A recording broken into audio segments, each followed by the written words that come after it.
I only see one icon. Only one of you is brave.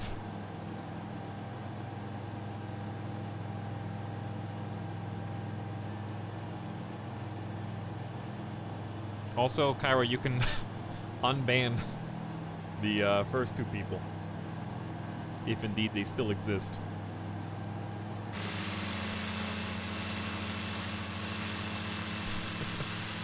Hackamads.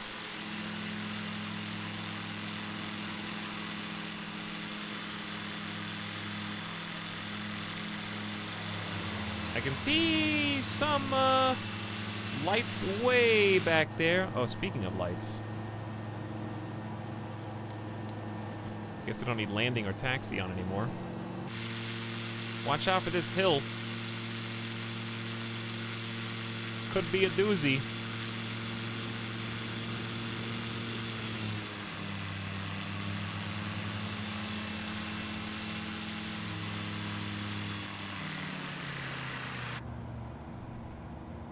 I just want to tell you good luck, we're all counting on you. Well, I'm counting on me too. Even though it's only 4:30, it got darker about 2 hours sooner than I thought it was going to. I thought we had to tell like 7:30 p.m., but that's okay. Honestly, this is the last leg of the trip for the icon. So, once we're out of this, we're in the clear. This is it.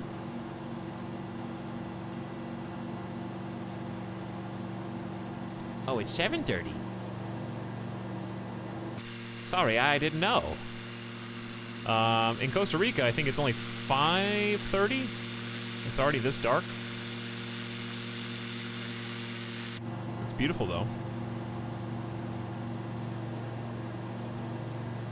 Everyone disappeared. Did you guys get sharded into a different server? Possibly. I love how you can still peek up and see exactly how bright it would be if it wasn't so dark and cloudy.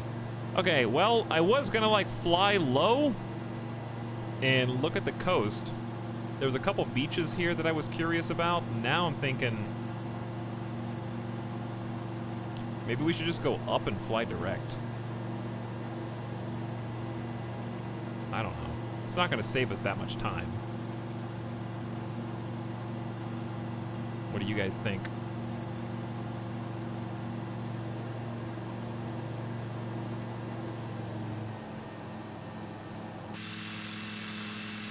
Well, there's one icon who is on me like glue right now. The rest of you get lost? Could it have anything to do with the fact there were only 4 people on my side of the runway and the other jokesters got lost for a single A320 joke and then never caught back up the rest of the flight? No, it couldn't be that.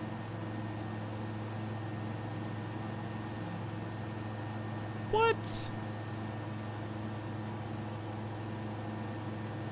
It got dark real quick. It looks darker than it did a minute ago. I crashed. You crashed, DSG? Into what? The ground or like overstressed aircraft?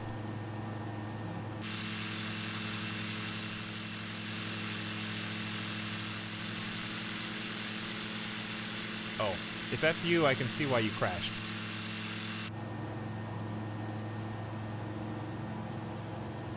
The best jokes are the ones with the greatest cost, C-Town. That's not true. You don't have to pay $100 for a microwave joke. Or, you know, close to $1,000 for a plane stream that you end up accidentally falling in love with and now playing the game and flying around the entire world. I disagree entirely.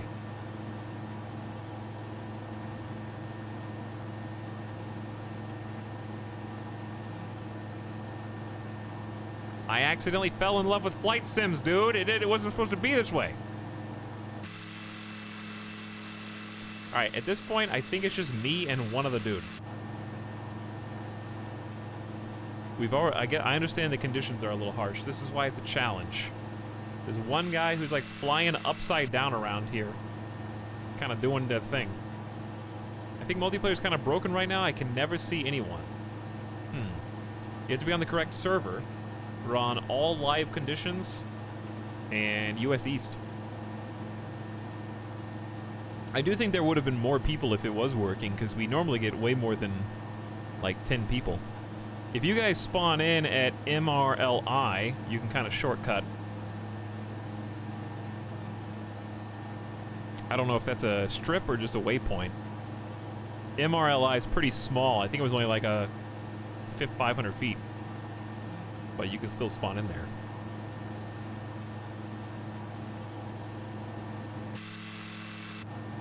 I'm probably just going to make the climb because there's not a whole lot to see when it's so dark like this. Because if we climb, we can go a little faster. But if we climb, we may as well do a direct course. I say let's just go ahead and go do a full direct course. I wanted to see some more of Costa Rica, but this is fine. So I'm just going to direct to MRSN.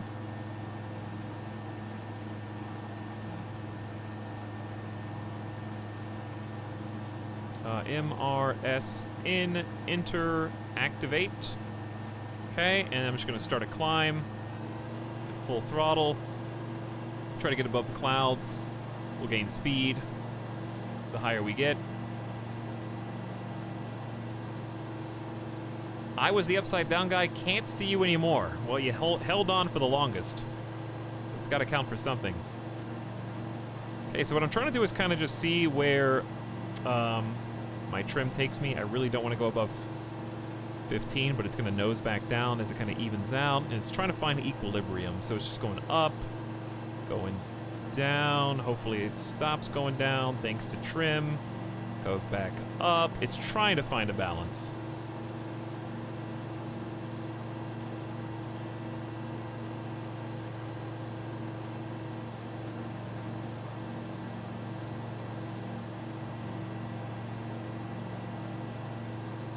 Somewhere in between 5 and 10 is nice. Just need to kind of keep us on course. Is your audio all right? Is it, I don't know, is that like is your refrigerator running joke?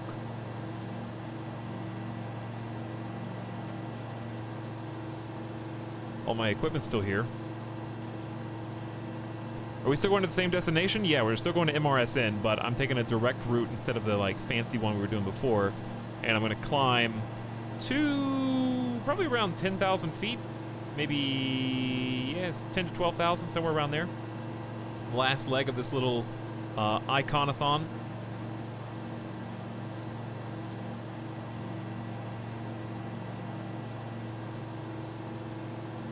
How are you holding up? Did something bad happen?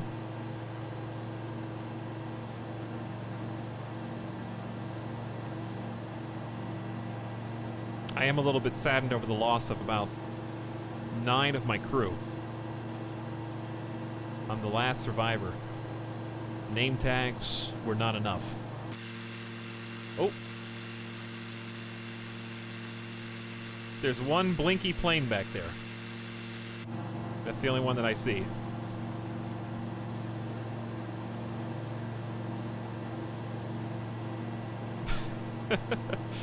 Everybody else is gone. I think that's me. Is that you, Bonaparte? Well, it'll be a lot easier to see here in a minute. We're at about coming up on 3,500 feet. And as we continue this little climb, we will pierce the clouds sooner or later, and it should still be at least a little bit of light in the sky once we get out of here. Yeah, somebody's still back there. We got one person hanging on for deal. Oh, 2 people. I found another friend.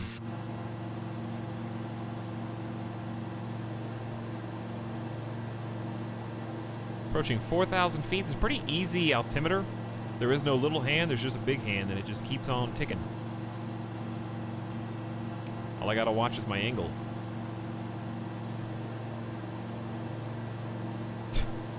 We're stuck going about 75 knots right now, even at full power, because we're just on the climb right now. We're just going up.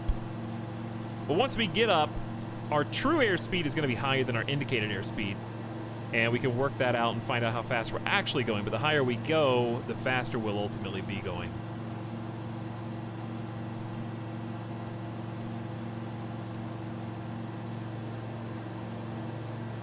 I'm sad that oh, I saw a reflection up there of the PFD, and I thought it was like an alien coming to beat me up. Hey, I see somebody else to my left.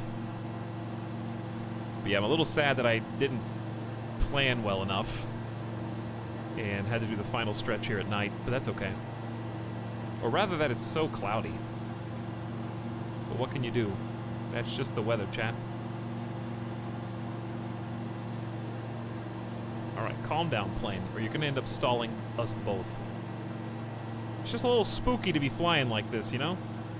All I've got is instruments, can't see a single thing through the clouds. This is good training, though. It really teaches you how to kind of steer the ship, and it's really nice to have the GPS built in. So if we didn't have that, if we were in like the Savage Cub right now, things would be a lot harder. I'd have to be flying IFR, get acceptance from ATC for a flight plan, let them give me a heading.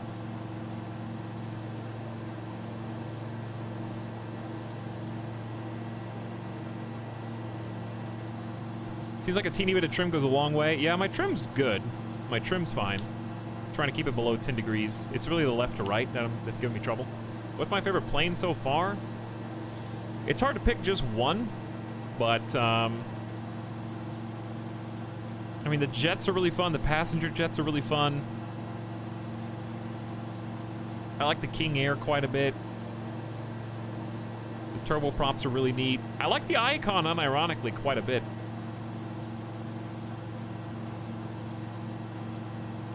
Ooh, see, we're finally coming out of the clouds.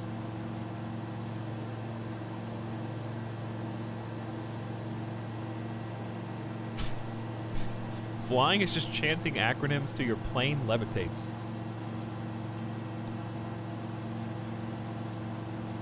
What are the letters that I'm saying, Alfred, that you want to know what they mean?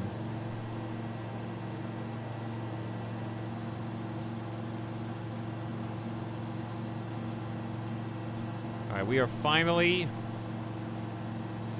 Well, I thought we were high enough. They got their lights on. I guess I could turn mine on. That way you can see... Some people caught up to us. All right, we're at about 6,500 feet, still climbing. Trying to pierce through the veil. Got some friends up here. One on the left.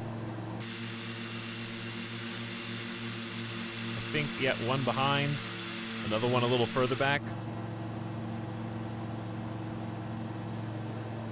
Dude, it's so ominous.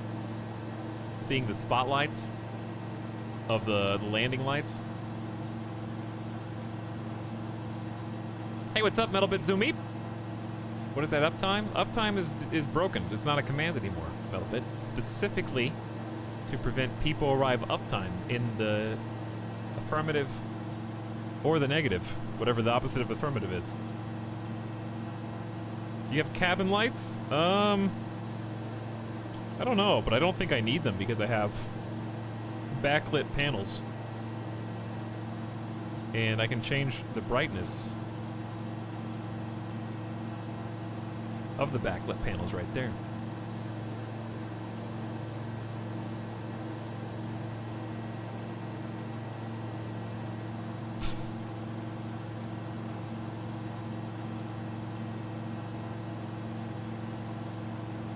Chat, my brownies are going to be done in 2 minutes. Make brownies on stream? 2 people out my driver's side window. All right, we're coming. I mean, these are some tall clouds, dude. Absolutely massive. We have been climbing through clouds for like 6,000 feet, and I'm just now starting to see the light at the end of the tunnel. We've just been going up the entire time. And I'm only now seeing the fruits of that labor. The little shades of pink in the distance. I'm gonna try and go up to at least 10,000, so we got another 2,000 to go. I love looking out the window and seeing people in formation.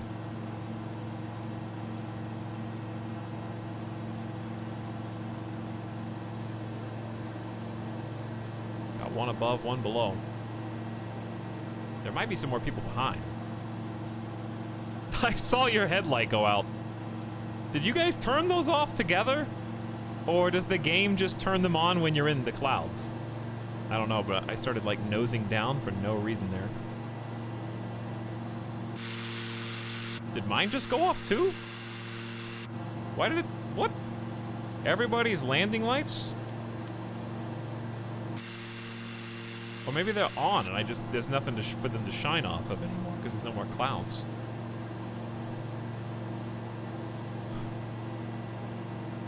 Aquafrolic, thanks for hanging out. EU signing off.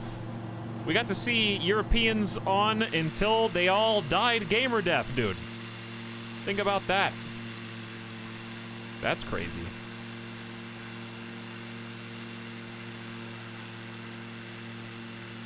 That's the last little bit of sun in the sky, chat. Over Costa Rica.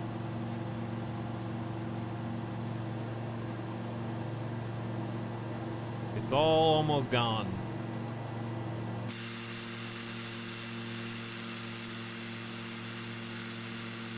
Ooh, the moon.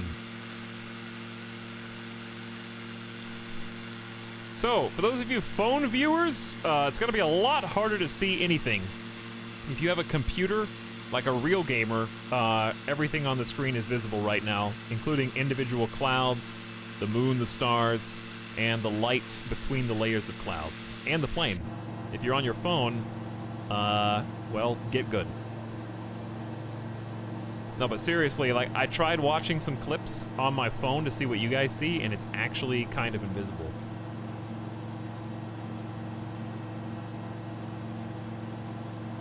Regardless, I would max my brightness. 100% brightness. Max resolution, I still couldn't see at night. But on computer, where contrast exists, maybe your phone is bad? 3 exclamation points. I don't know, is a Samsung Galaxy S, I don't know what the latest number is. Mine's like 2 below that. 1 below that or something.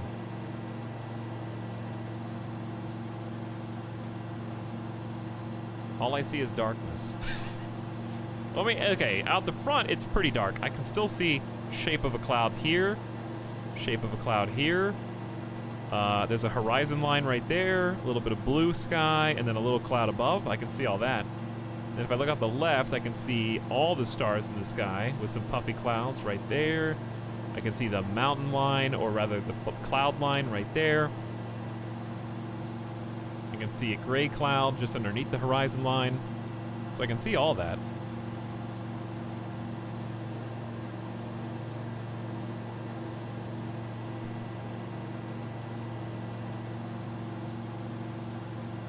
Laptop is actually old as hell, so my phone has a better screen. Well, there you go, I guess. Unironically, I can't see much out here. Why don't we have our strobes and stuff not on? No? Why aren't there any lights? I guess there are. They're just, like, right there.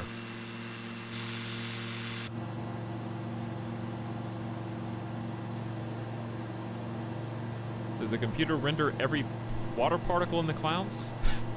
Lovingly. And tenderly. Alright, we've exceeded 10,000 feet. I'm just going to keep climbing a little bit. The hand's right here over the 0, so 10 and a half, 11, 12. Maybe like 12,000 feet. Kind of build up speed. Keep climbing. The higher we go, the faster we go, chat.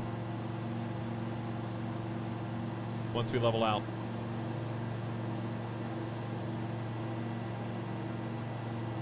The landing here is going to be particularly interesting because the landing zone, Sirena Station, is like a grass field, basically, and it's probably going to have 0 lights.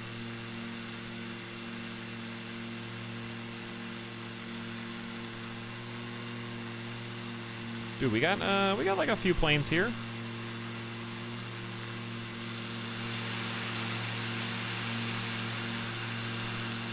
You can also see like the moon over there is kind of brightening up part of it, but it's just a little crescent moon. And it's still behind some thick clouds. As we list off course again, unsurprisingly.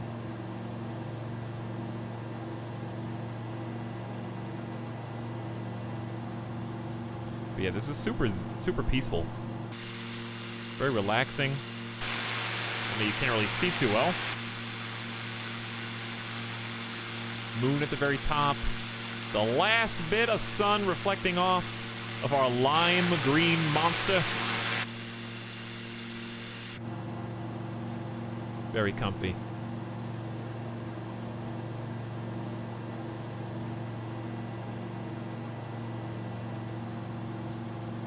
Okay, we're over 11,000 feet now. The higher we get, the better I can kind of see in between these two. You see the bottom layer and the top layer of clouds. So we're going to be kind of like in between that.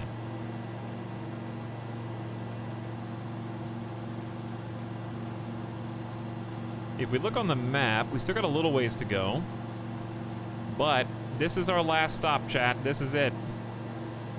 We might do one more flight today. And it'll be in a different plane, though. Or we could stop there, you know, depending on how we feel. I still feel pretty fine, to be honest. It's only 5 o'clock. Might be nice to do one last leg, change planes, one night flight.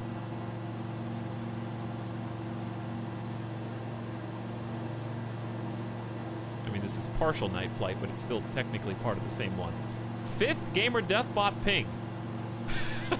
We're losing Ace-Tech. I'm feeling a lot more tired than I normally would.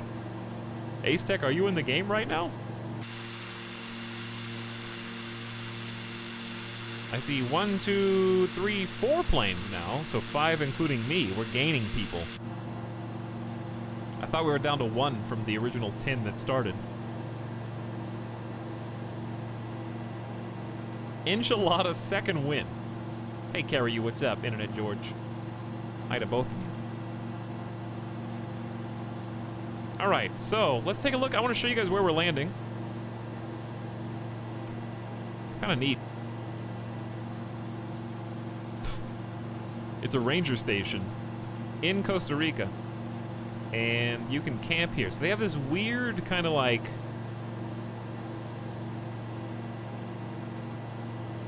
I'll show you both of them after I kind of double check my angle here, make sure we're going the right way. We're going to Sirena Ranger Station. It's a big tourist spot, a lot of camping and stuff, photography. They've got this beautiful like front porch. Sit out with your family and relax a little bit. And that thing to the right, that field to the right, that's the runway. I'm pretty sure that is it. I'll show you a picture of the actual runway.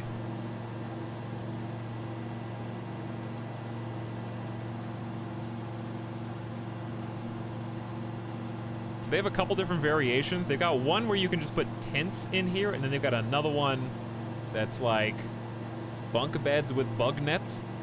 You just sleep kind of outside. But at least you don't get stung by mosquitoes.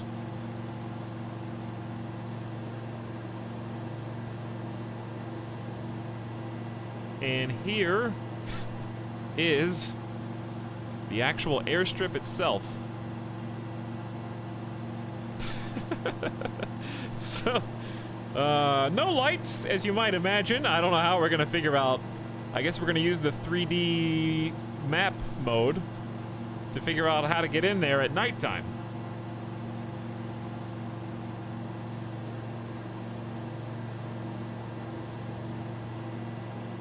It's a 300 IQ update on uptime, not gonna lie. What, shelling out for subscriptions?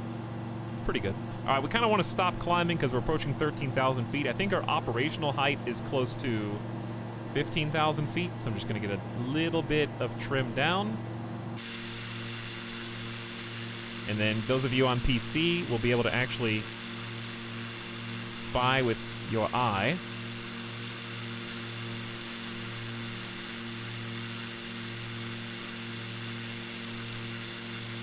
We got a formation flyer. Got a little smile moon. A Cheshire cat smirking at us. And we still got a little orange hue in the distance.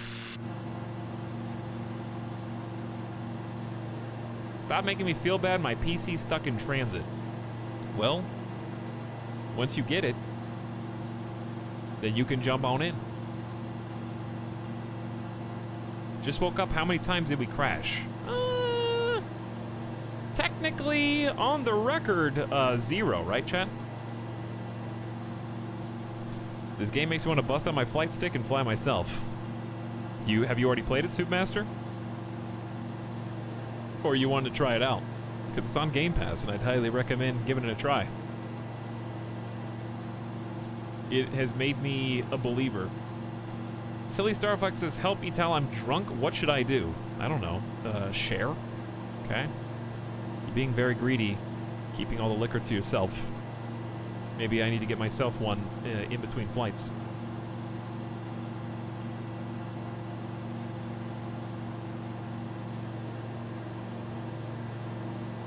Sunset reflection on the underside of the wings, and that's with no RTX. Imagine this game with the power of a 3080. Anybody get a 3080 out there? I tried. It didn't work. You guys who live overseas in Eastern Hemisphere have it way easier, apparently. I saw an article that was like, where to actually buy the 3080, and it was like, if you're an American. If you're not American, check these dozen links and one of them got you covered. Basically is what it said.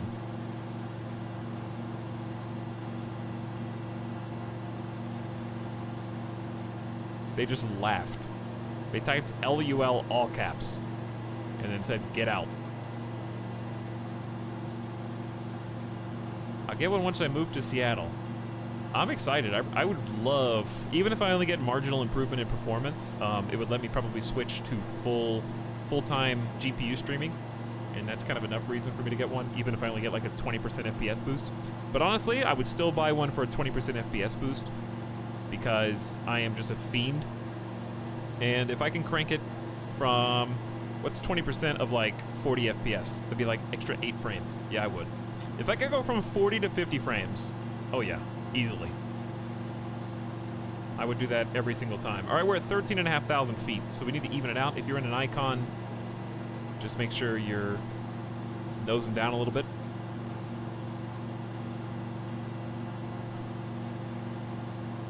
I turned 21 last month and still haven't drank anything. Well, there's not a rush. I don't think I did either when I was 21. Maybe soon after. Maybe like 22 or something, and I was just like, kind of gross. I thought it was pretty disgusting for a while.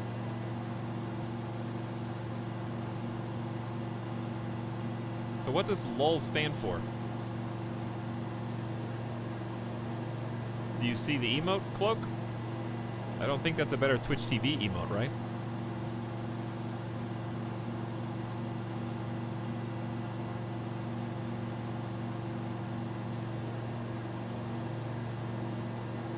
Has anyone else tried using Twitch emotes and text messages? Illustra, you might be a nerd like us if you pog in real life.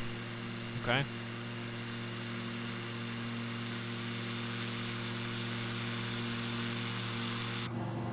That being said, one of the best things on Twitch is the, like, ironic, semi-ironic pog.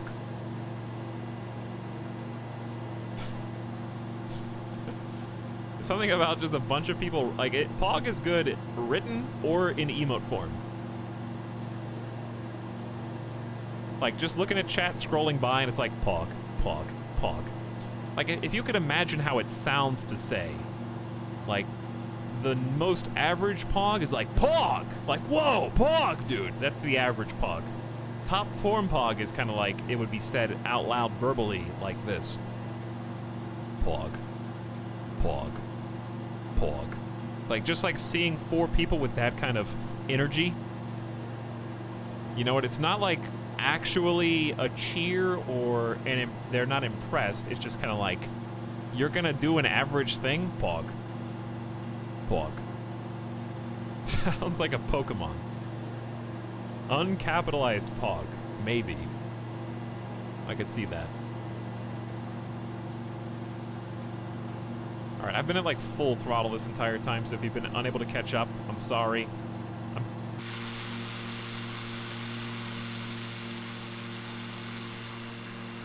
Wow, there's actually 1, 2, 3, 4, 5 of you now in sight, so we actually gained a person somehow.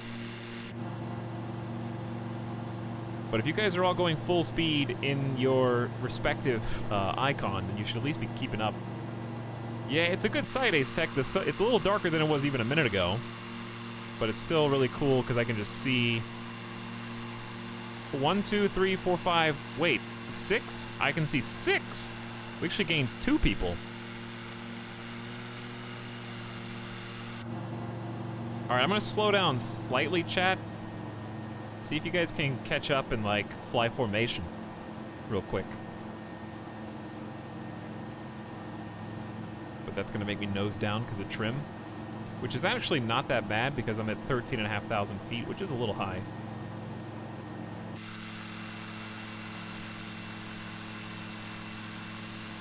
I don't think they can catch up no matter how fast I go.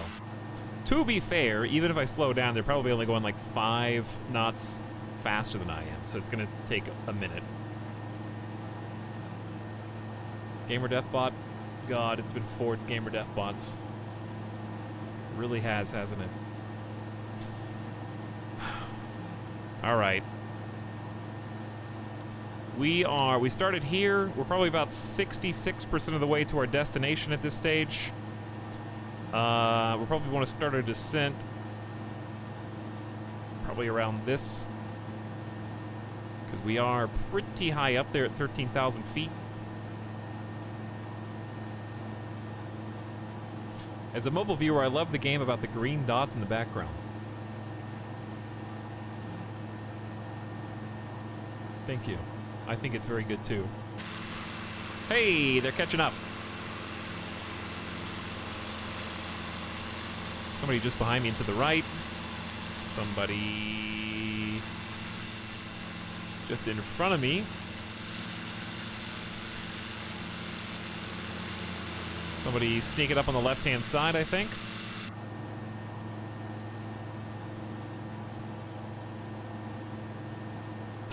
I'm spitting fuel into my engine like Mad Max.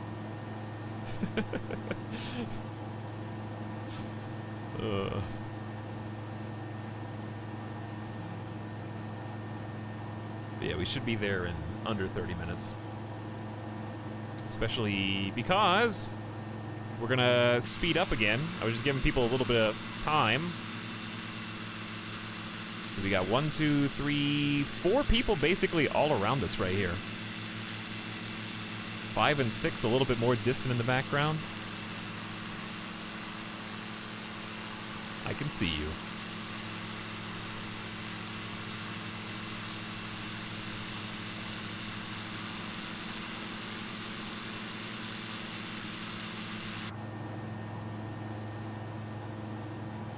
The sun's setting or rising? It just set. We've been flying all day. Literally all day. We started at 5 a.m. this morning out of Mexico City. And we dabbled around, you know, we didn't rush. We took some time, saw the sights, landed in a volcano, you know. Went to Tegucigalpa, Honduras first, and then from Tegucigalpa to the Iconathon, and we've been in that ever since. We landed in a volcano, the second most dangerous volcano in the world, in Nicaragua. Flew through Guatemala? Yep, flew through Guatemala. Drank some Guatemala beans. Landed outside of another volcano, which was called Concepcion. We landed around Lake Arenal. We refueled at MRTR, hooked up with some other people. We were gonna fly over Manuel Antonio Beach and Uvita Beach, but we couldn't see them, so we decided to go up. And now we're heading towards Sairina, Costa Rica, where local time is only, I think, 6:09 p.m. So it is this dark. Let me double check that. Local time, chat, is 6:10 p.m. Yep, it is this dark outside at 6:10 because of their wonky time zone. It's crazy. Their time zones are all screwed up in Central America compared to what I'm used to anyway.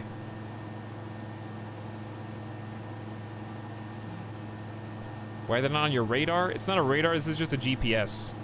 This is basically like a Garmin. So, we don't really have a radar, per se.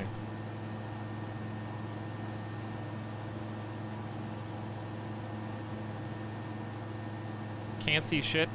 Yeah, you can. It's backlit. Have you ever been outside when the sun goes down? Do you know what that looks like?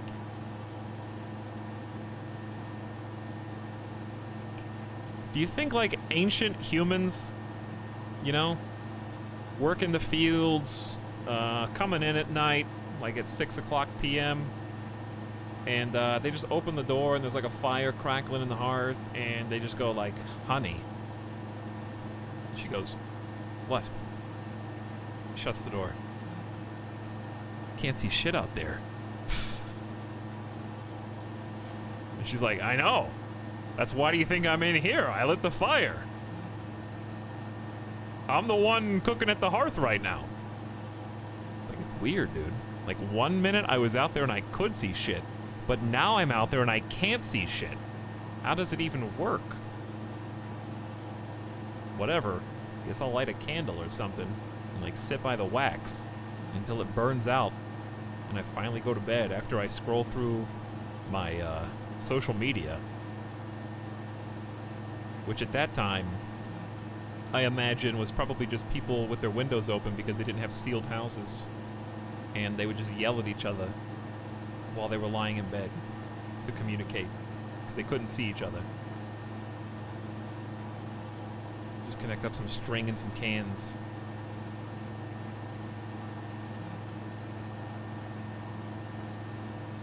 All right, you guys had a chance to catch up? I'm maxing it, dude. Get some speed. You had your moment. They're here. They're bouncing around. ETAL Air is going around the world, and now you're going to. Hi, you woke me up this morning. I doubt that, Tarot. Speaking of Tarot, chat, what is my horoscope today? Thank you for your 8 months of sub.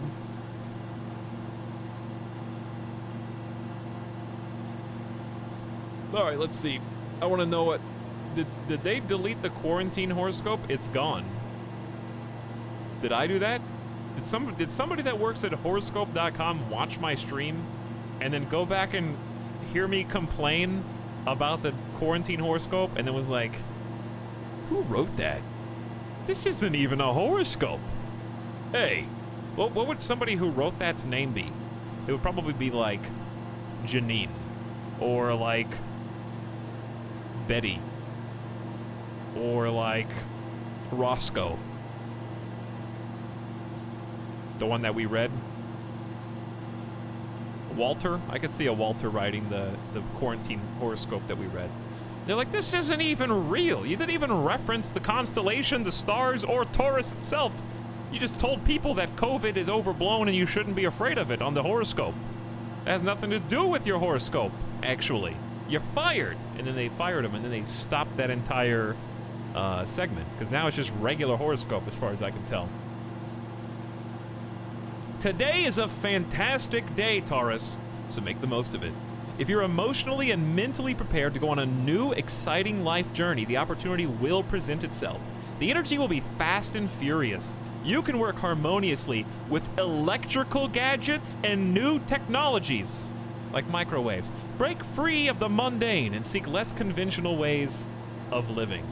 There you go. See, they knew. They wrote it for me, so I could read that. It is a fantastic day. It is.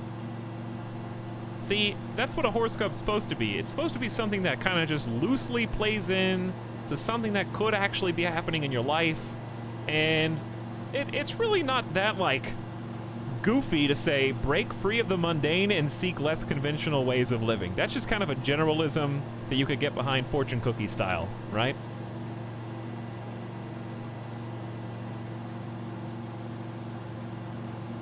What's my card of the day? The reason I thought of this is because the person who just subs name is Taro and accused me of waking them up.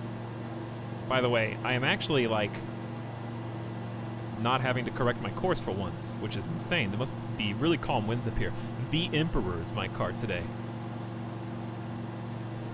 Think of someone you admire. If that person's responsible, decisive, clear in their thinking and action, they have much in common with the Emperor. That person may not be a nurturer by nature, but they make up for it with their ability to plan, structure, and delegate. Well, we have planned, structured, and delegated today, and the world is better for it. Of course, the Emperor's rigidity may not always be in order. While his scepter and stern eye may gleam as though he has everything under control, the confining foliage beneath him indicate that too much structure can rob us of the lust for life.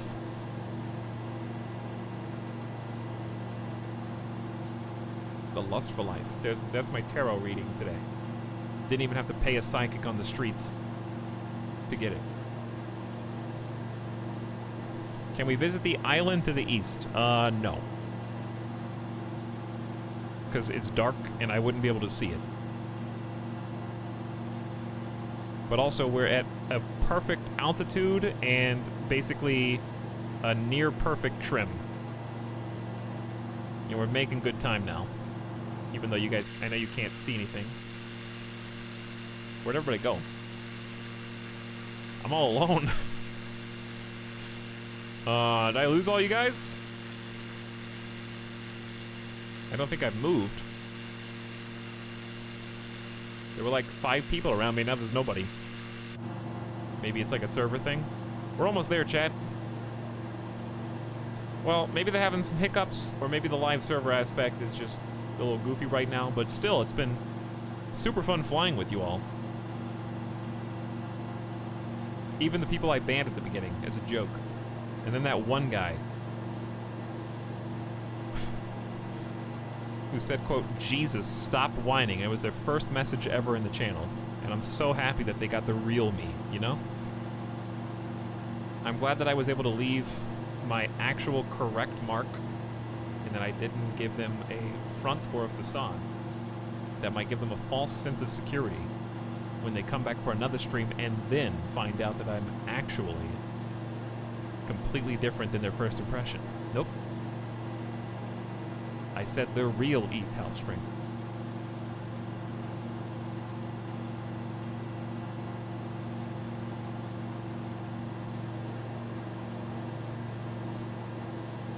Honestly, what you don't know, chat, is that all the other streamers that you watch secretly are cursing you under their breath. I just do it in the open, okay? There was not one streamer on Twitch who doesn't have at least one person in their chat that they secretly wish they could lash out at, okay?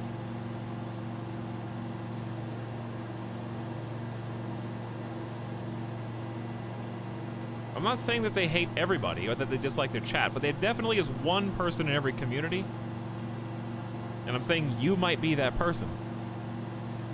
But if you are, at least I'll tell you. Not that everybody should tell you, necessarily. Okay? Sometimes you just need to live in blissful ignorance. And that's okay. At what time should I start my... I guess I should start a descent now. I'm gonna throttle down. Trim down a little bit. It's a great Saturday night. I'm having so much fun. But here's the thing. I also get told in reverse, as I just did. You know?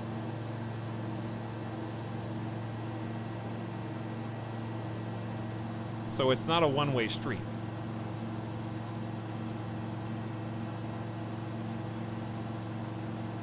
But if you come at the king, you best click that X button before he has a chance to respond because you just talk shit about somebody who has a microphone in front of an audience. You know what I'm saying? I think that's how the saying goes.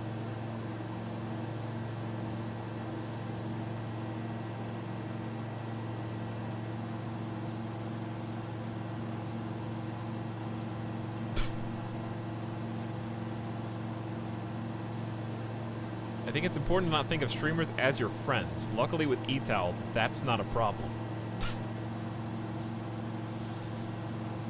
I'm not opposed to like giving advice and being generally supportive, okay? But I don't know if you've noticed, but negativity here usually stems from other people being contrarian, okay? In the example earlier, did I or did I not say, hey guys, we're gonna do a community flight. I'd appreciate it if all of you guys flew the Icon just like I'm flying. Some of you guys said no. And I said, okay, well, we could have just done the fun thing that I suggested, but you decided to do your own thing. And you know what? You can do that. You can. But also, I can chastise you for it and ban you from my chat temporarily as a joke, okay? You don't have to think it's funny, because I thought it was funny. I didn't do it for you. I did it for me.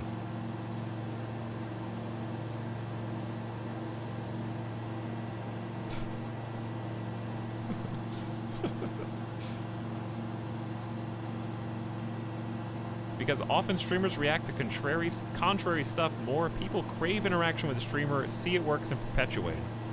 That's true to an extent, but I have found that those type of people have existed in my stream, and I find that they eventually tire of it and then leave. I think it's a temporary itch that is scratched there. I don't really know of anybody who still comes to the stream to antagonize me specifically. Eventually they're like, actually, I thought that I enjoyed this negative interaction and now I no longer do, and I'm just gonna stop.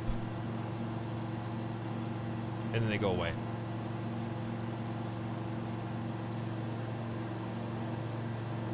Because eventually it goes too far, right? Eventually they say something or I say something, and it crosses a line inadvertently, and then they're like, well, guess I'm not coming back now.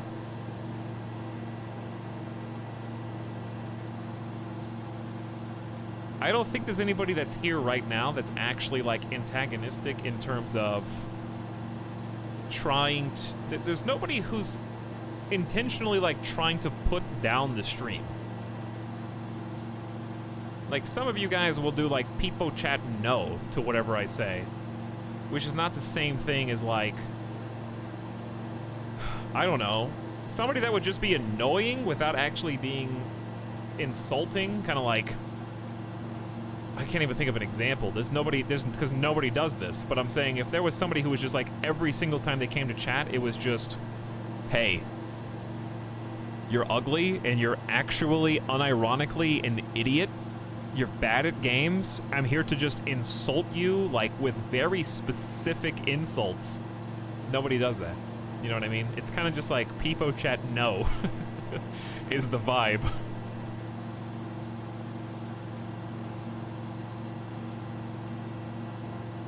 eTowl is stinky, Peepo chat.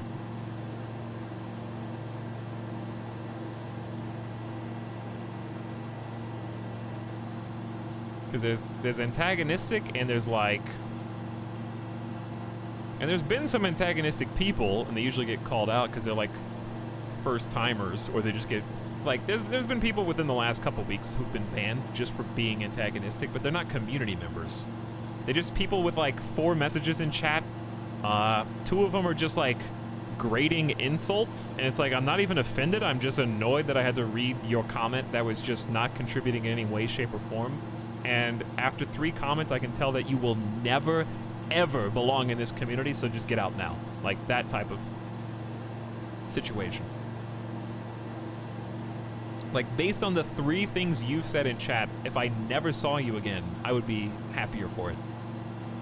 I've banned at least a few people like that in the last couple weeks.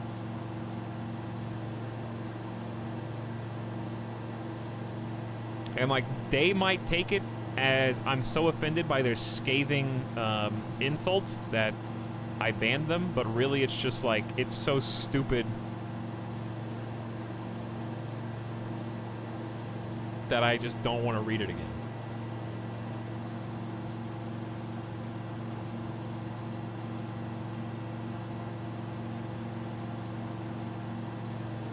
We got a long way to climb down, so I'm gonna try and, like, we need to go at least 5 degrees probably, because we are coming up, chat, on a landing of some kind. I probably need to contact ATC. Let's go nearest airport, MRSN, tune traffic, select the runway. We got 21 and we got 3. 21 is going south. I think we're gonna want 3.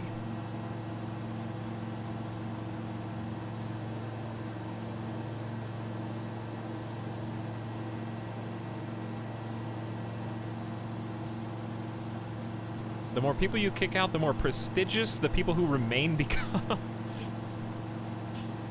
Your trolling is bad and you should feel bad. And that's fine. You know what? If you get banned from my chat and you think it was because your troll worked, then you got what you wanted. Some people come in with a very singular mindset to get banned. It's very obvious. It's like, here you go. Is that what you wanted? All right, bye. I guess enjoy getting banned in the next chat you go into. You absolute misfit. Who just is in Discord with like your 2 friends, laughing about getting banned for like 30 seconds. And that's the most excitement you get on a given day, is that some random senpai acknowledged you long enough to ban you. And that's about it.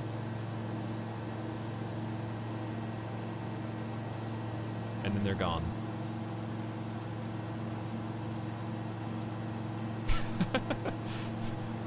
This is the most chill ETAL rant ever. It's not even a rant, it's just a discussion. But I do wonder, like, how that person came to get there. Please notice me. Well, that's what it is. It's like, please notice me. I'm trying to get banned. Thank you. A sweet release. Streamer banned me in front of other viewers. I'm validated.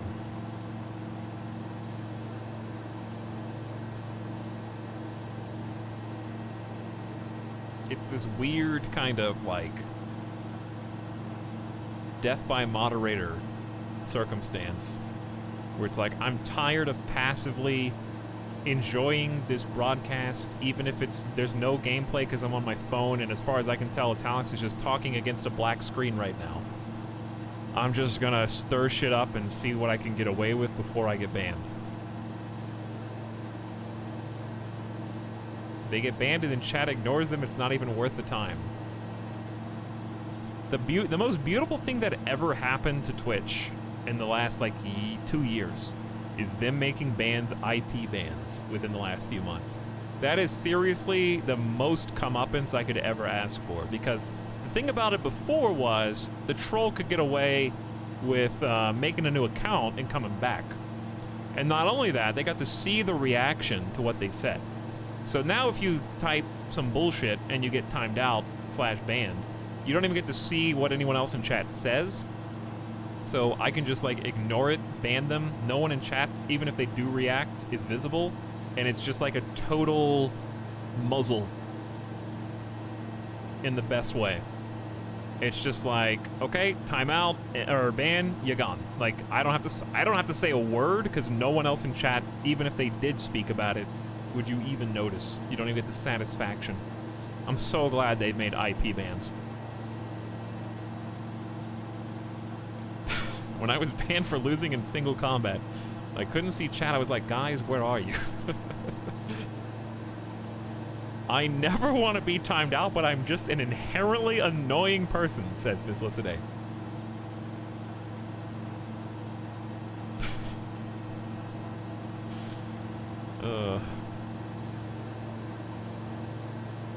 Well, you're in good company here. Alright, we're going a little fast, chat. Going a little fast. It'd be real awkward if we crash now, because I can't see anything. So we're supposed to be selecting a runway. Probably want to go ahead and announce it now.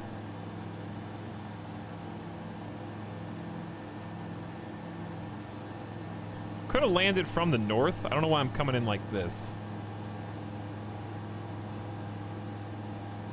Well, whatever, because I just feel like, I think coming over the water is going to be better. Mike Romeo Sierra November traffic icon 428 miles west 6000. I don't even think there is an ATC, it's just announce it and good luck. Speed's looking all right down here. We could probably just announce that we're, I don't know what, okay, someone in chat explained downwind base leg, but I don't remember where those are, so.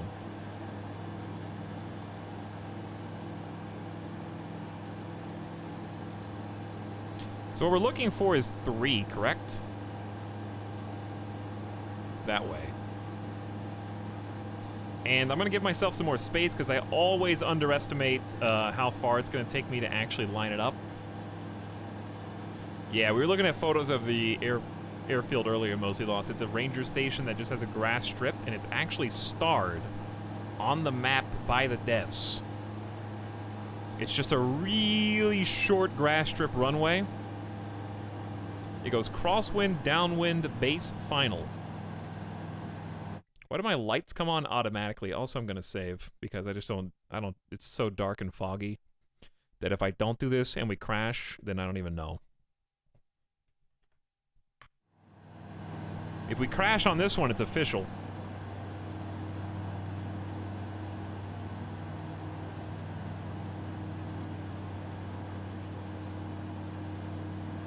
Like, it actually will count towards the errors.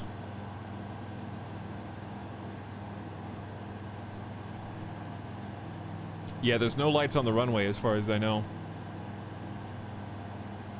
It's just gonna be grass and our landing lights. I'm gonna turn on taxi lights as well, just for the sake of it. Because I feel like anything we got is gonna be welcome here. Let's change our altimeter. Okay, it's good. We're at about 5,000 feet and dropping. I expect we will see the water at about 1,500, 2,000 maybe tops. Because these are some dense and low clouds. So we really need to keep on dropping that altimeter. So we're nosing down to about 5 degrees, trying to keep our speed well under 90. And as we continue to drop, we are at 4,500 feet and still descending. This is giving me anxiety. Well, you'll be fine. I'm gonna go ahead and start angling towards MRSN now. Just a little bit. Yeah, welcome to the Silent Hill fog. And then we're gonna do this.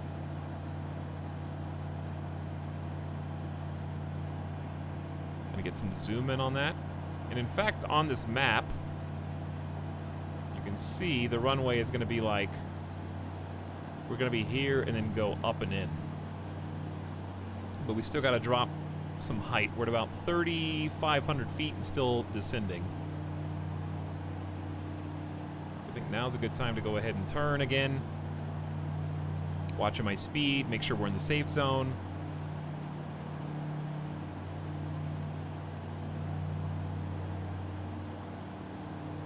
Approaching 3,000 feet. We need to drop a little faster. It's gonna sneak up on me.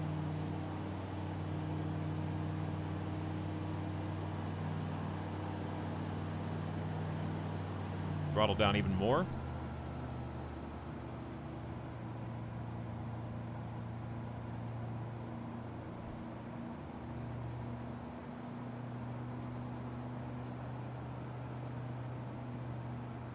Okay, close to 2,000 feet. I can see the runway on the 3D view. It's, that right there. Does anyone know the elevation of the runway? Because I don't. We're at 2,000 feet.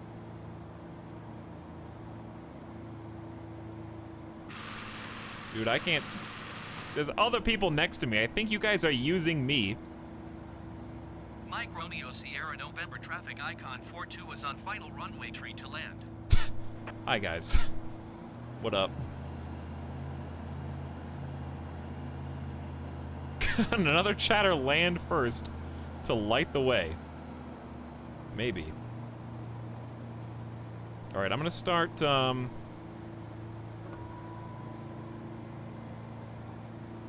Dude, 1,000 feet.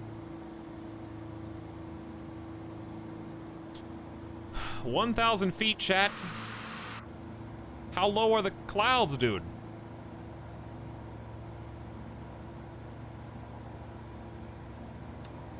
Landing gears down. We're at sub 1,000 feet. The water's gotta be right there. We're like 500 feet.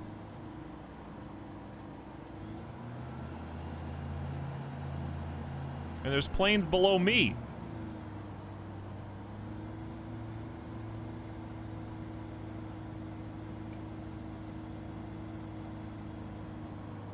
I can see somebody's headlight ahead. Oh my god, I can't see a thing, dude. I'm flying on 3D view alone.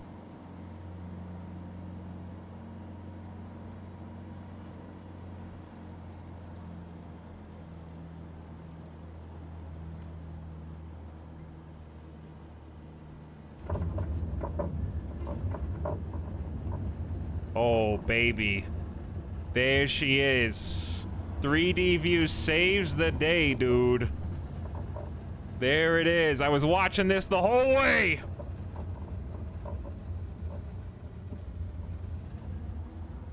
Trust in the instruments. Make sure I wasn't descending too fast. And then we can go over here and we can see the Costa Rica flag. And bienvenido. Parque Nacional Corcovado, Estación Biológica Sarina. There we go. That guy died. Yeah, I saw that. Also, I'm stuck on a little hill. Welcome, everybody, to Sirena Station! There's nothing here. I'm stuck on a lump. I can't move. Yeah, that looks like a little soccer goal. 2 little soccer goals. It's very cute. I can't believe we stuck the landing. What a fun... See, I knew this was gonna be fun. I was really excited about Sirena because I knew it was gonna be insane. I didn't think we were gonna land at nighttime with low-hanging clouds. Almost no visibility. All I had to rely on was my GPS and a 3D map. And then my instruments. That was, crazily enough, the best approach that we had.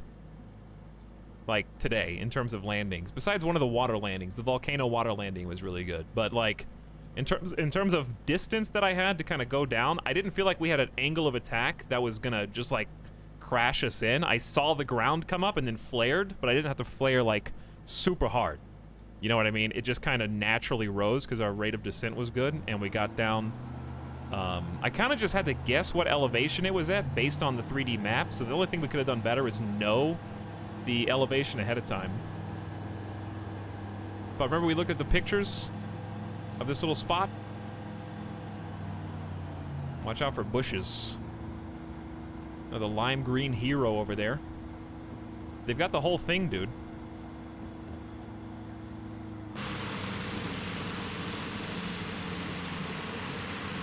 Let's go free cam.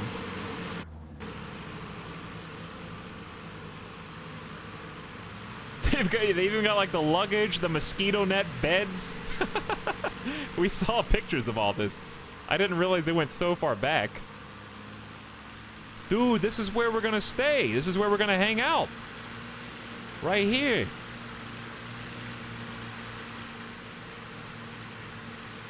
This would be a legit pretty cool place to visit. They got like food area, table right here.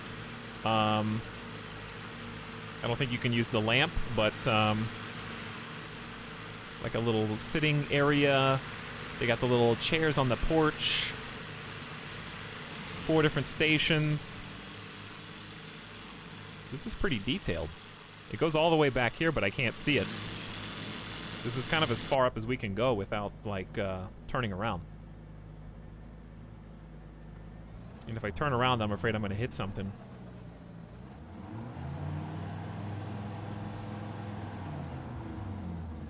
Did you know the runway was just grass, though? I did, yeah. That was all I knew about it. I knew it was just a ranger station. We might just die here, which doesn't count, obviously. Okay, come on. You died. Well, thanks, everybody, for that flight. I like one teeny bump. That was Slender Man. I saw Slender Man and then static on the screen and I died. Oh. That's pretty funny. Dude, I was gonna see, hang on, you guys stay there. I'm gonna see who's there. I'll come back. I'll load back in. I wanna see who made it, or if you just spawned in there. You gonna make me land again?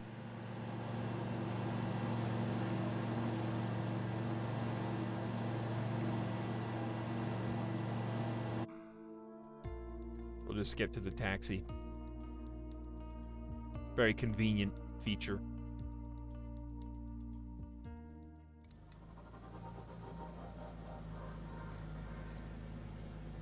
Hey, where are you guys?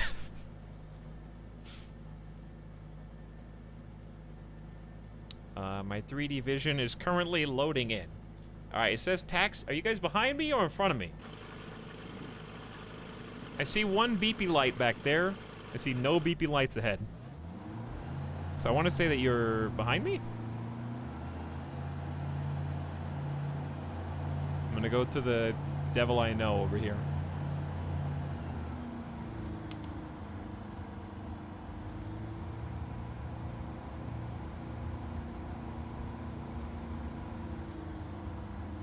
All right, let's see who's around. Let's go options. Some of you probably already quit out when you saw me crash, but that's on you. You don't get credit for your homework now.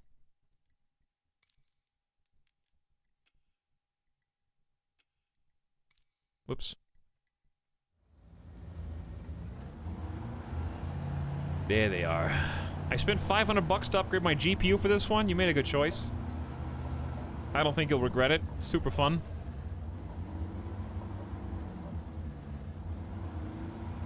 I see Altager, Bonaparte, Zaka Axel. I'm coming back after lightly bumping into the, Oop. Easy. Lightly bumping into the side of the building, I guess. Cucumber is here. Obama Gaming is here. Dude, Obama Gaming. Look at this little soccer goal. I'm honored. Do you think the Xbox Series X will be able to run this at acceptable levels? I think they're specifically making it to do that. So you'll have to just stay up to date on their blog posts and stuff. Because I know that they just confirmed they're working on it. They got the flag. That's a big flag. Chat, that is.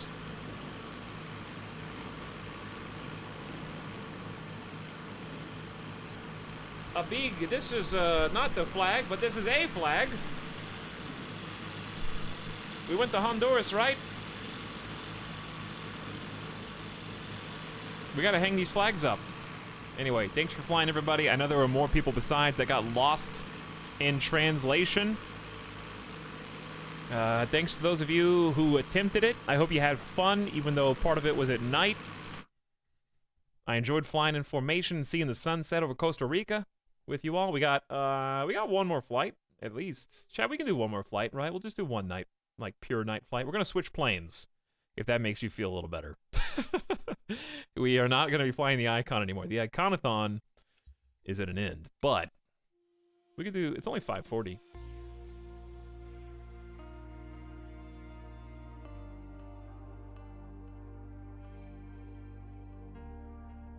Thanks, it was fun. It was fun.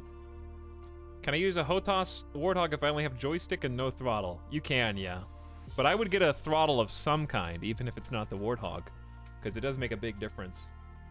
Even if it's just like the Logitech one, I would say it is a big bump up in terms of immersion. Plus, it gives you more buttons to hotkey if you want. But yeah, we got one more flight, chat.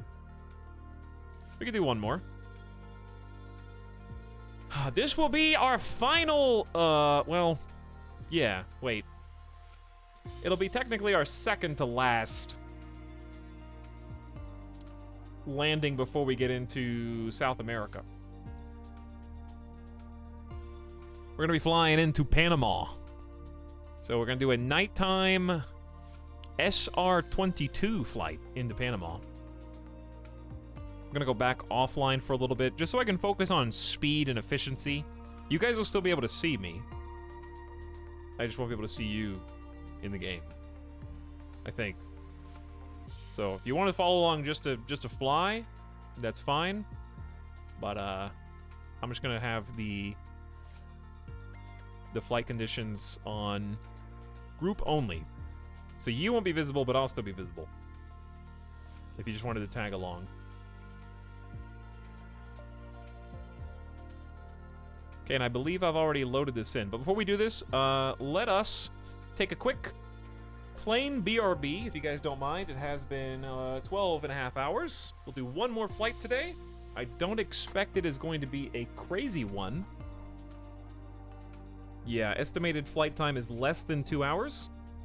So, a pretty normal flight.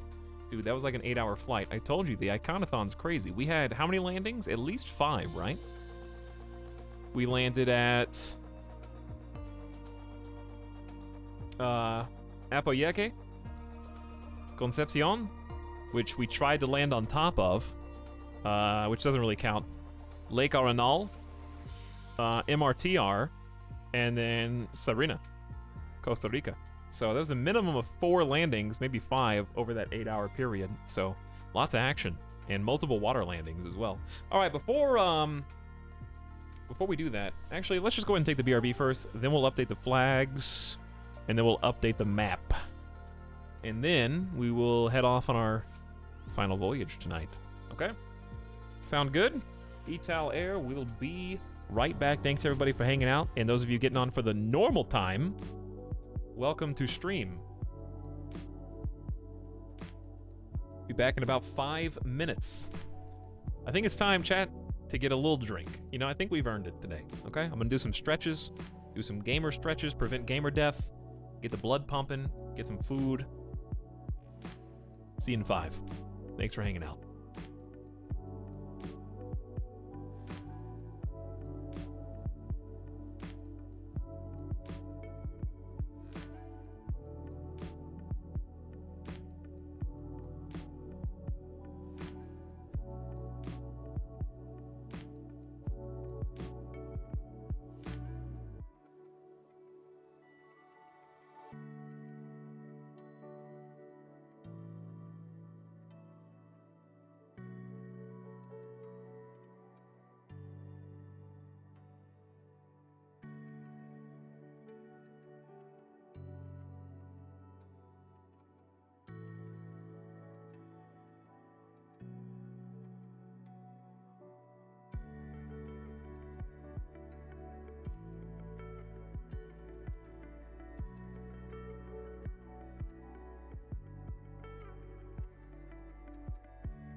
He's never coming back.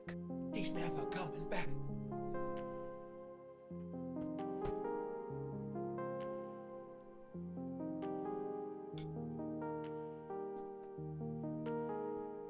He left us.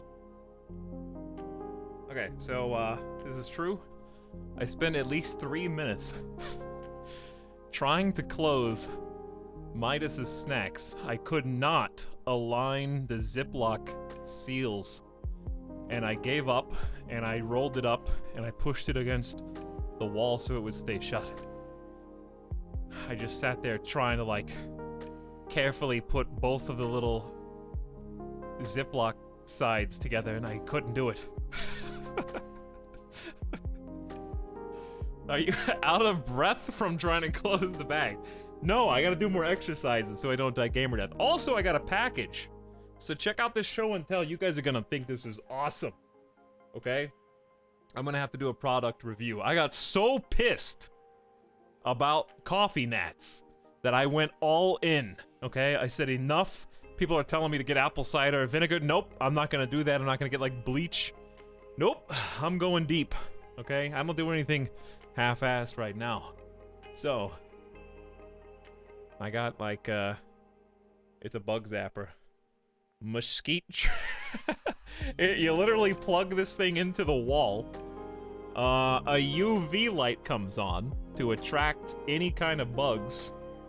And there's a fan, like a turbine inside of it, and whenever the bug gets too close to the light, it sucks it down into the turbine and spits it out into like this bottom container, and you can just pull the container out and dump the bugs. So we're gonna see how well this works. Activate at night, place close to trash can or fruit bowl where you see the most bugs. Give it some days to work. It's magic. It says it's magic on the box. Bonus tip, for fruit flies, place a cap of apple cider vinegar near or Are you jokers kidding me? You tell me on the instruction page on the back to put apple cider vinegar on there? What are you for? Why did I pay you? That's literally what I was trying to circumvent. If I can attract them with apple cider vinegar, I can just put something in it that'll kill them. Like, what do I need you anymore? Okay, well, we'll see. We'll see if it works. I don't know, I have my doubts. Also, since I carried that up to show you, I don't have my drink. So, I'm not prepared. Okay, one sec. Okay, one sec. Let me get it.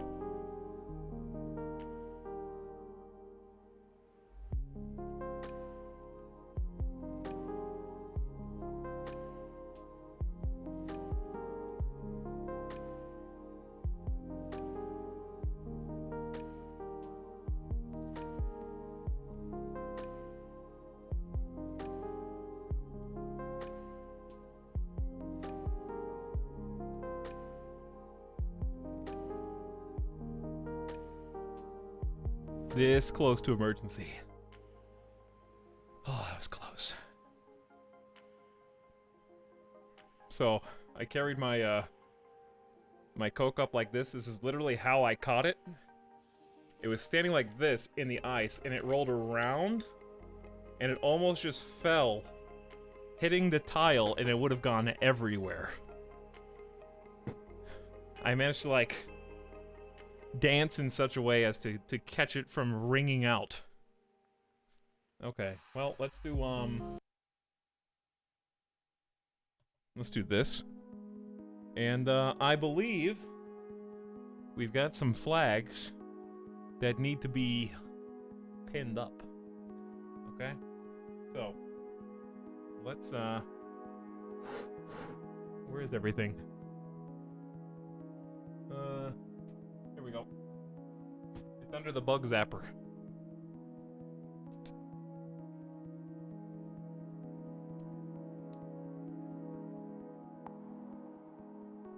Oh, why am I peeling this? Hold on. You connect these two.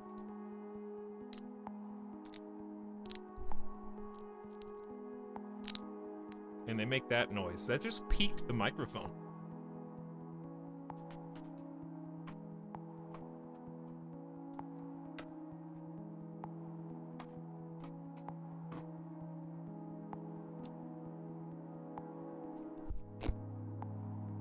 Is that a good noise?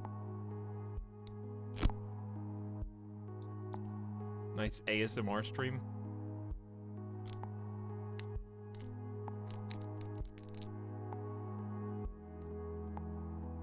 Chat, has any ASMR tuber used command strips? Because this seems like easy, you know?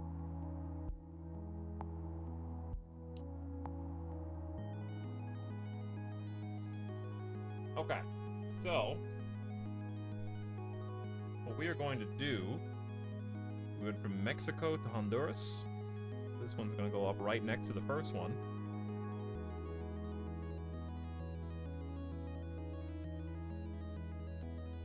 Like that. The spilled Coke could attract gnats to the death trap. That's right, I gotta get them with their guard down.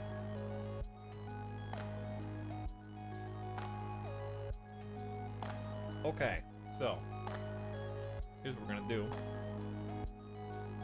Let me fix the camera.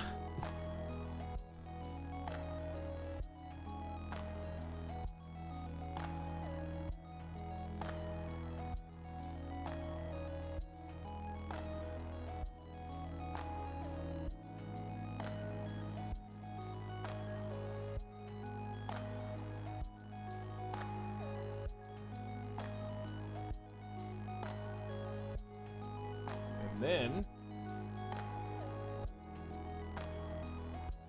you look so lonely.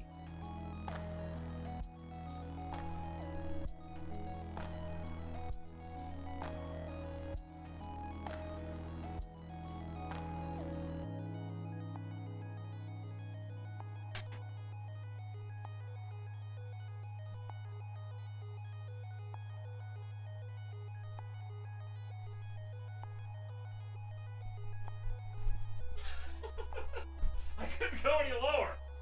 There was nowhere else to go, but I had to try.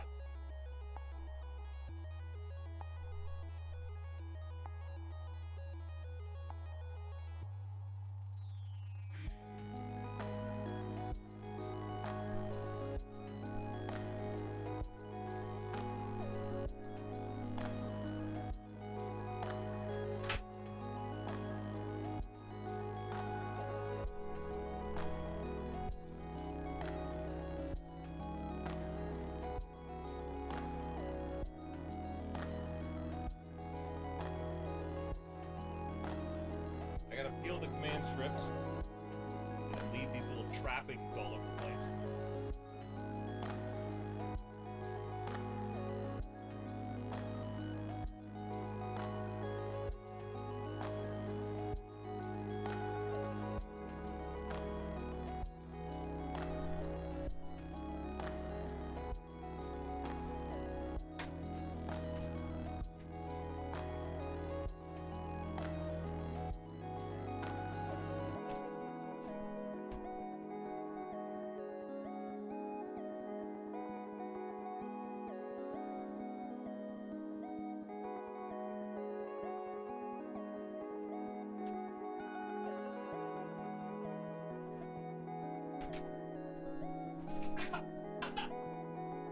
Which one's crooked? Which one's crooked? One of them is crooked. I don't know which one. It's fine.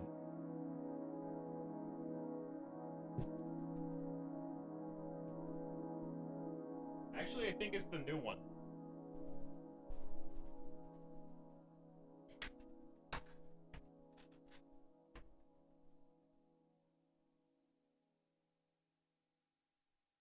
It's already there. Like, I can't...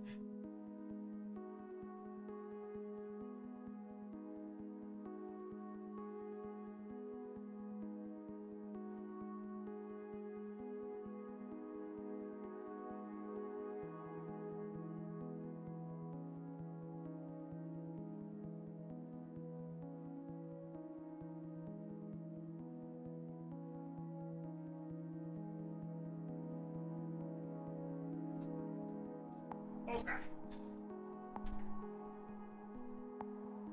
It's basically the exact same. Because when I'm up there, I'm up there. You can't, it looks crooked to you.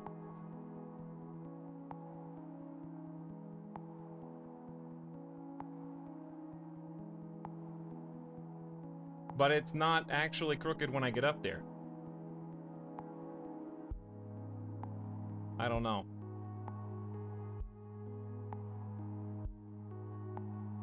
Also, if you think I'm going to let you objectify me, Rudolfo, you're wrong. Imagine your second time out in a channel being a ban, and you can't even see chat. Because if you say it about me, then I have to assume that you might be saying it to other streamers. And I wouldn't want that.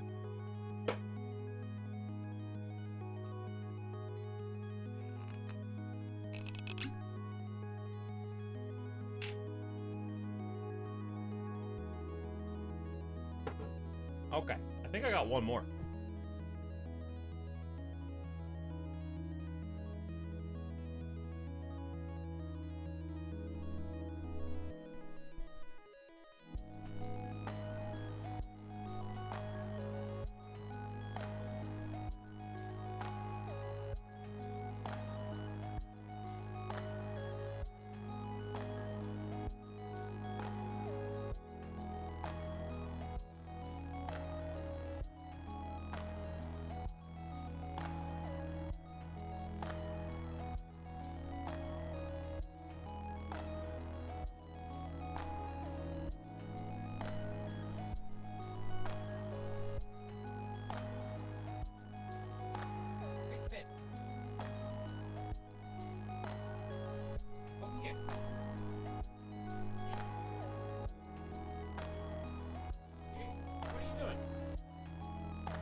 Be here. You're just a dog. What are you doing?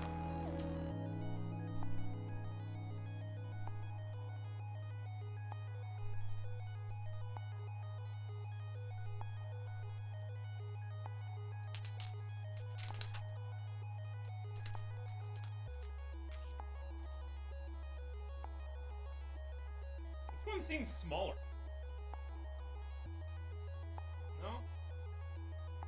Same. Welcome to the Republica de Costa Rica. Dude, what is going on with these flags? Oh my gosh, Arillis. What is happening? They're everywhere. What do people even use flags for? I don't understand.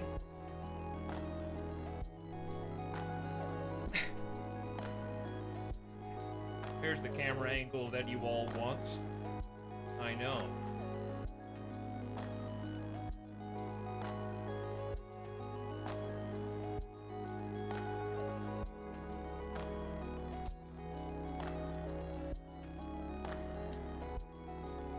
It's sponsored by a flag store. Well, if you had to take a wild guess, you could see that the name of the stream is Around the World in 30 planes, and you might, with no knowledge other than that title and the flags that you see on screen, be able to extrapolate the guess that they represent the world as we are traveling around it. But that is pure conjecture and not supported by facts.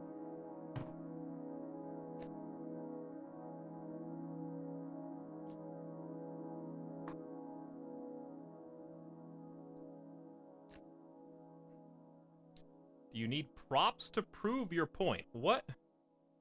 I'm not making an argument.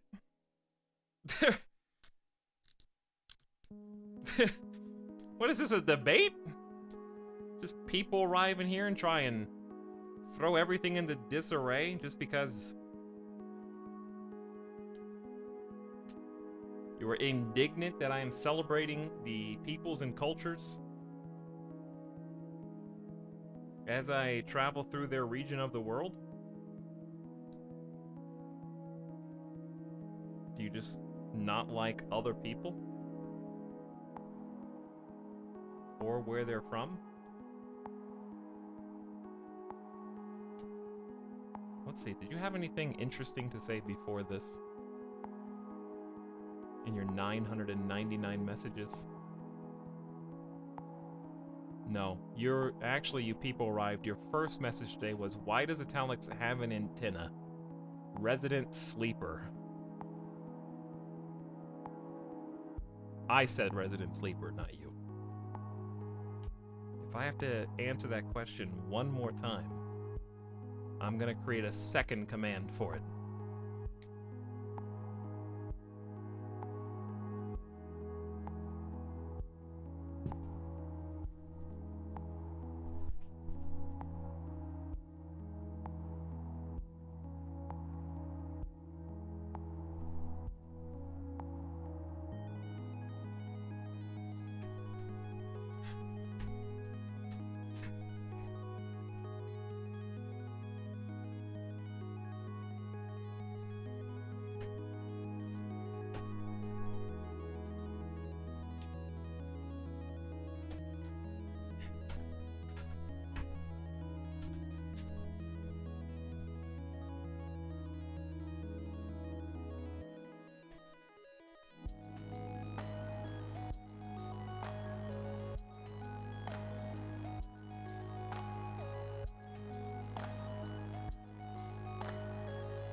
Sorry.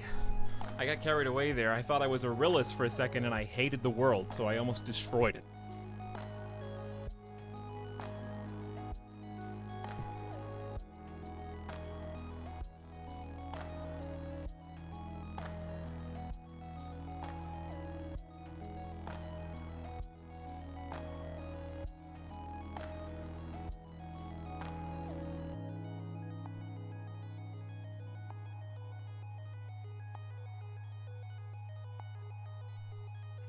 Hey, so, I heard you guys like props.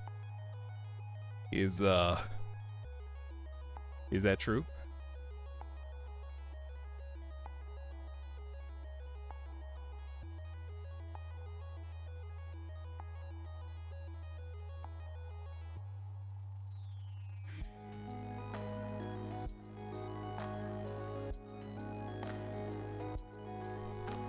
Because I've got another one.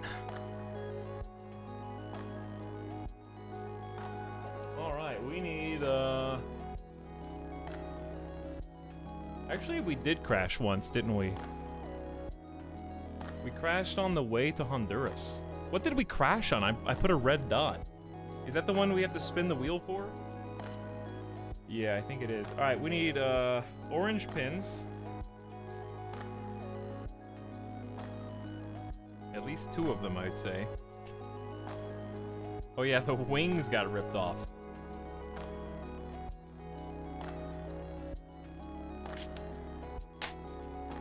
Okay, so.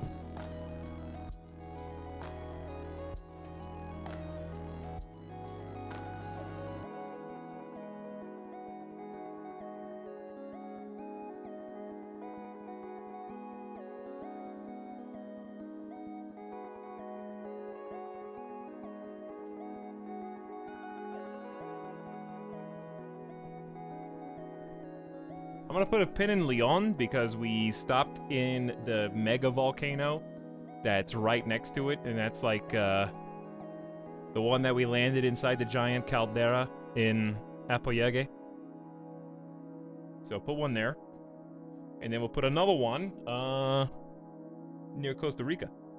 We landed more than that, but I can't dot all these. Maybe I could put 2 more. We did do like a full stop landing. That's true. Okay, we'll do 2 more. Kind of the same flight, but also kind of not.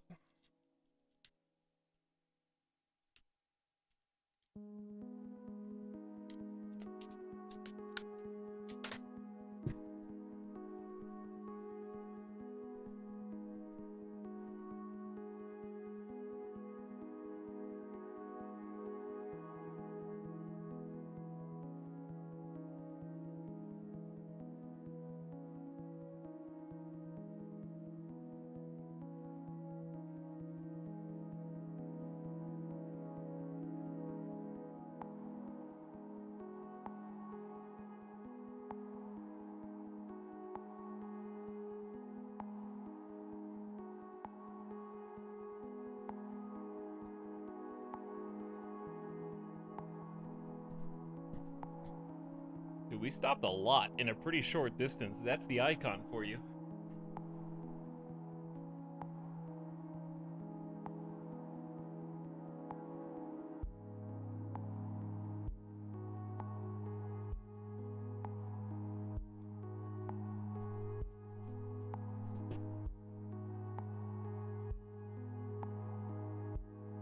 Sorry, the camera's shaking. This thing is suspended by a very delicate arm. Yeah, we have dotted the coast there, though, of Central America. So we got to see quite a bit of that. And then we're on our way to Panama.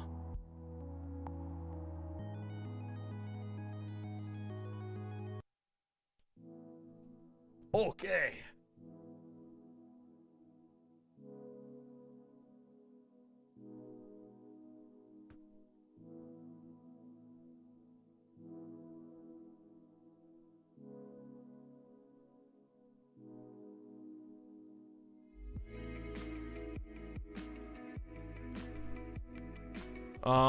The camera may not be where it's supposed to be. I don't know if I can fix it.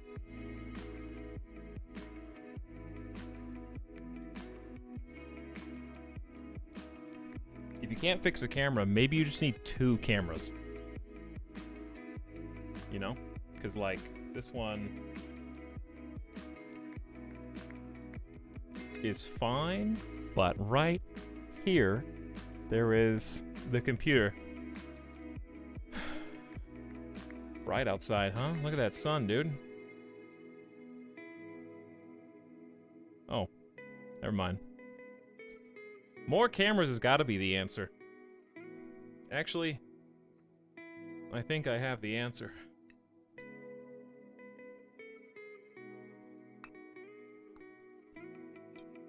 Okay, that was a little heavy of a pour, but that's okay. This is only 40% alcohol. So, we're good.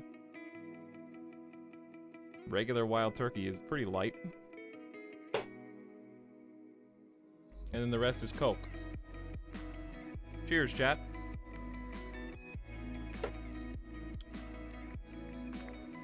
You know what's the heaviest pour? Just drinking it straight.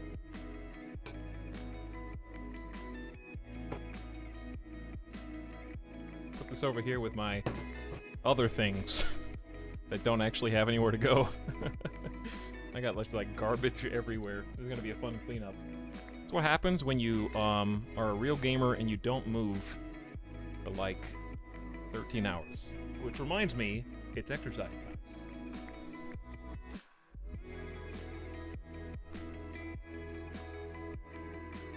Get up and stretch those legs, gamers.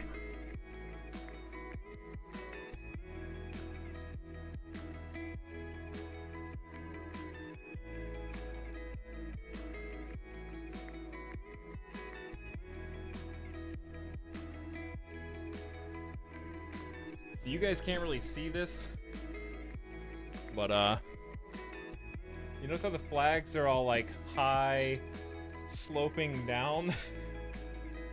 I'm gonna have to fix that. They're on the decline, let's say. Didn't, you know, properly level them, but that's fine.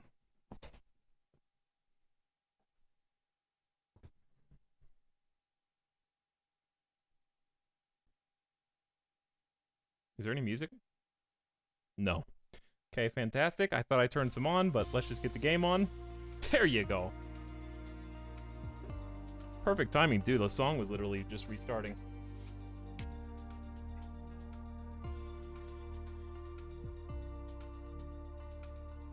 Howdy, everybody. Tobias says, Etal, who do you think would win in a fight? The Incredible Hulk or the Incredible Hulk's body weight in bees? Why would bees hurt the Incredible Hulk? In any situation.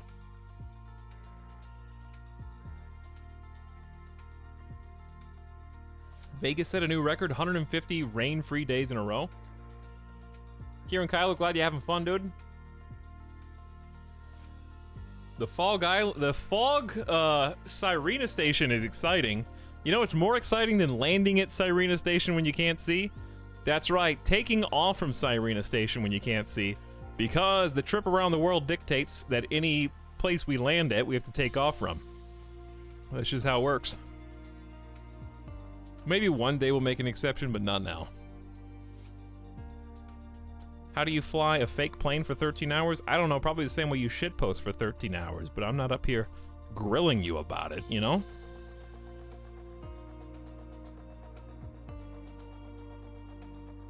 Alright, what plan are we on right now? I don't even remember. Let's just try this one. And see if it's right. Hey, it is. Okay, so I originally set something over here to be a thing. It's not going to take 2 hours. We're changing planes. Oh, I think Volcan Baru. There's another volcano. We're not going to be able to see it, though. Which is unfortunate. It's the only thing, that's the only site to see on this trip, though. I can show you where it is on the map.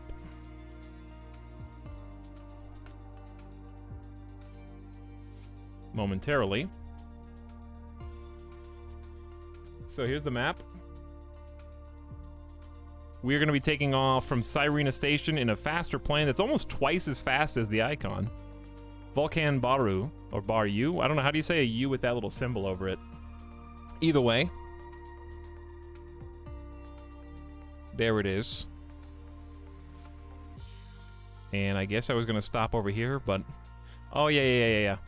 So, here's what we're going to do, chat. We're going to fly into, Sherman, which is somewhere up here, and then the next time we fly, we're going to go through Panama City, because it'd be kind of silly to skip that, and we're going to see the Panama Canal. But we're going to do that when it's daylight. I don't want to fly over the Panama Canal in the shade of night. So, this is going to be the last flight today.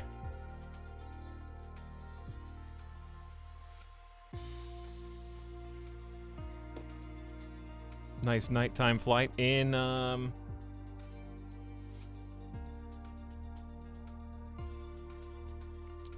different plane, the SR-22.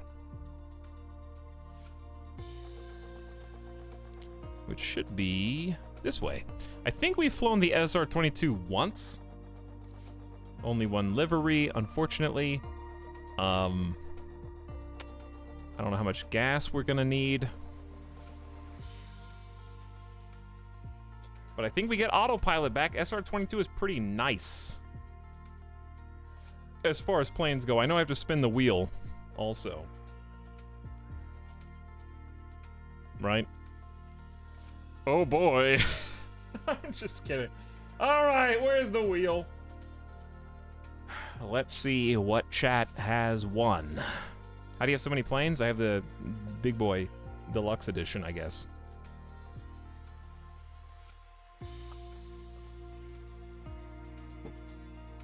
Nice and rainy and 68 here in Tacoma. Nice, derelict. Sounds cozy. Okay. The wheel will decide my fate. We're spinning the wheel. It's called the Wheel of Disaster. Whenever I commit a major error, in this case I crashed on the first flight, and I did it on my own. Without saying, hey guys, I'm gonna try something stupid, land on a volcano, this doesn't count. Like, I didn't, it was a normal error. And as a result, the wheel must be spun. And my hands are off. And this is not a guarantee that the disaster will happen, but rather a chance that it could. And the chance alone is enough. Fuel fail. I don't even know what that means. But fuel fail sounds bad. Almost times 10 subs. Almost.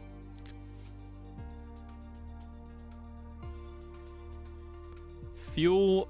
I assume that's fuel pump fail? It's gotta be. Is there a fuel pump on the Wheel of Disaster? No, that's it. Okay, that's the one.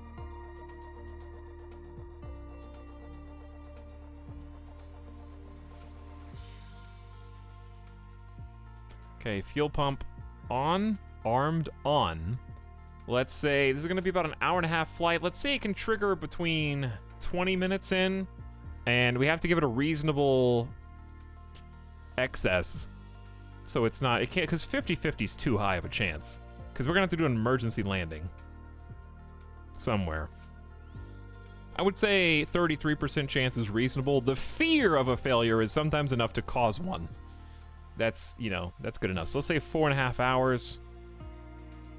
Which is about 270 minutes. Because 50-50 is just too easy. And this is actually... Yeah, this is reasonable. We've had one failure and I actually managed to land because we were in a dual prop plane and the other... Oops. And the other one, the other engine continued to work. All right, it says it's armed. Aircraft selection good. We're gonna do flight conditions. I am no longer online. I don't know why this is triggered. Reset all those. Don't want to spawn on the runway. I got one ramp. Okay, we'll spawn there. And we're going to Sherman. I don't know why I clicked this island, but we're not gonna be able to see anything anyway, so we may as well fly up.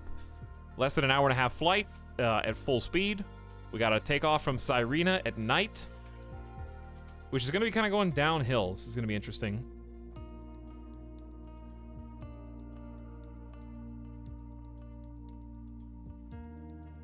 But the last one was good times, you know, Fanes. I agree.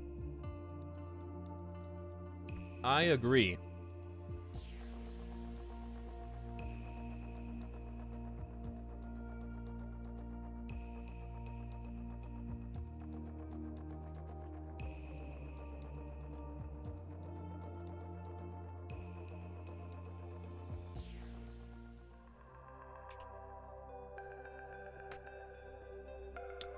Woo.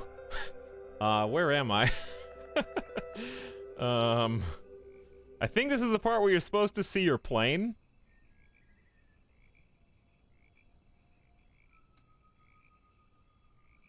I'm pretty sure. And all I see is the abyss.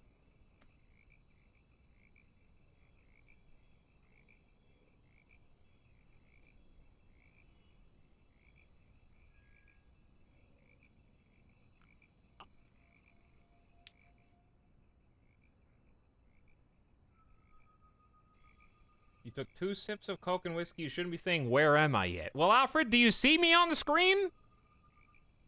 This is true darkness. There are frogs croaking.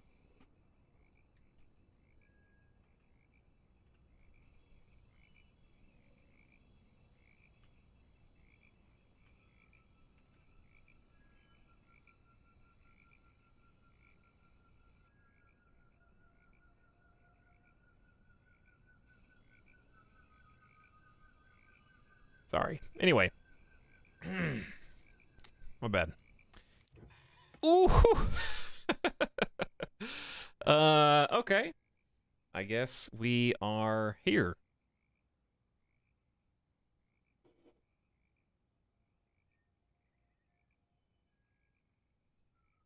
Wherever this is. In our cozy SR-22. Man, turn this into a horror game.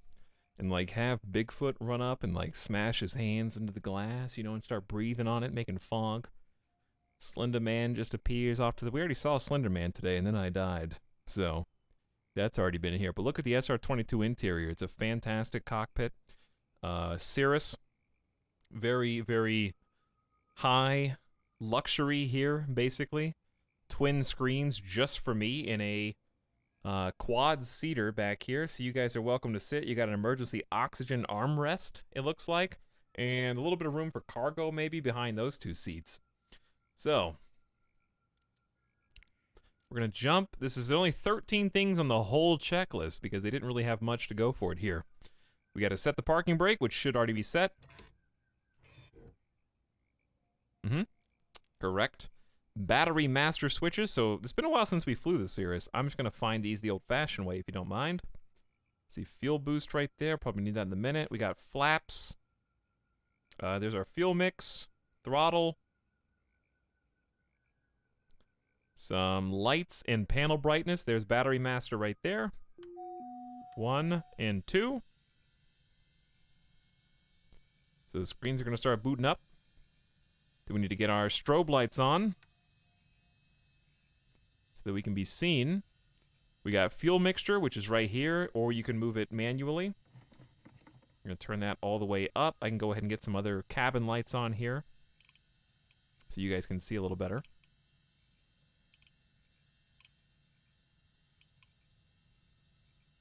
There you go.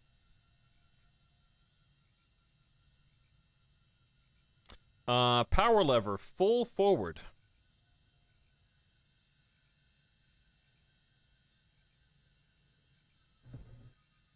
That is the power lever. Fuel pump, prime and then boost.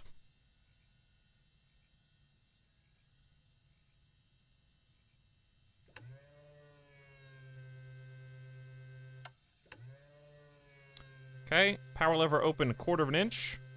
Ignition, start. Yo, I should know where the ignition is before I do this. Okay. Then, back to idle. Oil pressure check. It's good. Can I not turn the boost off now? It doesn't actually say turn fuel boost off, but I assume you do, because I can still hear it. Alt master switches are right here. So that gets the alternator on. And I guess you still leave battery on, because it doesn't tell you to turn it off. But yeah, the engine is powering us instead of the battery right now. And then avionics, in order to speak to ATC. So now we have communication with traffic. We're basically just going to select a runway for takeoff. It's going to be 3. And we are going to, I guess we're going to announce taxi. But I'm facing... We're actually going to go out the other way. We're going to turn around, I think. 21. Mike Romeo Sierra November traffic Cirrus 43 is taxiing. Oh, are we not Midas? Did I not change our call sign? Whoops. Oh well, it's fine. And that's pretty much it. Pretty easy startup as far as these go. Are the New Balances his actual shoes right now, or is this just a bit? Still image.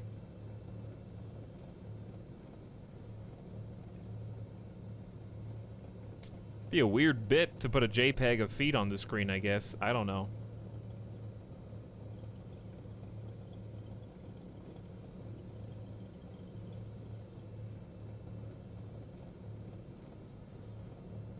Imagine it not being Sunday right now. Syntax Squid. Please. Okay? That's a GIF.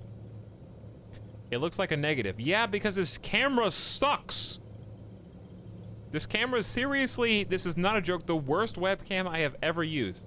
This is what it looks like with the lights on and auto exposure. I had a cell phone in 2007 that had better video than this. No, it's not Germa's old camera, it's Germa's new camera. It was new in box when I borrowed it. It was less than $20.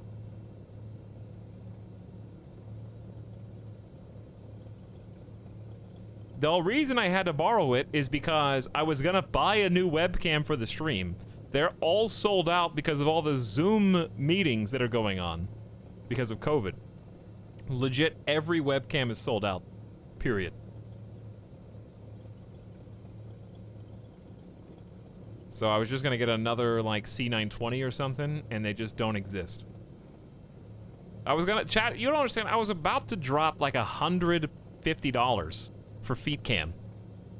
But you know what? In hindsight, I got this. It works. It doesn't need to be on the screen all the time. I know it looks like a pile of crap. It looks like even worse if I make it large.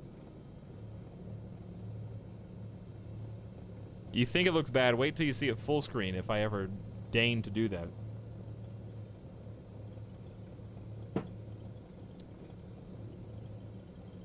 Anyway, welcome everybody. We got a less than 2-hour flight to Panama. We're gonna be landing just north of Panama City at the top end of the canal. That's gonna be our final flight this evening.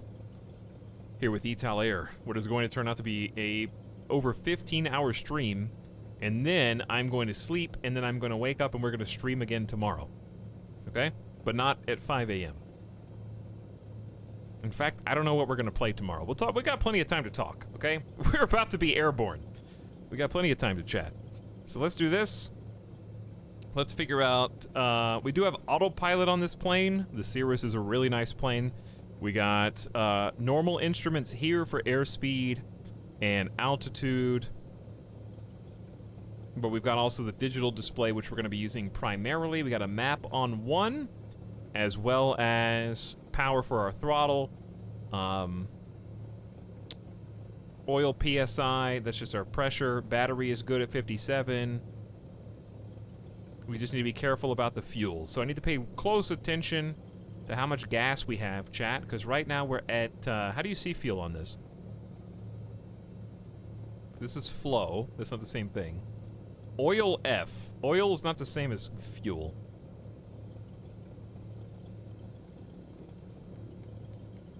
Caution alert's got nothing. Where is my actual fuel?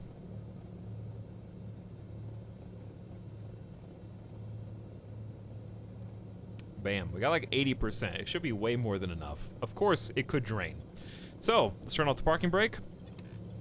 It's crazy to me that this is how you steer. That's the joystick.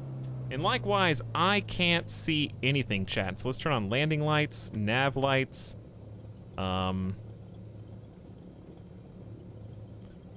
Yo, I still can't see anything. This dash is also very tall. Luckily, we got 3D view here. I don't even understand how 3D view works, but it's pretty cool, dude. If I run into a tree, I'm gonna be so pissed. I can't see anything. That's all the lights I got? Where's my taxi lights? The taxi lights exist on this? I'm new here. What does this peepo thing mean? Indeed. Chat, what does the peepo thing mean? It's basically an emote that you can only see if you have Better Twitch TV or Frank or Phase Z. So if you don't know what that is, I'd recommend Googling Better Twitch TV. It's a free add-on extension that comes with basically a bunch of free emotes that you can use regardless of subscription that everybody else that also has Better Twitch TV can see. It's highly recommended. Many of them are animated emotes that you may need to manually enable by going into the settings and turning on animated emotes. It comes with a bunch of other features as well that you might find helpful. Do I need to update the title?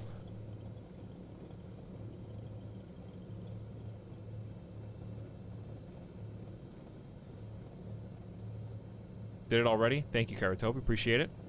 Actual question. Are there taxi lights on this? I see landing lights. All I see is exterior, nav, strobe, land. And they're all on, and I still can't see anything. This is the least visibility I believe that I've had.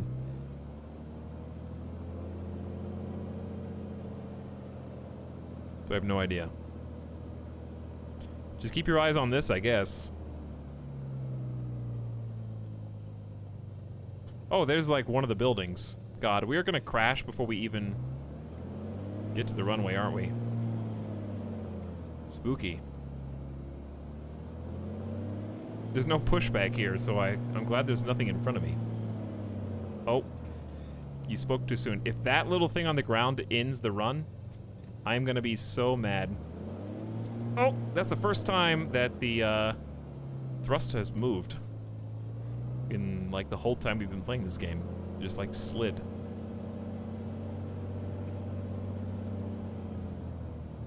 Watch out, there's like a soccer goal to my left.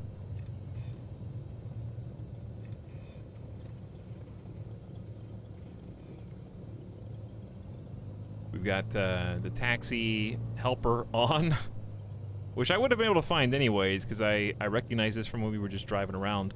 But the runway doesn't actually begin until right here. So do you see on the 3D display this like dark patch? That's the runway. And I think there's one bump right here, but I don't think we're gonna hit it that hard. So we just have to go on blind faith alone. Let's check flaps. Okay, takeoff position, 50%. They're down. Hello, shrub. Please don't kill me on takeoff. Secondly, we want rich fuel mix until well after takeoff, I'm pretty sure. Whew, you guys ready for a takeoff in the blind? From Sirena Station, MRSN, we're heading to just north of Panama City in Sherman at the top end of the Panama Canal. It's gonna be about I'm gonna guess hour 45, maybe, if we make good time. Let's check the weather here in Costa Rica and the weather in Panama.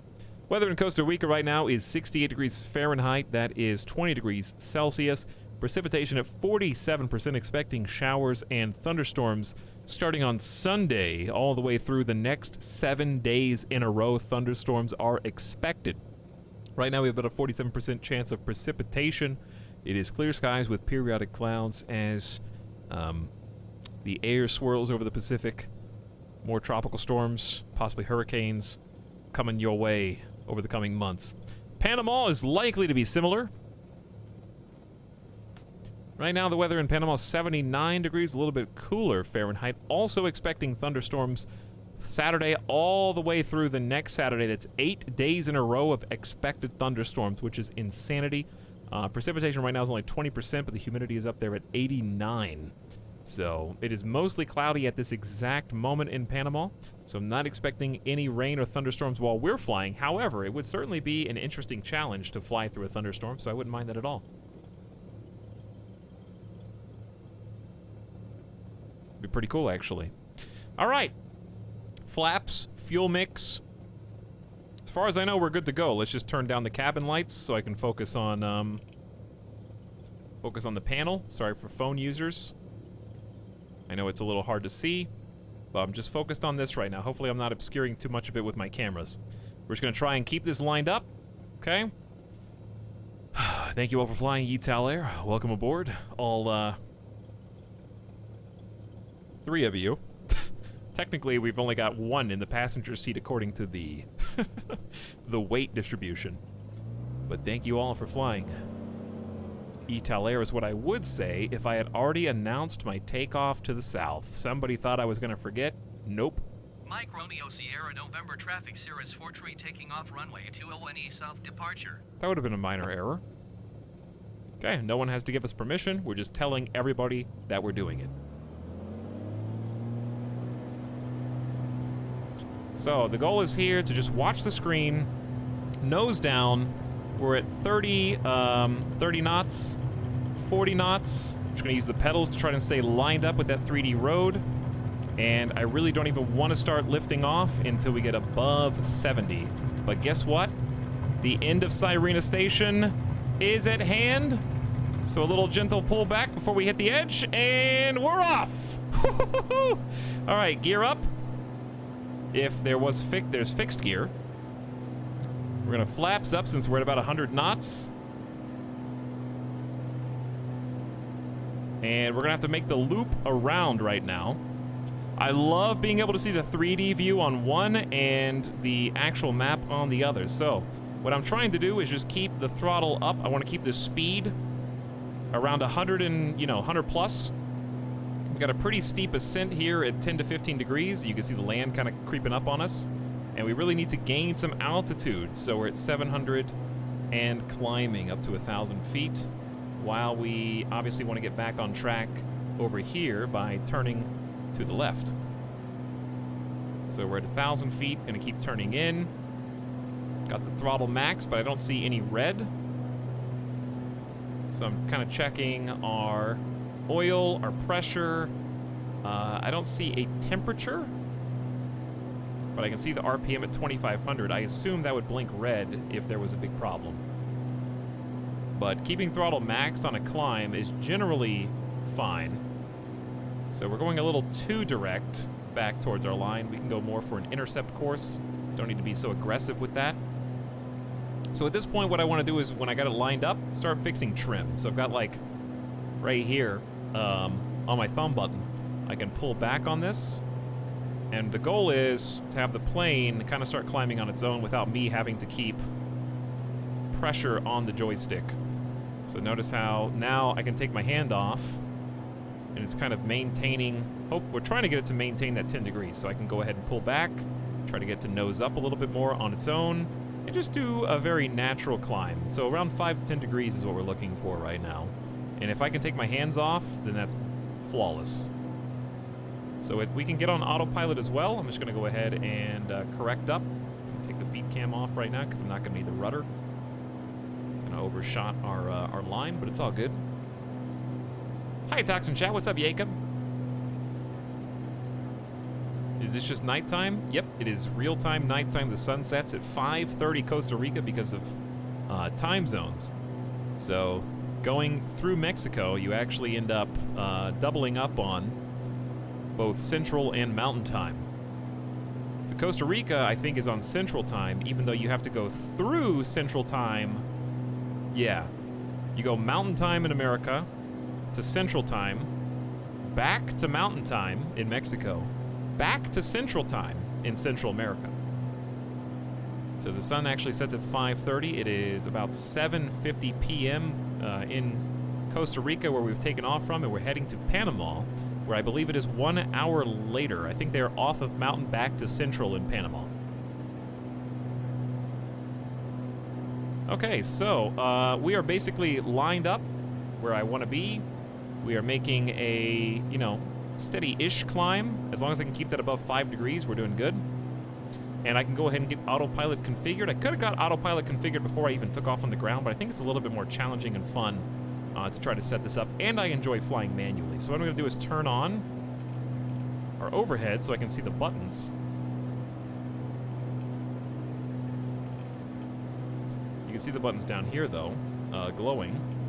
But you might find it a little easier if we do this ourselves. So our autopilot is this panel right here. And what we want to do is turn nav mode on. Before we do, we need to check one thing in particular by choosing, I think, CDI. And we see this VOR2. We are flying GPS. So I think I want this to be on GPS. And after I've got that, I'll select the nav mode, and that's basically going to say, please follow my GPS after I turn the autopilot on. Okay, I also want to... Now, I don't really know what level mode is. I've used it a couple times, but what I'll do is probably turn on altitude hold mode, which will select the current altitude, and obviously we want to go higher than this. Can somebody remind me what's the SR-22's operational altitude? And what we're gonna do, pitot heat off. Would it prefer if I had pitot heat on? I can do that, and if you guys want me to explain it, I can. It seems like it wants it to be on, so that's fine. Still on track. We haven't turned on autopilot yet. Okay, so altitude hold mode is on. We got it set for 4,900 feet, but we want to go way higher than that. So what's the best? I think we can just do vertical. Is this the one that you have to do vertical speed until you get where you want? Engaging autopilot. Okay, level mode is its own autopilot, which is interesting. Okay, so let's just do vertical speed. and I'm going to scroll mouse wheel down until this gets to be about 1,000. That means we're going to travel up at 1,000 feet per second, hopefully, and I guess I'll just tell it where to stop. So let's make sure altitude hold mode is off, and then we should be able to just turn on autopilot and watch as this purple and yellow line kind of find a nice happy middle ground. Did you turn off landing lights? No, because when I'm flying and I like to do kind of camera zooms, and it helps chat see the plane, especially people who are on their phone can at least go, oh, there's a plane there. So for night flights, I tend to leave them on. It also helps people see the clouds and stuff. There's an Alt Select dial and it functions like other autopilots. Alt Select dial. Oh, up here. Cool. Okay, so if I turn on, if I just scroll this up. What was the operational altitude? 25,000 feet, says Frosty. Okay, we're not gonna push that. That's the maximum. So I'd say let's go to 20,000 feet is reasonable. Okay, so by scrolling my mouse wheel, we've got this. This is our target. And so what we're gonna do, as we're currently not ascending anymore, we want to turn vertical speed on, and this just says, please go up, and then we mouse wheel here to say how fast. So if I scroll down, we get a positive speed. So in this case, I have scrolled until I see 1,000. 1,000 feet per minute is a pretty reasonable speed.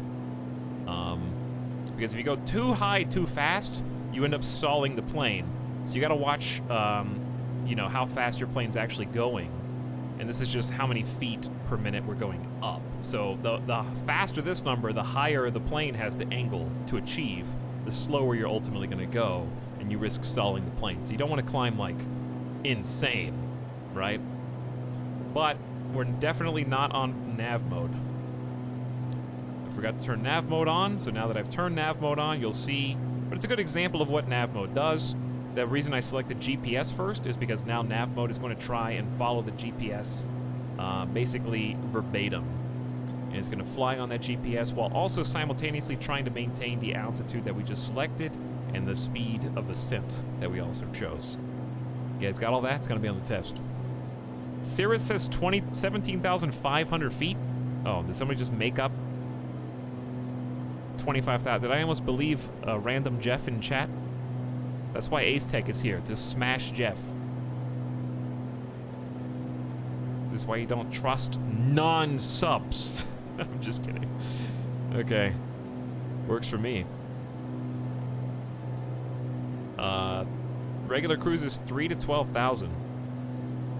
We'll go top into that at 12K. So this thing actually has two variations of scroll. You have a big wheel on the bottom and a small wheel. The big wheel, if you see up here, 8,500, goes in 1,000, right? 11,005. The little wheel goes in hundreds. So that's how you get it to 12,000. So it's like two different scrolls. Okay, so I'll turn the overhead back on, or I can just leave it on low. It's no big deal. We're gonna turn landing lights off, and I'll take a look at what we see outside, which is probably not much except the stars. I am gonna pause save and then turn off taxi ribbon because it always gets bugged. I think that's a good idea. Let's do both. Let's turn off the taxi ribbon because it's annoying. And then I will make a save of the flight in progress. This is flight 10. Okay. Good to go. Etal, what if there's a mountain? Well, we have this 3D display, so you can see there are mountains in the distance over there. Seems like saving canceled our climb, which is weird. We have to turn vertical speed on, or maybe I canceled it with altitude hold mode somehow on accident. But we're back on a climb to 12,000.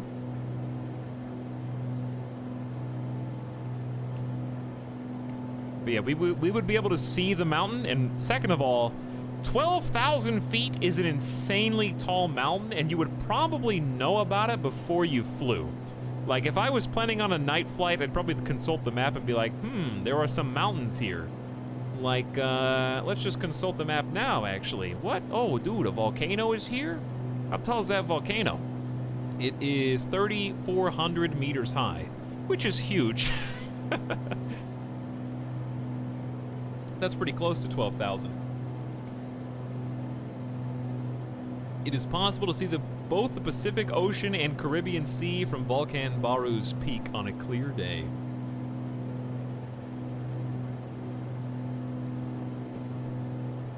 So there you go. So you'd probably just look at a map.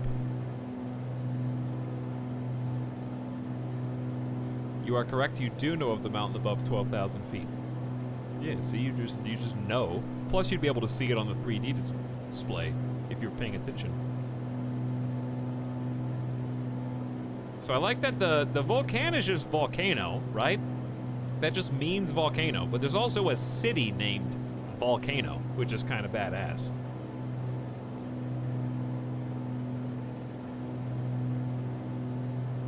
No photos here, unfortunately. This looks like an area the volcano formerly erupted in, you know? Psh. Like, that has to be what this all is. It just, like, slid on down these ridges right on top of this, and people were like, you know what? Yeah, I'm still gonna build there, though. Think about how fertile that it is. Cheap real estate.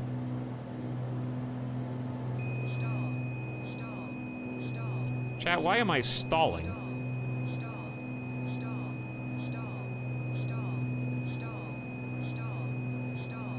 Only going up 1,000 feet per minute, and I'm oh, fuel mix! Wait, no? I'm not getting any more RPM out of this.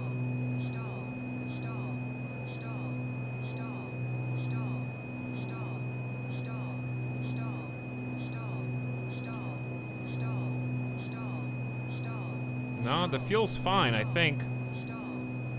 Let's just, stop the vertical speed, do an altitude hold mode.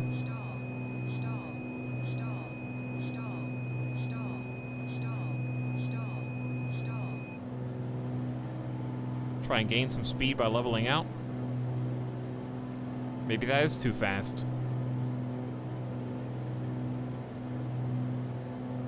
I mean, we're at 11,000 feet. 12,000 is kind of the top end of where we want to cruise. So it's just probably something to do with that. We're fine though, chat. We're good. We'll just chill at 11,000 instead of 12,000. So I want to check the RPM. Fuel mix doesn't seem to do anything. So it's not a fuel mix thing. In fact, we haven't flown a plane today where I need to do fuel mix, so I'm kind of getting used to not doing it, which is kind of a bad situation to be in. I think you just shed too much speed while climbing. I'm sure that's what it was. I don't doubt that. Because we're already back up to 123. So is this Cirrus SR-22 the kind of plane you can just leave throttle up the whole time and it takes care of itself as long as you're not going over speed? Because it seems like RPM is perfect. They don't even give you a gauge. Percent power is only at 69%. Everything looks good except the candy cane of overspeed incoming. So let's just cut the throttle back just enough so we don't overspeed, and if we can just maintain this, we will be golden, chat. We're going at 158 knots true airspeed, even though we're only cruising at 134, so we've actually gained like 24. So this is the actual speed that we're going. It's kind of a thing that is still tricky to even talk about, indicated airspeed versus true airspeed. But once you, I think I understand it enough to get a grasp of what's going on. So at least I get it. All right, if you're on a phone, you can't really see this. By the way, I guess, Kairatobi, we can try and take a screenshot at the next airport. Because I can't see anything either. Oh, I want to look at the plane log. Let's look at the plane log. We got time. I want to see the maps. Is it weird to watch clips of the same stream that you're still in, but at this point, it was so long ago that I don't even remember what happened 12 hours ago. I feel like I've streamed 2 days in a row.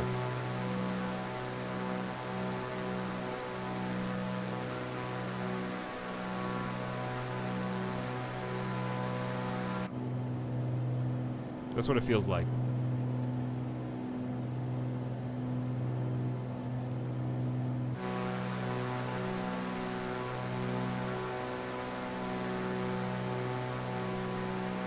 Do I even need to tune? Not really.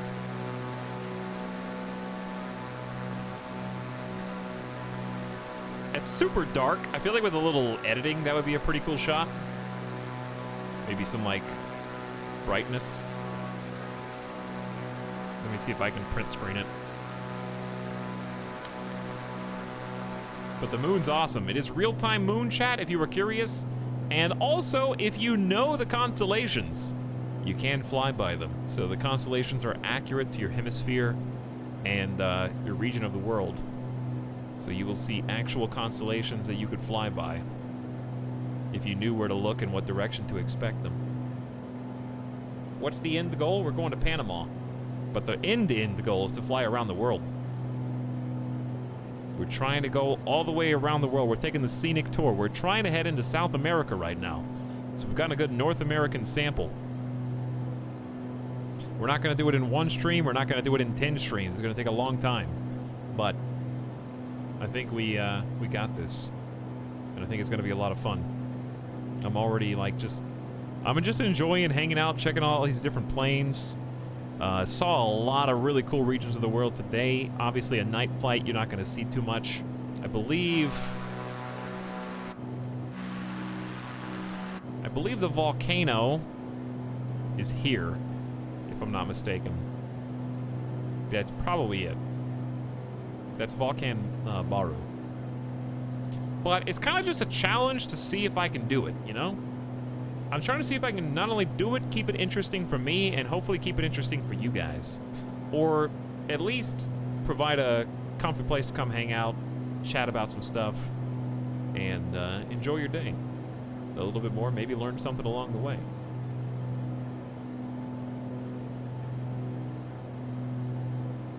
Can you turn on the screen brightness in the Cirrus? Is that like a suggestion? You can.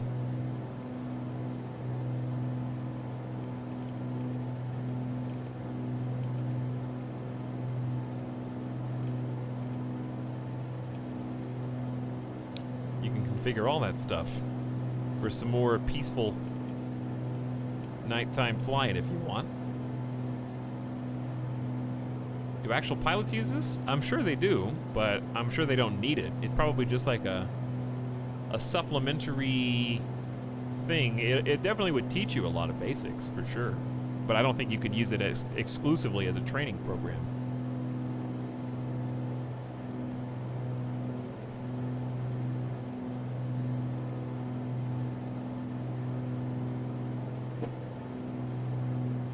Yeah, what Ace Tech said, I just meant like, I don't think you could use this alone and that's enough to get your pilot's license.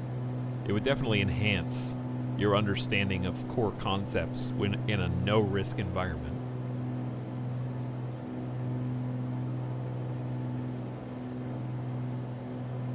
This is a really nice stream to pop in and say hi. Welcome back, Alfred. We're going to be flying a lot. And, doing some big streams along the way. Speaking of big streams, I think we got a couple big streams that we need to get planning, chat. Not least of which is a big flight sim stream that will hopefully happen in October. But I think the clock is ticking. I think we got to do DJ Stream 2 before the new Harmonix game comes out.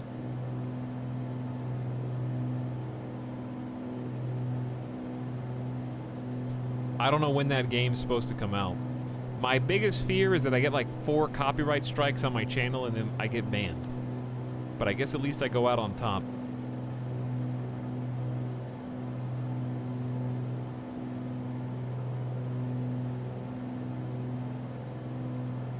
Remember me fondly if that's what happens, okay? I'll never. The thing is, so here's what sucks about being banned. If you get banned, you're physically not allowed to interact with any other streamer. So I couldn't, like, even play on somebody else's stream. I think they would get banned.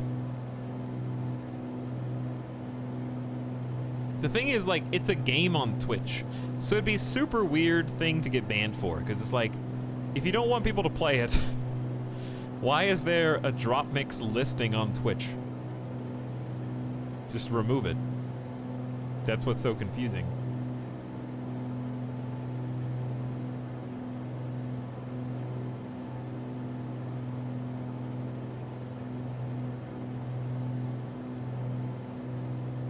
Coil Twitchbot, thank you for the 100 bits. Much appreciated, dude. Bot bits. Their new game is called... I don't even remember. I know it's coming out pretty soon.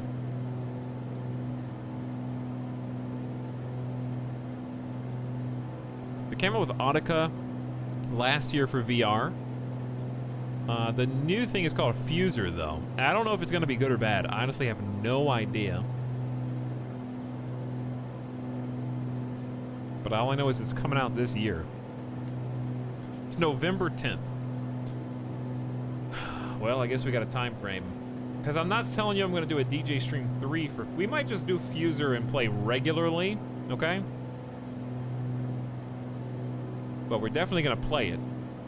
I think I'm going to try to do DJ Stream 2 in October. Maybe like a month from now. That's like enough time to kind of get the ball rolling. So maybe T-minus 1 month or so. We'll have DJ Stream 2 coming up. We'll have the art stream coming up. We'll have a special plane stream besides that coming up. Or maybe 2-in-1 special.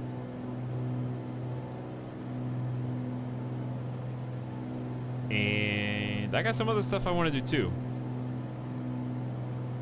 I don't know when this is going to happen because it's going to take... I can't really talk about it. I just cleared my calendar for all of October. I don't know if I want to say anything now. Because I don't know how long it's going to take to get set up. But I am planning a really stupid stream. Like, wasn't worth the investment at all. Nobody knows about this, not even mods. And the reason it's not going to happen is because it takes way too much setup off stream. And I'm lazy, and I don't want to do homework, Mom. Is this what the tweet was about? Yeah, this is what the tweet was about. People were like, oh, you're regretting buying a microwave? And I was like, no, that's small potatoes. The microwave is a gag. That's not a whole stream.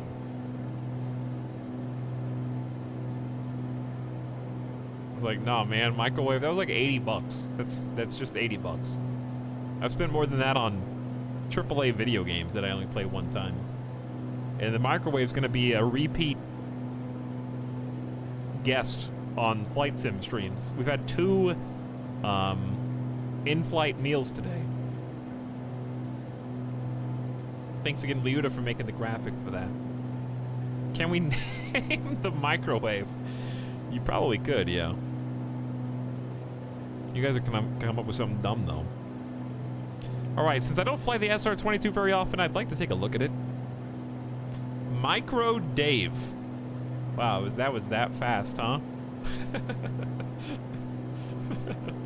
Micro Dave.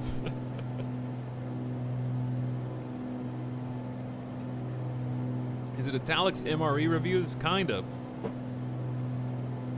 Kind of. We're only 5 minutes away from a waypoint that I set. It's probably the volcano. Yeah, that's the volcano, dude. We're gonna fly right over it. You guys aren't gonna be able to see anything, though. So what's my max height? Like 15,000 feet? Because we're gonna clip it right now. Unless I gain some altitude.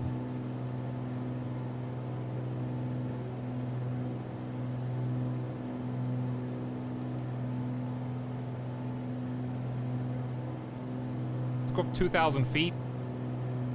And change vertical speed. 5 clicks. Should be 500 feet, which is half of what we were doing last time when we stalled. 17.5 by the book. All right, we'll just start a little climb now if we're going to be there in 4 minutes. Because then we'll have climbed 2,000 feet in 4 minutes, which should be enough. You guys, I mean, I'll go into third person, but you're not going to be able to see it. We'll look it up. Volcan Baru. Micro Dave is a pretty good name. Micro Dave. Okay. We could do another in-flight meal for this particular flight if you wanted. This is not a particularly long flight, though, and I'm not really hungry. We could just do it for the review. I mean, when are enchiladas going to come back out? Are we just going to do enchiladas again next time? King of the enchiladas?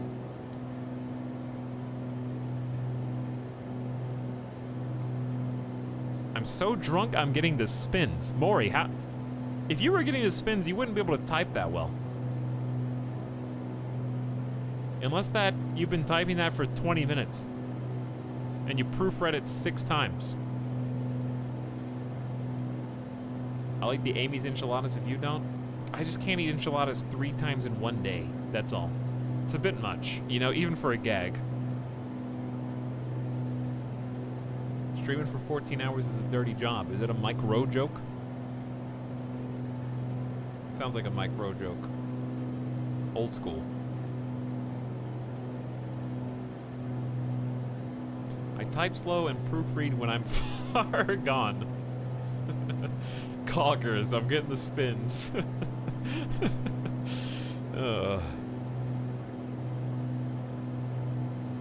Why can you control cabin airflow? These don't need to be animated.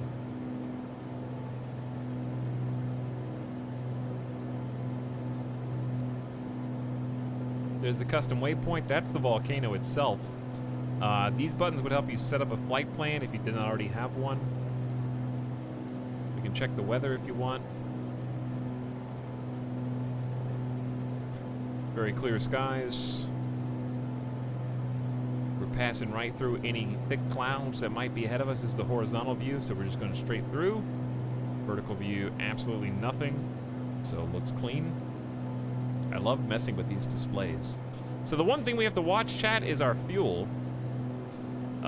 Somebody in chat was like, I can't wait till he forgets to switch fuel tanks, huh? You thought. But now I'm on the right fuel tank like I'm supposed to. GG. He remembered even though he's had a few sips.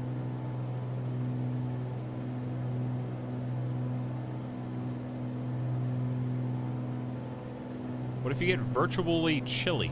You can turn on the virtual heat. It sends a chill down my spine to read chats. That's how I feel anyway. On the main display, you can change your inset, which is effectively just a little weather overlay and a topography for this little mini-map here. See, we're getting a little bit of wind chop. Speaking of wind chop, let's go ahead and see what the wind is like outside. So, the pitot heat is on, which means we'll get our correct indicated airspeed. We're continuing to ascend at about 100 knots. Looks like 500 is a safe climb for this plane. It's not particularly powerful, but it's good enough. See that bump? That's not me. I'm not pushing any buttons.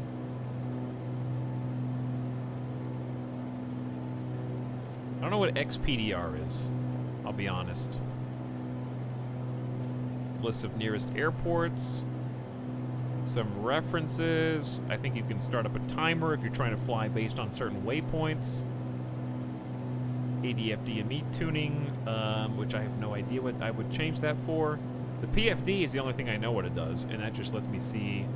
The wind is actually 4 knots, 5 knots against us directly, so we're fighting the wind. 5-knot wind. I'm so glad they fixed the 3-knot, because you can really see that wind bumping us now. There's a lot more turbulence. It makes the flights a little bit more dynamic, especially in planes where you don't have autopilot to just correct everything for you.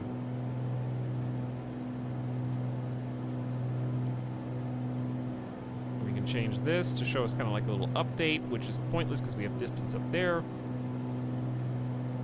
Change the compass rose. I know we've done this a dozen times, but it's just nice to look at every so often. Okay, we should honestly be passing the volcano like... Ooh, we actually can see some stuff out here. I can actually see things, because remember, Baru is like a city. I know you guys can't really see the volcano, you just have to trust that it's there. But I believe that is the city Baru down below. Right at the foot of the volcano. Nice little blood moon going on, too.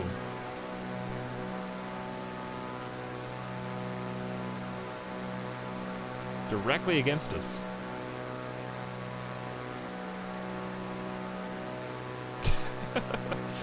Baru? No, Volcan Baru. The city was Volcan. The volcano was named Baru. Whatever, you don't think there's a city named Baru right here? There probably is.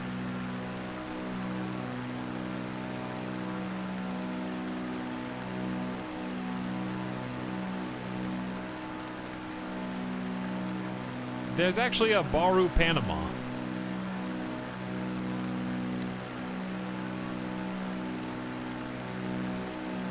But I'm a little confused on to where it... Okay, look at this, chat. Hold on. Ah! Look at me first. If I go here, and we're flying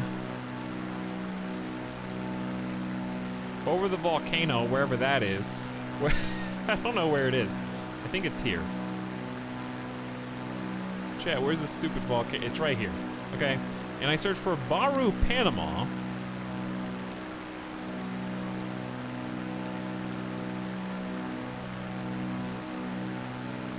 Yo, does Panama own part of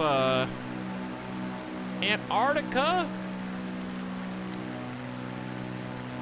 Because that's where Google thinks it is. Checkmate, Google. Bing is a superior satellite imagery program. Like somebody intentionally messed up the Wikipedia page as a joke, and they were wondering when somebody would find it, and I just found it, you know? Anyway, the volcano is behind us now. You can kind of see it on account of how tall it is. And the fact that that silhouette, there's one light at the top. Right there. But I know it's very hard to see.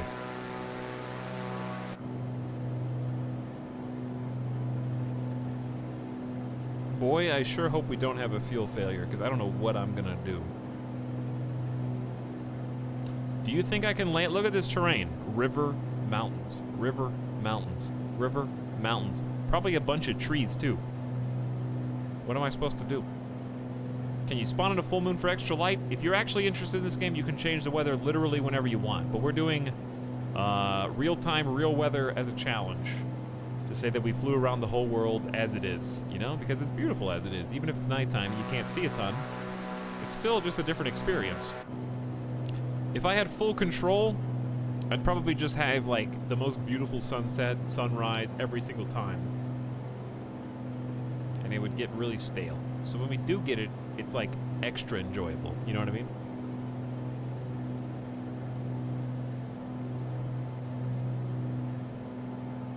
So if the engine fails, we probably do want to save. What's my ETE? 21 minutes to the next destination. We can zoom out.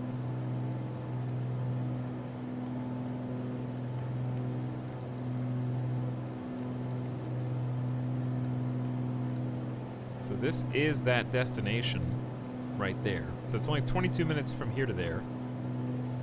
And then just going the rest of the way into Panama. So what we can probably do is, I would say, increase altitude. What was the operational range? 14,000 feet.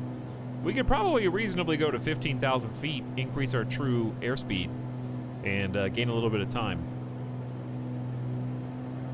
We're already at 13,000.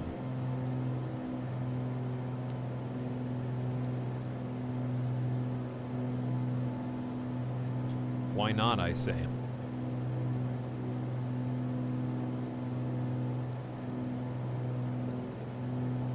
14,000 feet.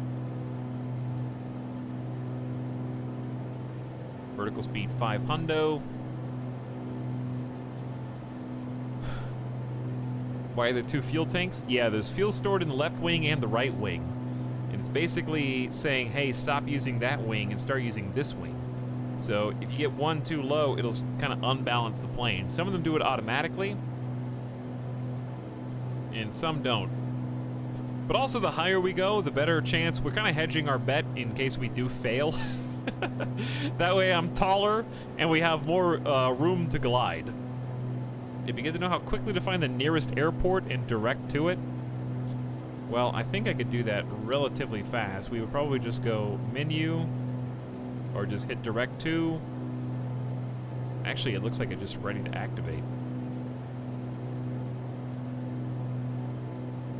I can see the flight plan. Got Ace Tech, dude! Why did you say anything, my man? You could have kept it to yourself. And here we are. All right, direct to, I guess activate, yes. Bro, I don't know how to confirm. What? Okay, I get it. It's fine. We're not gonna stall. Can I put flaps down, or is that bad?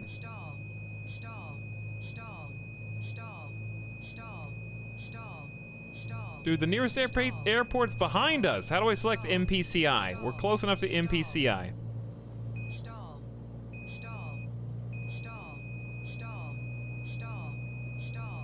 Should I put flaps down or no? Would that give me more lift or not? MPCI. Let's just do... We're fine. We're going 80 knots. We're going down really fast. I don't really know how to operate the system. Go direct to...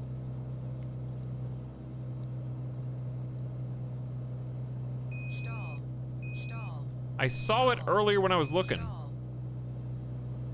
Everyone stay calm and remain seated. That's a good idea.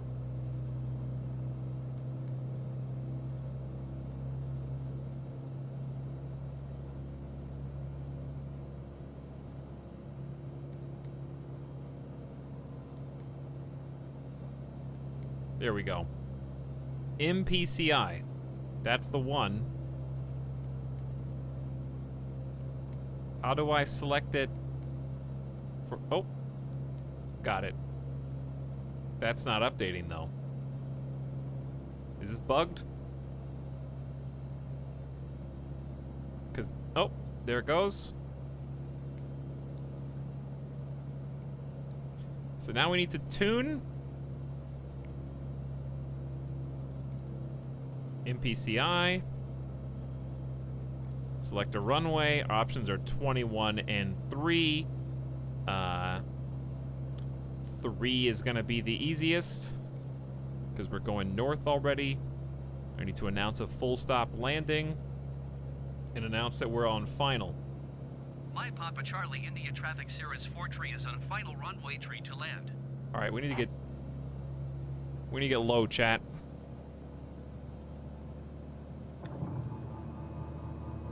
I'm gonna put flaps down so that we can descend at a hopefully slower pace. That's just flaps down tier 1.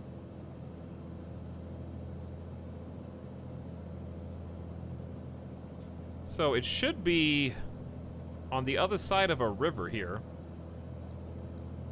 But we're coming up on it relatively quick. This is it.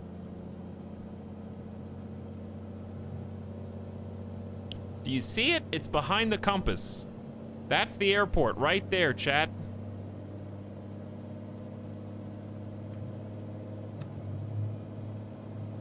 It seems fine to flaps down again. I'm gonna change my altimeter in case that's messed up. I can see lights on the ground too.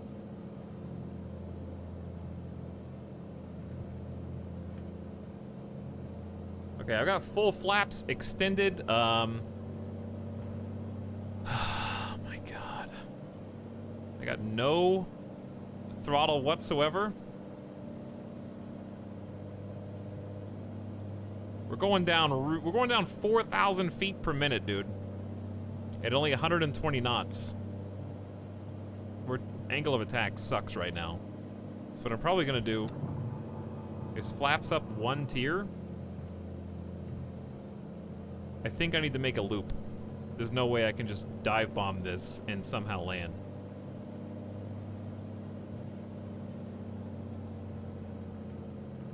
So what's going on right now, chat, is there is a fuel failure. Basically what that means is our gas is no longer getting to the engine, so the engine cannot run. So even though we do have gas in the tank, there is no way for the pumps to get any more gas inside of them. So I've got flaps all the way up while we continue to slowly descend. And we're gonna do a full rotation here and hopefully make it. We're at about 40. Stall. Why am I stalling at 100 knots? That really didn't bleed off any height whatsoever. I'm like right on top of it. Going back to flaps up so that we can gain some speed. We're at 3,000 feet. I know I'm pointed the opposite, but we're still losing altitude, hopefully in a controlled environment.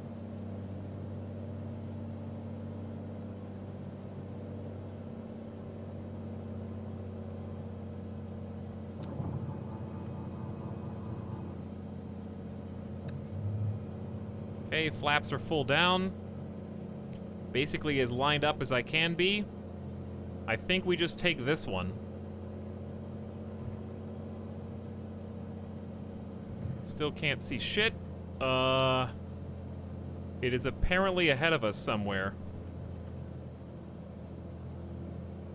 Is it a highway? Like, what?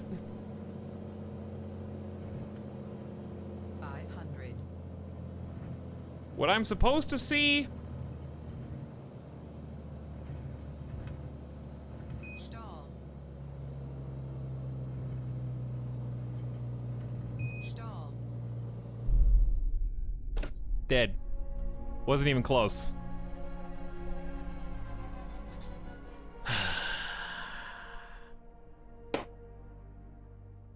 There's not a single light on the runway.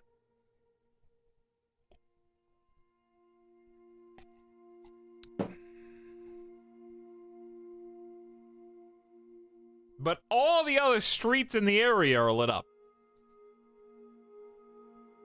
Here's what sucks about that. I don't know when the last save was. So this is when the failure wheel comes back to bite us. I blame Aztec for jinxing the whole thing.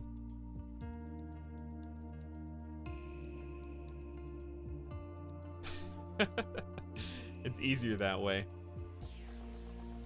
Literally less than 30 seconds afterward.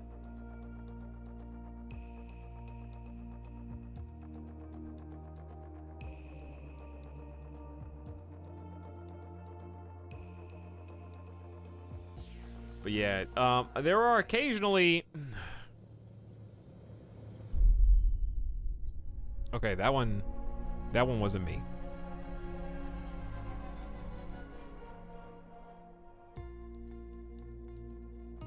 I didn't do that one.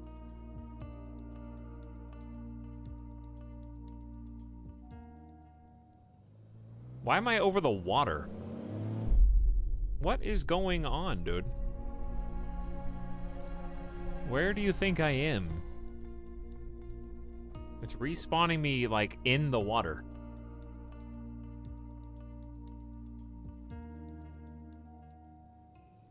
So here's what I have to do. I hit active pause, game.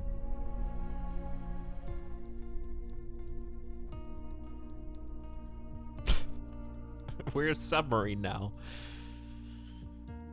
Hang on. That one I didn't even click play on. I'm hitting active pause. There's nothing else I can do. I'm in the water. I think I'm spawned in the water. How do I get out of it? How do I escape this hell?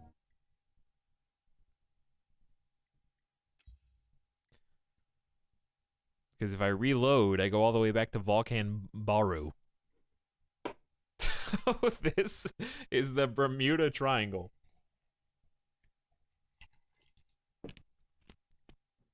Laughing my ass off, Jeff is basically the correct emo. That's the perfect combination.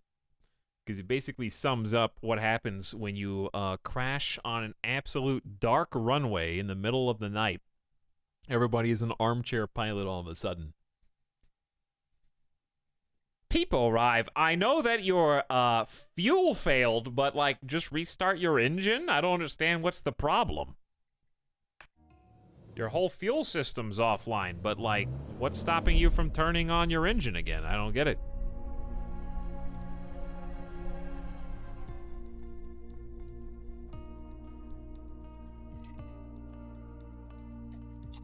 I know engine failure wasn't the selected failure. It was... Okay, enough of this! I gotta reload. Before we end up in this purgatory again. Flight 10 in Prague. It's like 30 minutes ago. And also, chat, it was Acetech who told us that they tested themselves and any failure in the game currently results in an unsolvable fail state where you basically have to attempt an emergency landing.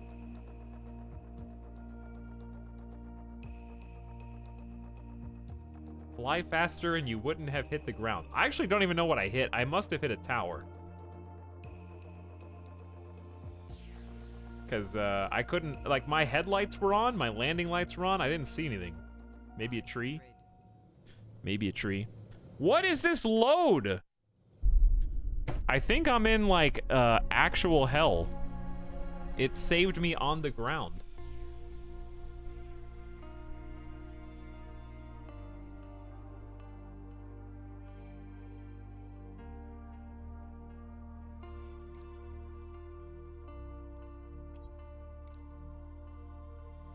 Try again. This is flight 10 in Prague. FLT. Take me away. I've made so many good comments today. I feel proud. Let me see. Your last one was lol. Your last one was laughing my ass off, Jeff. Your last one was question mark lol. Then Omega lol. Then lol. Then Monka S. Then backseat. Then Rainbow Please 500. Those are pretty good. Hey, those are pretty good. I need some more ice. If I'm going to keep dying eternally in the water. There's a way around it, but it's not very good. Actually, it is pretty good.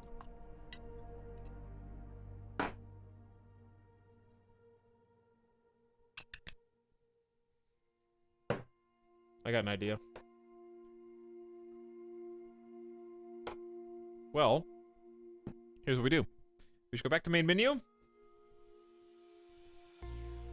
Is that rum? It is whiskey. Specifically bourbon. Specifically wild turkey. It's a pretty easy way to solve this, actually. I don't know why I didn't think of this sooner.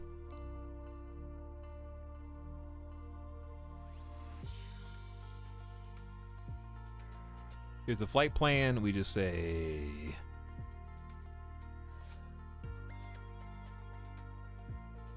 Dude, where's the runway that we were at? I think it was this, right?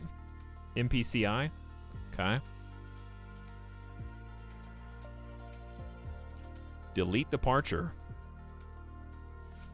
Then come over here. Set a custom departure, and bam, we're good to go. Easy. Buffalo Trace is good too. I've been interested to try some new ones. Maybe I'll try Buffalo Trace because Tim the Sorcerer said so.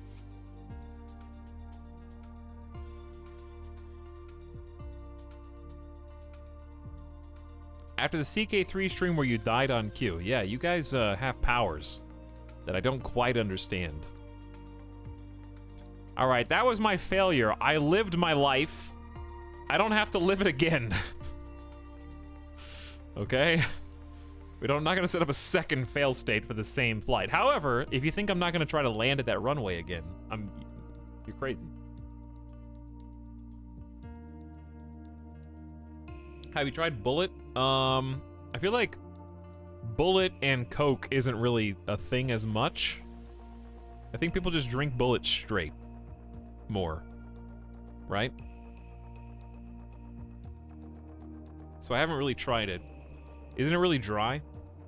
I kind of like more flavorful bourbon instead of like a rye. Isn't that more of a rye whiskey? I don't know how much I feel about rye. Maybe I need to try it some more.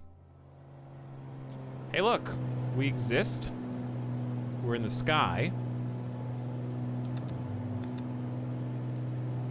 No alerts. But more importantly,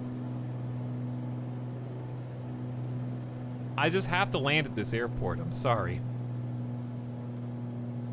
So I'm just throttling all the way to neutral and pretending like it's the same thing because now it's a challenge.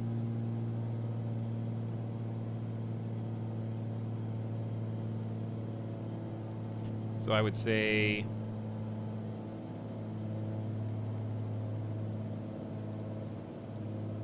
Flight Papa Charlie India traffic -10 is direct on final to- runway tree to land. you.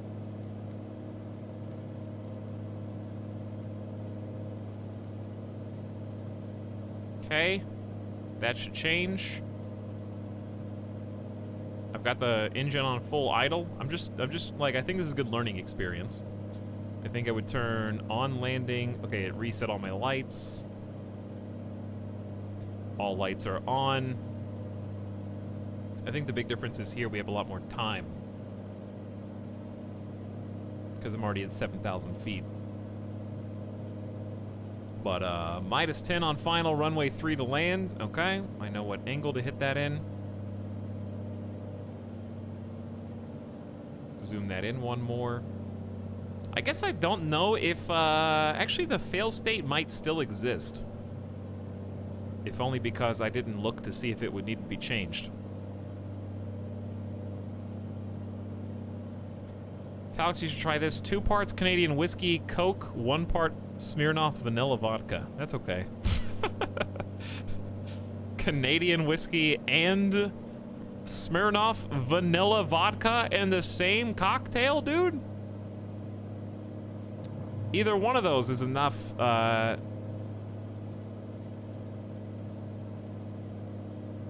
make any college student, pass out after 2 drinks.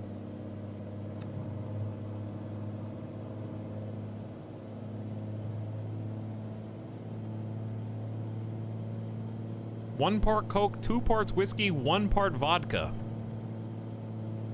Why not vanilla Crown Royal? Because Crown Royal kind of sucks. Stall. All right, so we're just doing this as a challenge. This one doesn't count against me. Honestly, it's kind of sucks that the other one counted against me.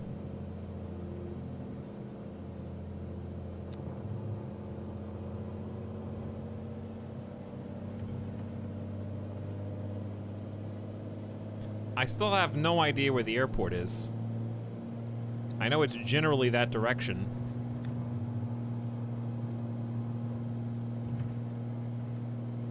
Rum, I'm not a huge fan of, but it's fine.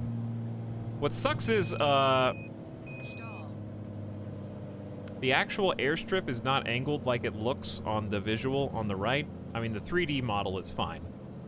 The 3D model's accurate. Stall. It's the GPS that gets me. Stall. Alright, we're going full flaps. I'm gonna try to go 3D model alone, chat. We're at 2,300 feet. Dropping like a rock with full flaps down.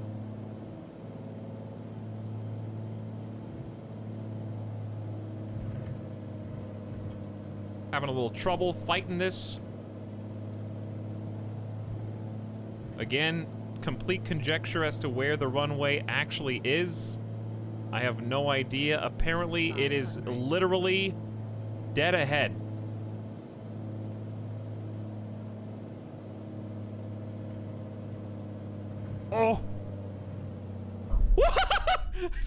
Okay, I I could have had that, but it still startled me. The plane was fighting me on the way in. It scared me.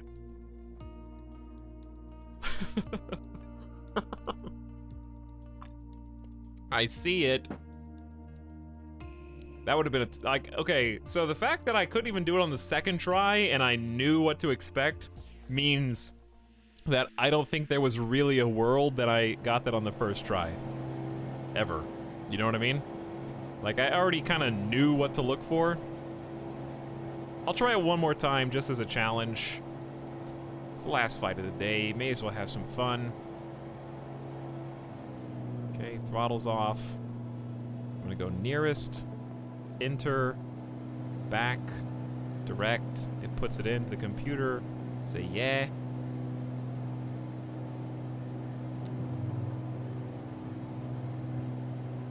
No, I don't think this airport IRL either. It doesn't accept flights at night, or promise it's very sensitive because of the trim. So I think that's what got me killed right there. The trim's all messed up from when we were, you know, flying high in a straight line. So if I fixed the trim, that would have been an easy landing. What got me was it jumped really high up compared to what I thought was going to happen. So that's what got me killed. See, like now it's still pointing up and we're stalling. But if I just majorly trim down, we're fine. One more try. But yeah, my automatic trim is just like, from autopilot, is just incredibly high up. Stall. See, it's just Stall. pointing me nose up for some reason, and I can't do anything about it. I am just holding the trim up. Stall. Game doesn't care. It's like, you let me go, I'm going back to stall.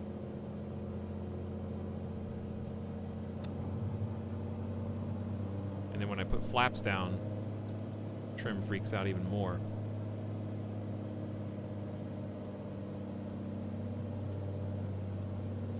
From the images online, this plane should have some pretty bright taxi lights. It does not. I think the lighting in the game is very dim for a lot of these headlights compared to how it should be, and I hope that they make them a little bit brighter.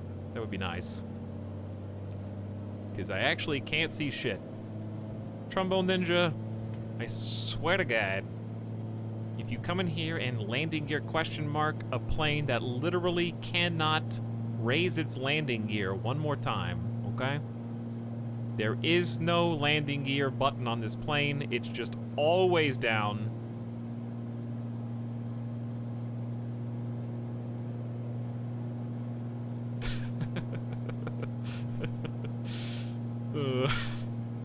Okay, so just watch the screen. That little strip is the actual runway. We got full flaps down. I know we're coming in hot because I'm doing a no throttle emergency landing challenge. So normally we wouldn't be doing this, but this is representative of how we came in the last time, except I'm going to try and come in a little bit 500. lower, a little faster. Right over these nice people's houses, dude. See, that's what got me killed just last time. It's like super volatile right here. Oh!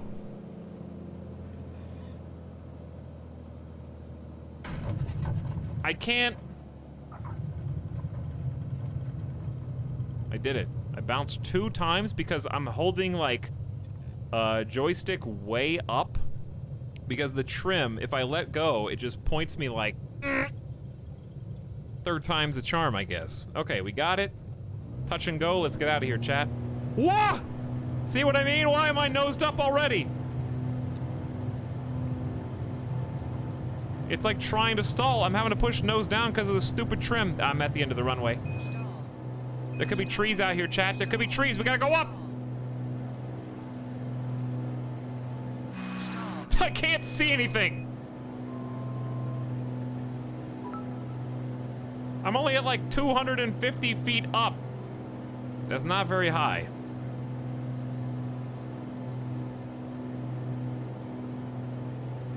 It's high enough to go over this.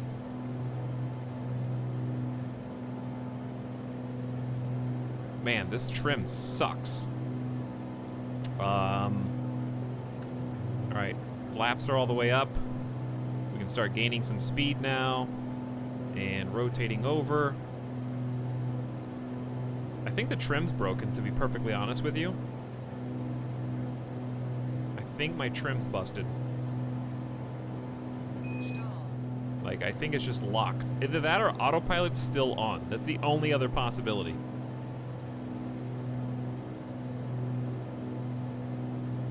Because it is trying to make me... I don't think autopilot's on.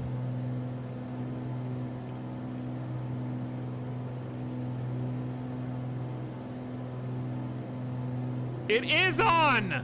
I was trying to land with autopilot on the entire time! No wonder I couldn't trim. Why would the game save load in with autopilot engaged? Chat, for reference, I don't know if you recall, but what happened was I had to back out, create a new custom flight plan. So there's literally, I never in this version of events turned on autopilot. This is not a reload of the first save that we crashed on. This is a new custom flight plan. And it defaulted to autopilot. It always starts you in midair with autopilot to give you a buffer. That's dumb. Why do you need autopilot to give you a buffer? This baby mode? Think I'm scared to steer my plane in my plane simulator?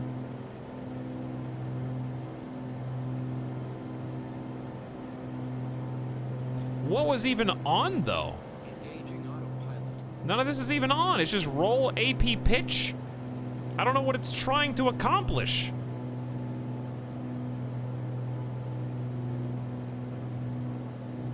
Besides murder. Stall. Where was autopilot when we spawned in and instantly died multiple times? Exactly. Also, I need the airport code so I can plug that in so we can get back on track. Now that I've hopefully got this under control somewhat. Oh my god. This is miserable. Autopilot just jams everything trim max in one direction and then tries to murder you.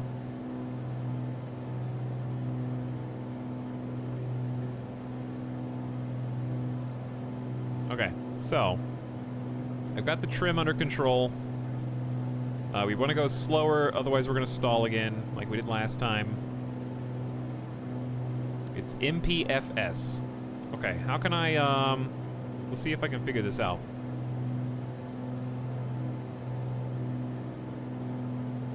So we got a blank. Can I do it from here? Nope. Can't use this menu. So...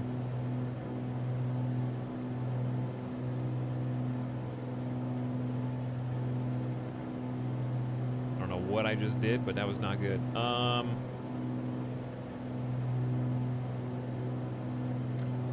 guess I could look at nearest. How do you scroll down on this? I know how to select.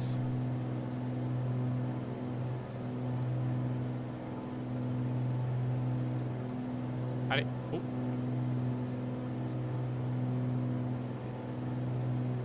I'm on MRBA. How?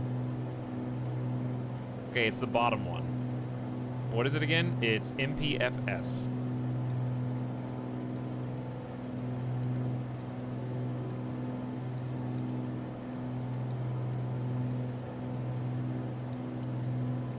God, where is it?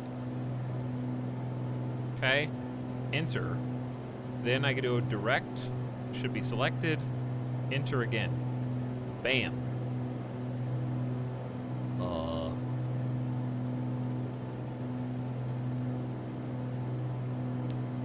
What?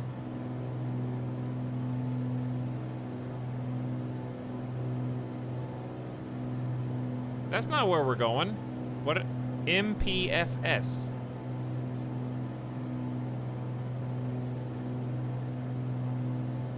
Oh, there's an MPSF and an MPFS. Oh. Okay, well, that's confusing.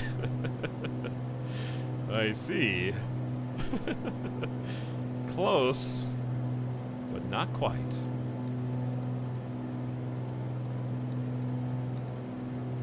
Oh, I found it. Those are very similar. That's MR. God, what? Hang on.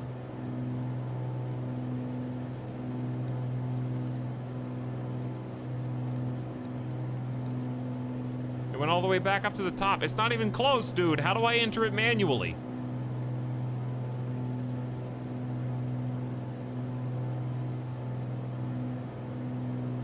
Because it honestly should just be...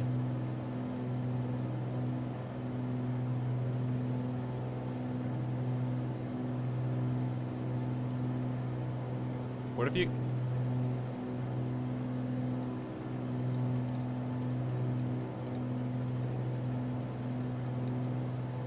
Is it MRFS? What is it called? God, I don't remember. It's MP something.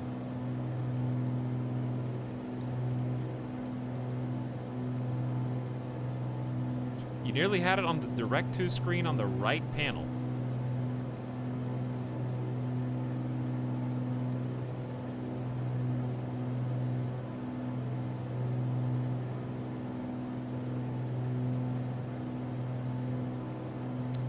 Well, I don't know how to do any of this.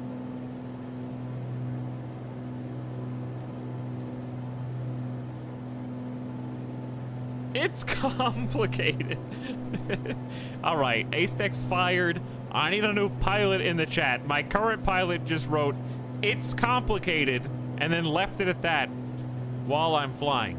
I'm new to this game. Can you seriously fly anywhere in the world? You can, Tucker. It's the whole world. Some of it's going to be more highly detailed than other parts, though, FYI. You caught me at a bad time. We're flying at night, and I can't find the airport that I'm trying to get to.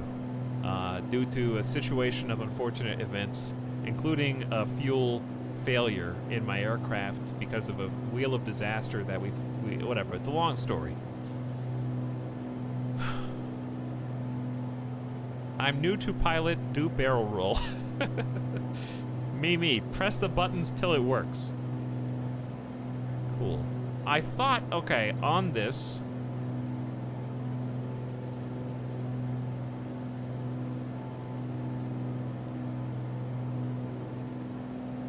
Delete flight plan, yes. Okay, got that done.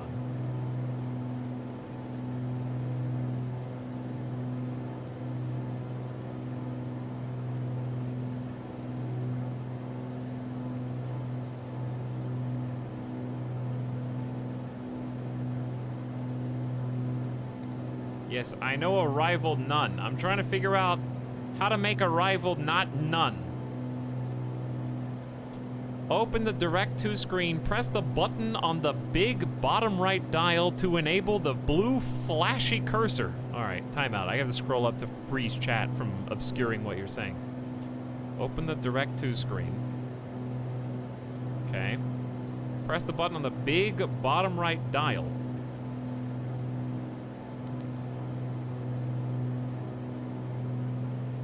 To enable blue flashy cursor. Then turn the small part right of the bottom right dial to select the letter M. Wow, this is complicated. You said the small part, that's the top part. Oh my god, it is complicated.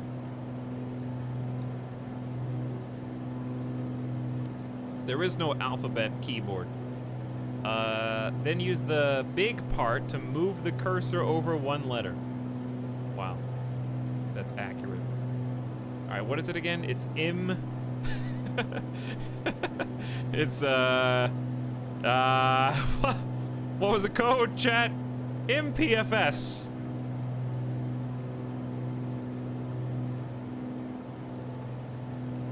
The hardest part about this is not moving my head at all.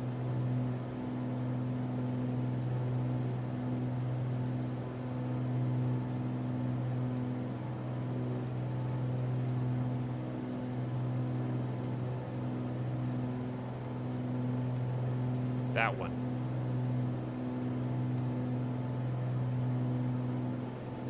Did I do it? We did it! Hooray!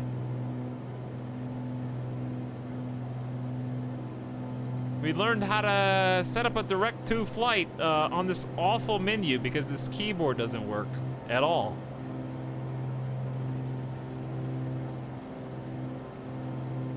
Now we can close those and configure autopilot again. We're already at 10,000 feet. We've been flying pretty steady now. So what I want is to make sure it's on GPS. It is. Turn nav mode on. Engaging autopilot. Turn autopilot off before we die. Then I'm gonna turn on altitude hold mode in autopilot, and that should, okay, kill us a different way. What's the part of autopilot that's trying to murder me right now that I don't know about? ETAL Air is going around the world, and now you're going to. Thank you, Carson, for petting the plane. That's very nice.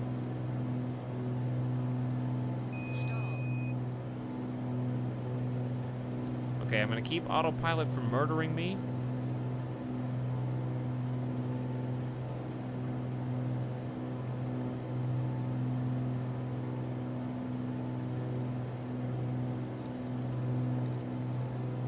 I'm gonna set the altitude to like 13,000 feet. I'm gonna set vertical speed mode on and just stop it from stalling. And hopefully it fixes the trim.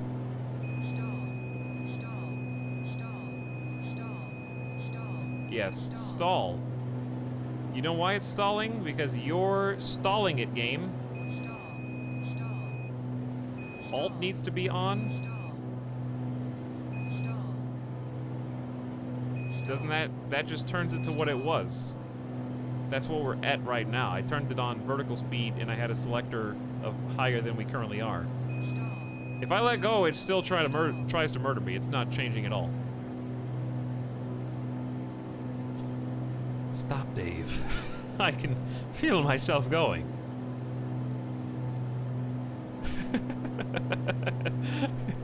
Ace Tech just said, it's hard to back seat with a delay. The cry heard round the world of Jeffs. It's hard to back seat with a delay. That doesn't stop most people. That's right, Kairatobi. It really doesn't. Okay, so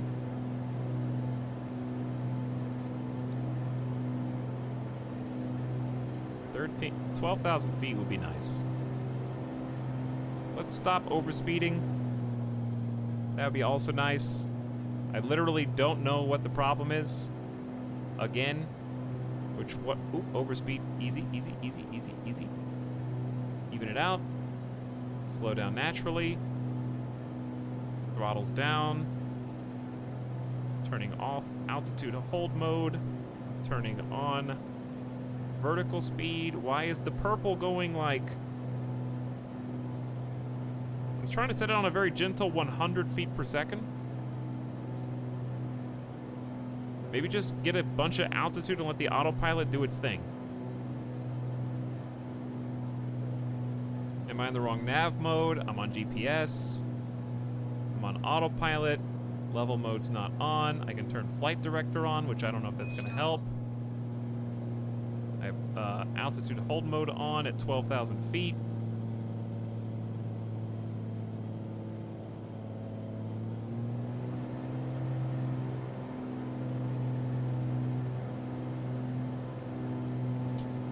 Hello, this is a one-way flight to oblivion. It is, yes.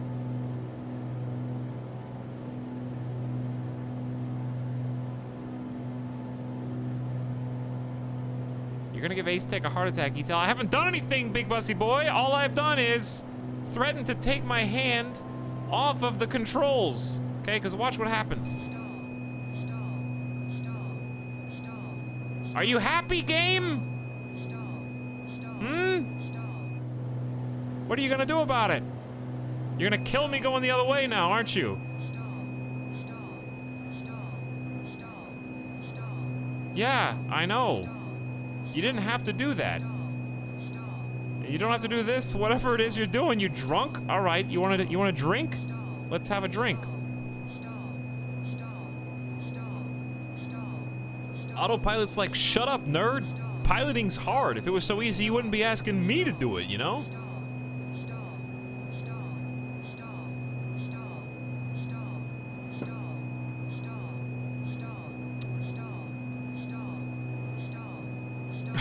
Wee.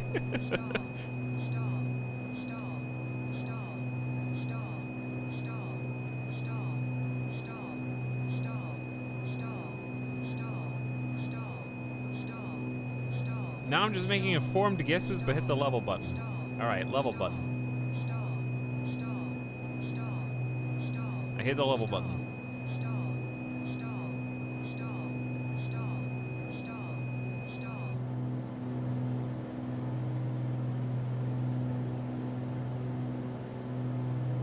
Dad, make it stop. I'm doing my best.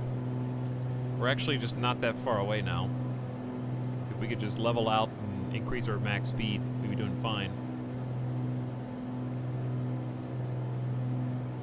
So, I don't even understand what the difference is between level mode and nav mode and why they're mutually exclusive.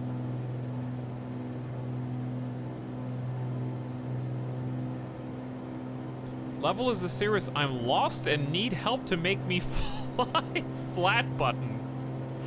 Are you saying that the autopilot is not smart enough to solve that on its own? There were so many alerts I didn't notice my own plane crash. Bebop. Do not watch streams in pilot, okay? It can't even hold 12,000 feet. It's so drunk that it just shot past 12,000 feet, dude. It's still going down at 800 feet per minute for some reason. And on top of that, we're not even on our GPS line anymore. So turn this back on and see what happens.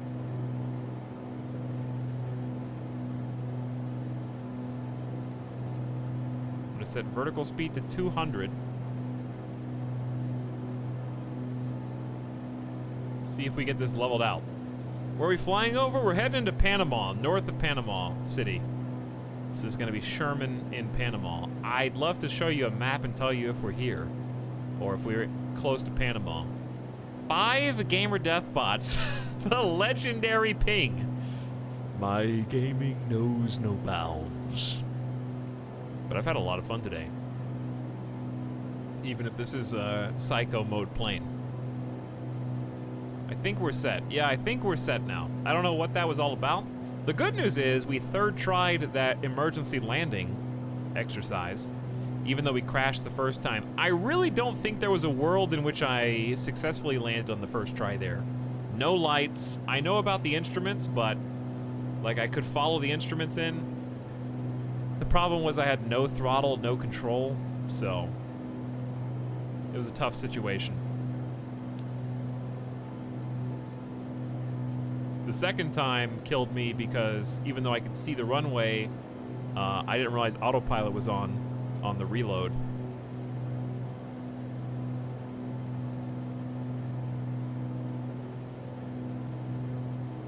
Now that we're back on track, chat, what say we open up the plane log?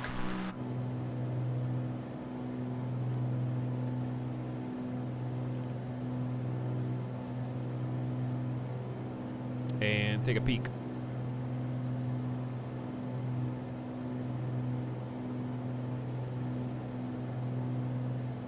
Okay, so the plane log is a bright white background. So if it's nighttime where you are, you're in your bed, it's gonna be a super bright screen. Okay, so put on your sunglasses. You've been warned.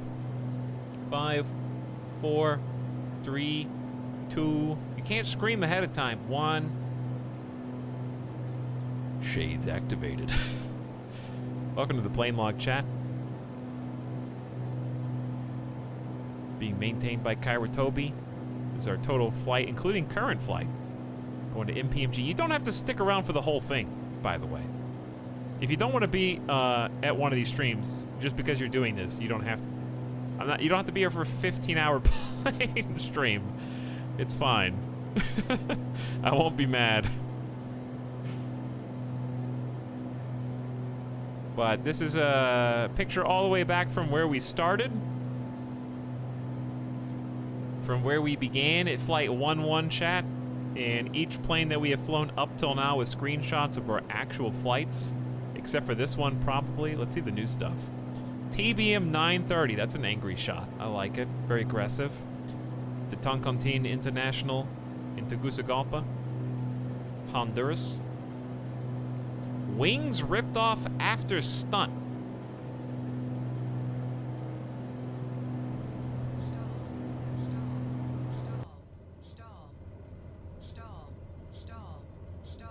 I did a flip. Sync rate. Sync rate. Pull up. Sync rate. Up. Easy. Easy. What even happened here? Easy. That was pretty smooth, chat. It wasn't the stunt that lived. It wasn't the stunt that killed me, it was the hubris afterward. I nosedived to try to be cutesy over this hill, and you can see me going into overspeed, not paying attention. Hey look, we're flying into Dominica right now, it looks like. That's exactly what my flight looked like. Okay. To be fair, to me, look how little overspeed we were. I know you can't see me, but you can see me. Look at this. Hey look, we're flying into Dominica right now. It look, I'm like 1 knot over, dude. It's like, that's exactly what my flight looked like. I barely even did anything.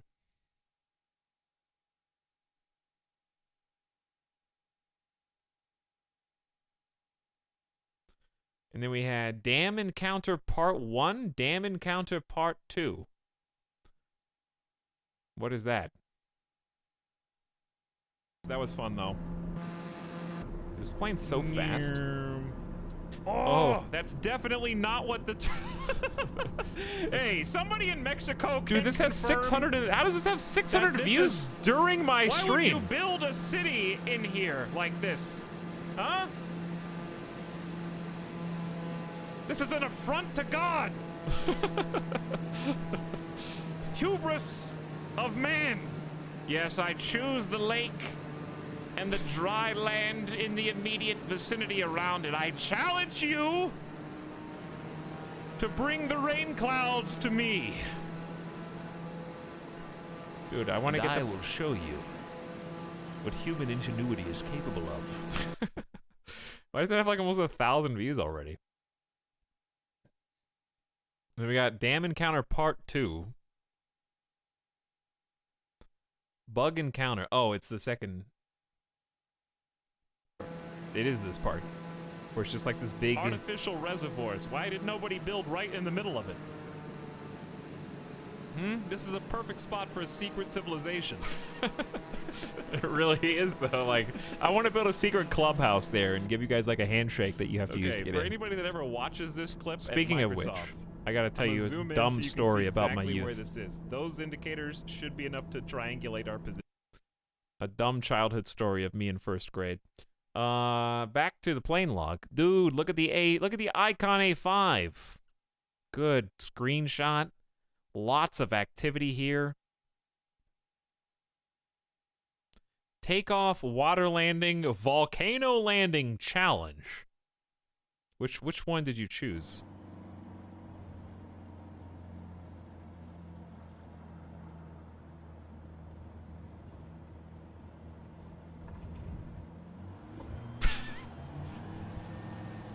Never give up over here. Dude, this was so good, though. Oh, is this the one that I succeeded after like 10 attempts and then slid backwards? That's why I couldn't brake, though. Did you see how I almost flipped over right there? I hit the brakes, bam. I was like, uh-oh, now what? I can't hit the brakes. I can't. Noom. Okay, but like, if that went a little different, like if I didn't know what was behind me, obviously, but if I had gone this way to my right instead of to my left, I could have made it. Because look, I'm swinging. I was like, I had to pick a direction. So I was like, I guess I'll just jam it to the side. Look how much space I have over here.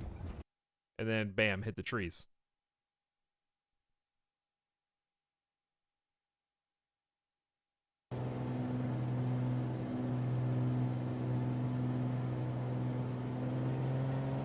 Get some speed.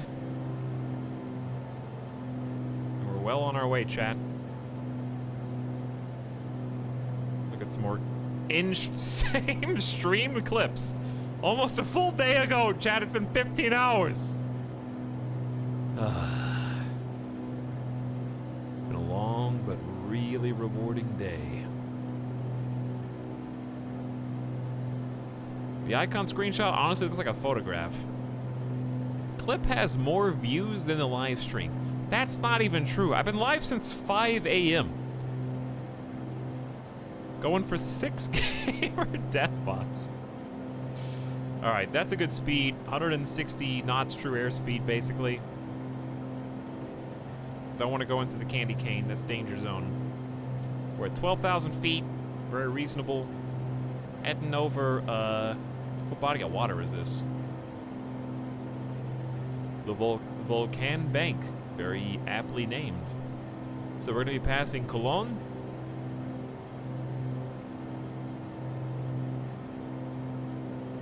Which has its own really cool bay, and it looks like these are effectively like wave breakers, right? ETAL Air is going around the world, and now you're going to... This is Fort Sherman. Big hotel in the marina. Cocosolo, Cristobal, and Colon. And then we've got the Panama Canal. So we're gonna have plenty of time to learn about this area and going all the way down the canal.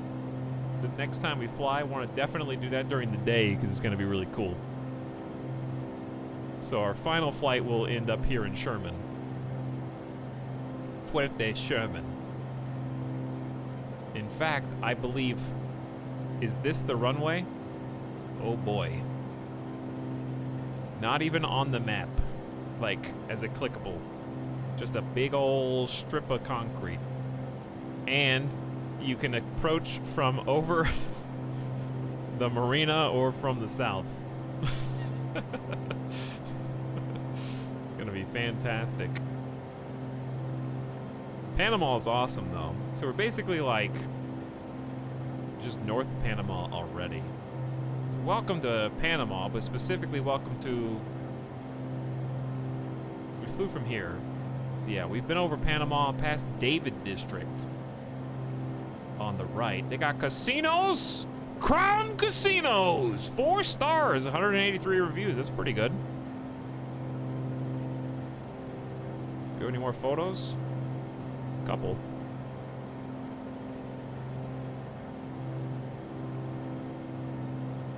Nice soccer stadium. That's actually really nice. Animals? Is that a cow? What is that? International Fair of San Jose de David. Coquito? Nuevos Encolitos? Art in Panama. We got Las Lomas over here to the right.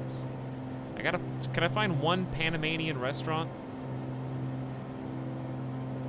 How come it's like daytime over there? What, chat, what, ooh, speed. Cut the speed a little. Why is the sun already coming up, bro? It's not even close. It's like 3:11 local time?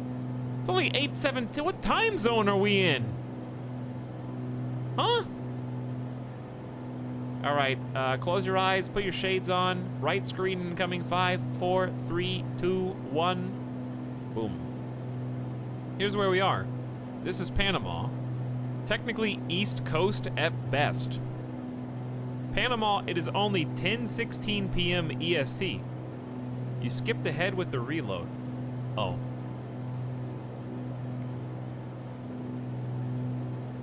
This is 2:55 a.m. live.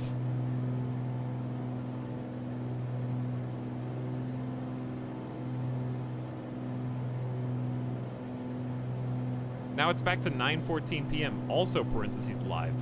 Yeah. Okay, I was like, there's no way the sun's coming up right now. So we weren't... It got confused on what live time was. What even is time? It's all relative. I love how he's pronouncing all these names right, but he pronounces Jorge like George. Yeah, because, well, first of all, translated it is George, so it's not incorrect. But also,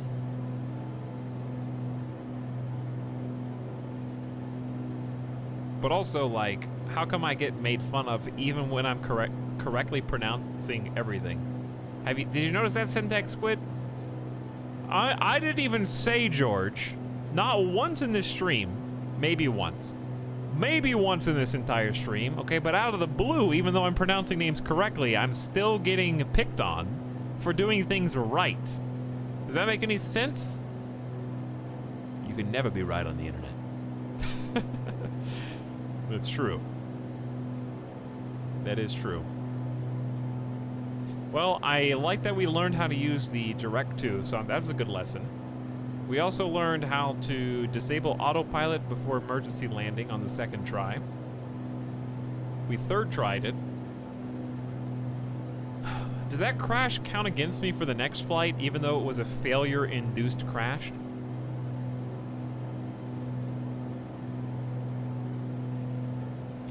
MPFS probably doesn't have lights. The larger airport right next to it might. Your call. What's the larger airport right next to it? I don't even think I picked this airport. I think you picked this airport. You know what? I just blame you. Are you talking about this one? Aeropuerto Regional Enrique Adolfo Jimenez. This one with the cool plane on it that's probably in Microsoft Flight Sim. Dual prop.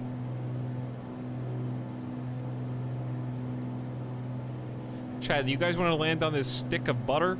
Or do you want to go over here to the Big Boy Airport? It's up to you.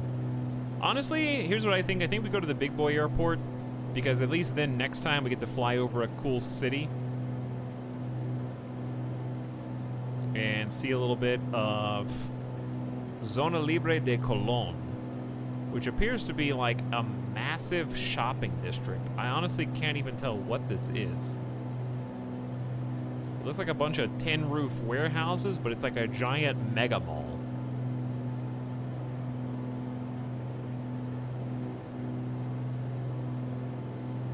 I chose Sherman because we're going to do the water takeoff icon. Oh, yeah. Which is still pretty cool, because you can just roll. Where do you roll? Down here? You just slide into the water?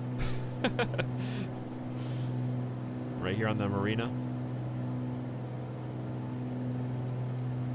There may or may not be lights there. Chat says do both. I think what chat wants me to do is go to Fuerte Sherman, touch and go, and then land over here on the Big Boy. Probably. I'm sure that's what they want. We could do another touch and go.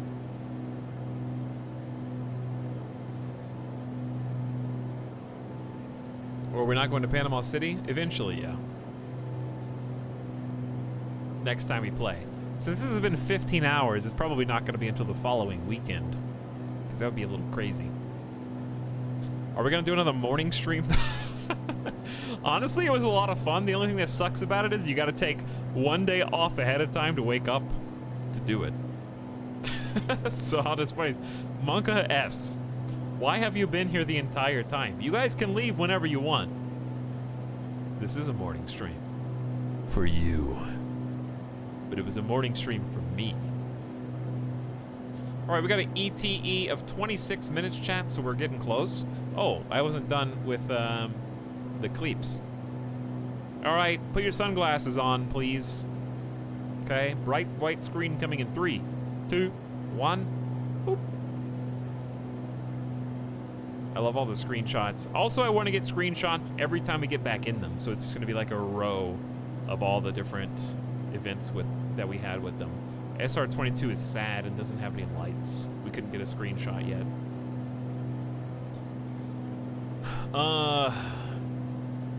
Lake Arenal, water landing number 1, Tambor Airport landing. What did we do here? Zero visibility final was pretty cool.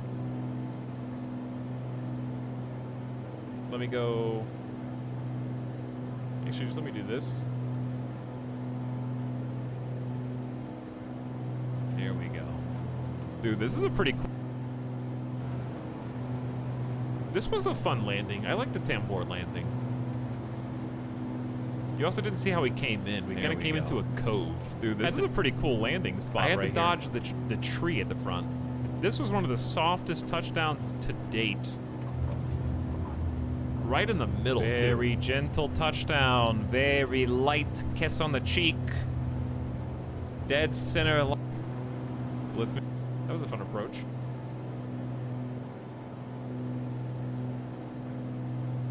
Then we had 0 visibility final. This was only moments ago, but it was a lot of fun. I can see somebody's headlight ahead. All right, so to do this, I was just watching the 3D monitor over here. This brown strip of dirt, that's the runway. The fact that we landed this first try in the blind is nothing short of incredible. Oh my God, I can't see a thing, dude. I just saw a blink of another player. I'm flying on 3D view alone.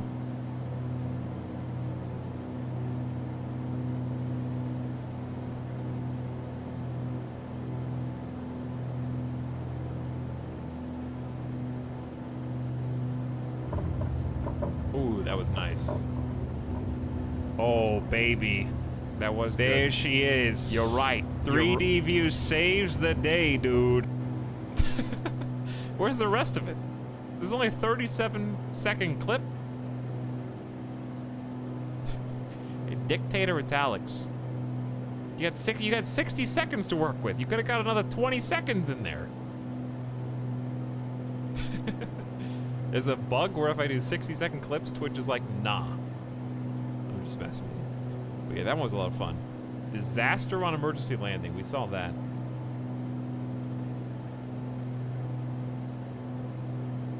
Why don't you guys post the dam encounter video somewhere? Why does it have 600 views while the stream is still live? Who posted this? It was 12 hours ago, to be fair. What? We were there 12 hours ago? Don't think about it. Anyway.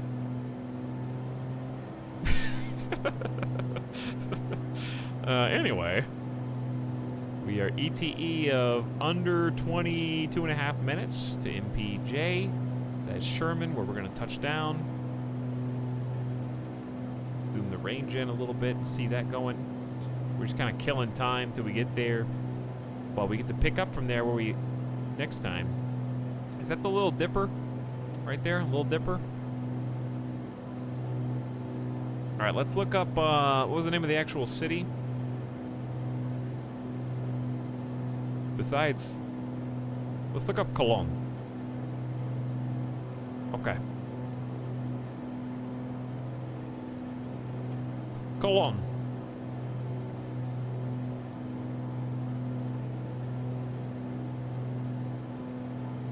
Cologne City and Port, North Central Panama.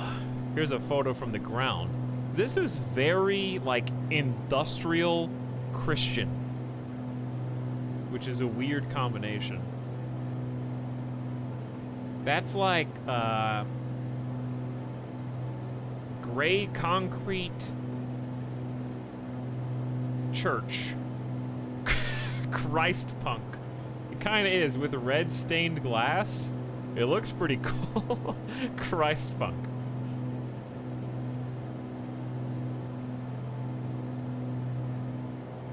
Go back to default views so you guys can see I'm not moving the controls. Founded in 1850. It was first called Aspinwall, named for one of the builders of the railway. Cologne is the Spanish form of Columbus. The name of neighboring port of Cristobal is Spanish for Christopher. Dude, who is this named after? After completion of the railway in 1855, Cologne overshadowed the older Caribbean ports of Panama, and with the first plans for the Isthmian Canal. Like an isthmus, right? Isthmian. Took on additional prestige. It's basically built on a swamp.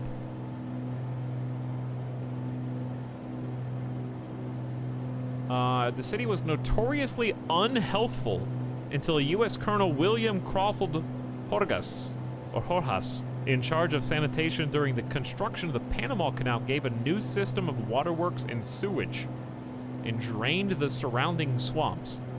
There you go.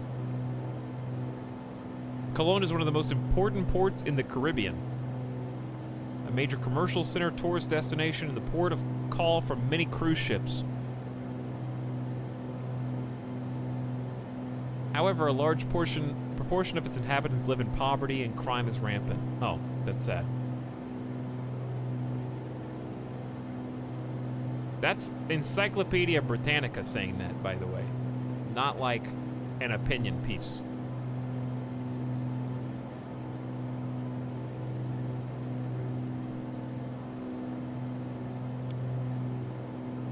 Word of the week right there, Christ punk.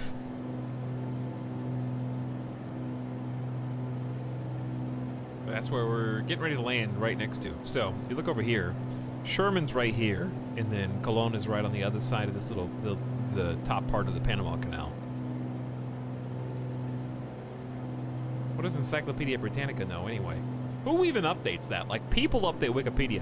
Who types all the entries for Encyclopedia Britannica?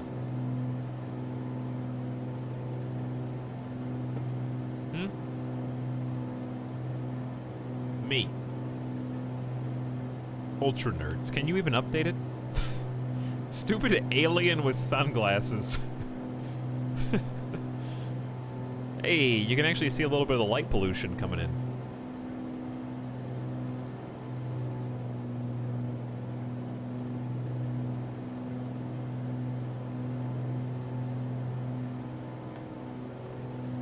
All right, chat. I need at least one restaurant review for Colón, Panama.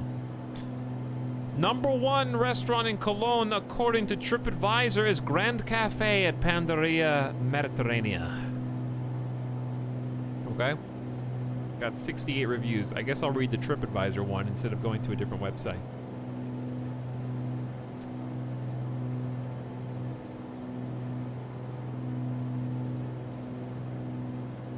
Okay, here we have a review from Esquivelito from June of 2017.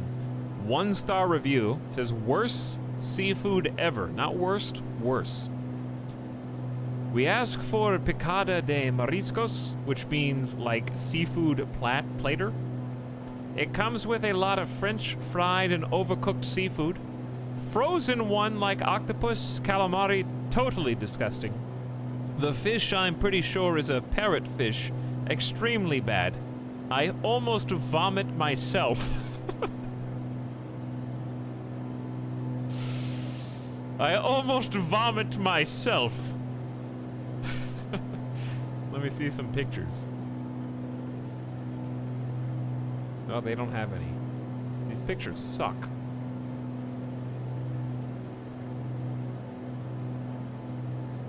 These are all the photos that we've got to go on. One blurry, one car plus cruise ship, one cruise ship plus spouse who can't quite get situated in the O of Colón. It's probably not even supposed to be sitting there, honestly. One Timo Heart with candy. The same two people. And the Grand Cafe exterior no food shots. That's all we have to go on.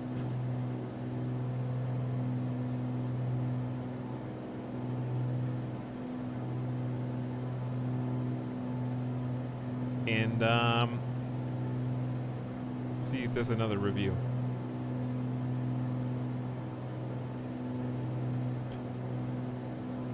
One-star review from Dennis Atkinson. We were in Colón with our Panamanian family. The Grand Cafe was suggested to us, so we thought we would give it a try. I ordered a hamburger, the others traditional Mediterranean food. We should have known things were not going to go well by the service. We placed our order, there were 6 of us, and waited, and waited, and waited. other tables that had come in after us had received food, and our waitress was standing, polishing silverware. After about 45 to 50 minutes of waiting, we were finally served. The hamburger was one of the worst I have ever eaten, and I kept belching the nasty taste all day. But perhaps hamburgers are not the chef's best dish. The others had the same experience, and all said their food was mediocre at best. We have eaten at a number of Mediterranean and Greek restaurants in the past and enjoyed the food, but this would not be on my list of favorite restaurants. For Panama, we all thought the prices were high. The end. Like, you end on, we thought it was overpriced. That's all I got from a Grand Cafe at Pandaria Mediterranean.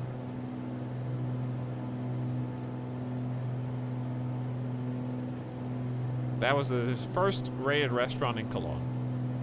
The next best one is Restaurante Arrecifes,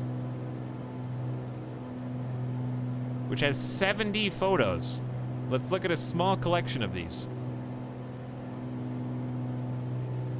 This looks actually super nice. I would love to eat here based on this. Okay, some kind of slimy shrimp, but the looks fine. Just a little sauce, no problem. Looks like a pretty well put together platter, to be honest, very balanced. Little shrimp cocktail. How do you eat this? I love that the beer, like this is Panama Lager. It's just, our beer is called Panama.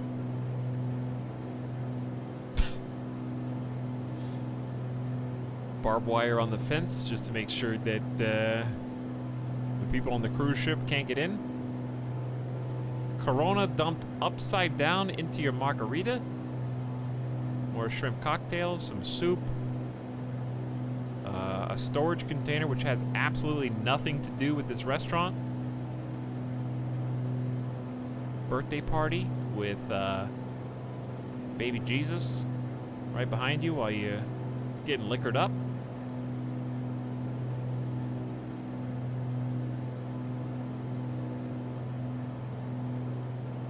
A lot of outside unrelated photos. Like, what do these cruise ships have to do with this restaurant? That's some decent looking bread. Nice butter on that. Nice little scoop of rice with some fish, some plantains. I'd eat here. This looks pretty good, actually.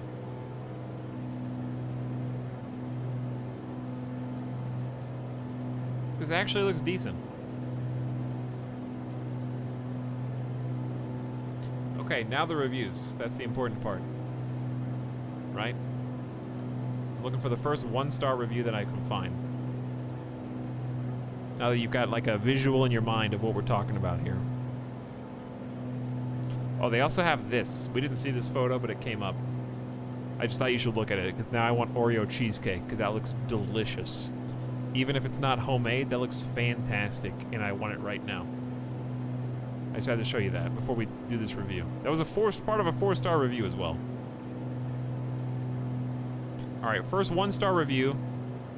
The food was okay, the service terrible, will not return. I ordered clams, they were so small. It wasn't worth the money or time of driving an hour. It's in one of the worst looking city in Panama. Angel, 1-star review. Bosnian 1956 from Chicago says, 1 star. If this is #1 on TripAdvisor, wonder what number 10 is like. Food was way below average. Service was sort of okay. No English and slow. View is horrible. On one side, dilapidated building. On the other, big ugly cargo ships. And to get to the restaurant, you need to drive through the ugliest city I have ever seen. And I traveled to some poor countries. Thank you, Bosnian 1956 from Chicago. You have really shown some light on the worst of America. On behalf of Americans, I apologize to Panama. On behalf of Bosnia in 1956.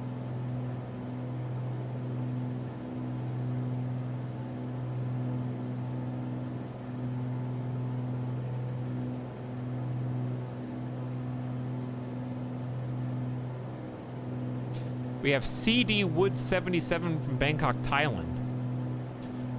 With a 2-star review, this is a bit apprehensive after reading reviews, but our experience was reasonably good. Yes, service is laid back, typical down here. And they overcharged by $2 on the special, did not want to correct bill, so they got no tip. But the seafood soup was very good in ample portions at $7. Cologne has little to offer cuisine-wise, probably best spot in area. Removed a star due to overcharge. Okay, so I want you all to imagine what this person looks like. And I cannot enlarge this image, unfortunately. Wait. This is the best I can do. I want you to imagine in your mind's eye what someone looks like who says, service is laid back, typical down here, and then when I show you this image with this smug face, I want you to act surprised.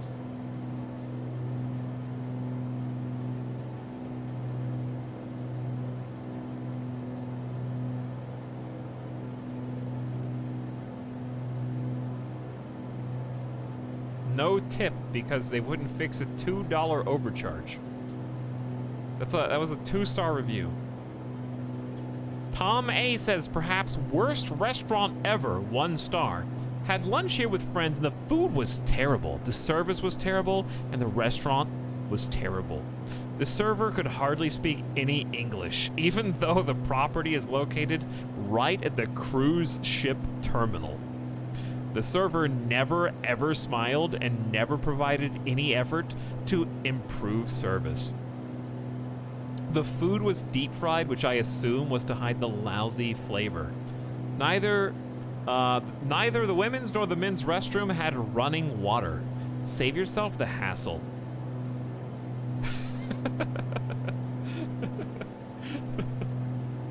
Alright, okay. What's up with, like, going around the world, and now you're going to. What's up with these guys' opinion on Panama? Okay, we've read a lot of reviews. I guess we really haven't read that many that were outside the U.S. So maybe this is just like a wake-up call. All right, we need to go way down, chat, in a relatively short amount of time. I only got 7 minutes because I've been reading reviews. We're gonna go to like 4,000 feet, chat.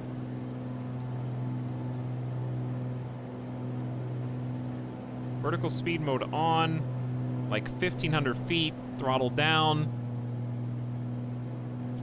We're at like 12,000 feet, 1,500 feet per minute. So as we nose down to try to achieve that, we're gonna gain quite a bit of speed. Are cruise ship people this angry all the time? Kind of, yeah.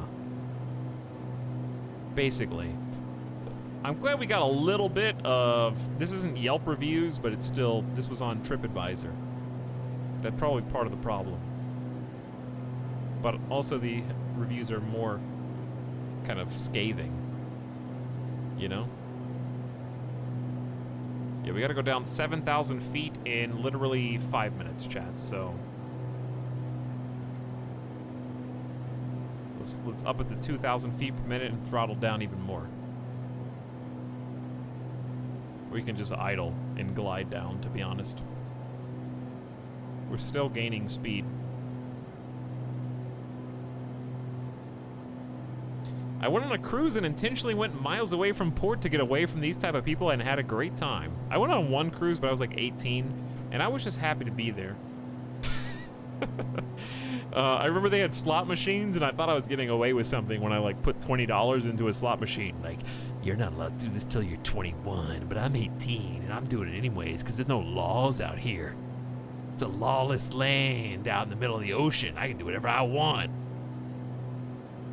By the way, don't go on a cruise when you're 18 because you can't drink. So you can get away with gambling, but you can't drink. And at that point, you're pretty much just relegated to the hamburger bar, which is open 24 hours. They do have pizza and cheeseburgers 24 hours. And I did get a pretty nice Cuban sandwich also at the buffet thing. But also cruises in general are dead to me now, but that's just a COVID thing. Like, I'm literally never going on a cruise again. It was bad enough before this year. Now, like, post this year, it's twice as bad.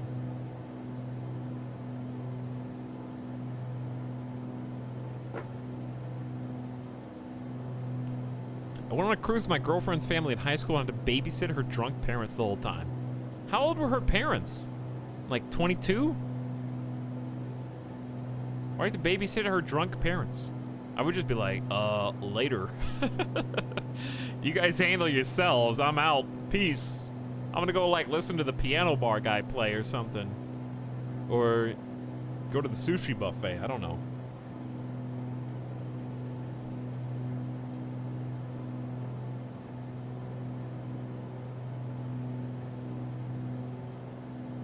Wow, that was a really rapid descent, but we did good. Our ears would have popped quite a bit. It had to be done. All right, let's zoom in on this. And basically just contact ATC. Contact Sherman, Toon Tower. We're gonna request a touch and go. Tower minus 108 miles west, touch and go. They have a tower? Runway 20. Sounds good to me. My earbuds popped when you said popped. Fly left traffic runway 20 minus 10. So you see all the lights? Yeah, we're landing like here. I have no idea where this is. But all I know is the other side is the inhabited side. We're landing like here somewhere. In the dark. Well, we're at 4,000 feet, so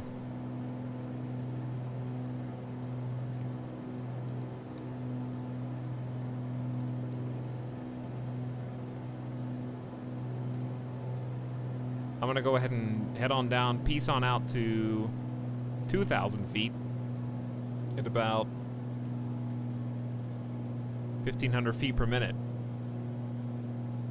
No visual? No visual. Probably should save, but we can actually just accelerate to this section if we want. It'll be fine. There's no need to save here. We can just skip. That's a city? I thought that was a sunrise. That is Cologne. That's the city we were just reading reviews about their top 2 restaurants. So what we need to do is actually kind of just get off of autopilot here. I'm gonna turn off autopilot. But just turn to the left. Go ahead and get feet cam on for when that's necessary.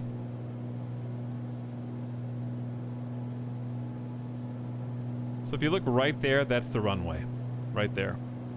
So what we're gonna do is try and get some distance. Turn my landing lights on.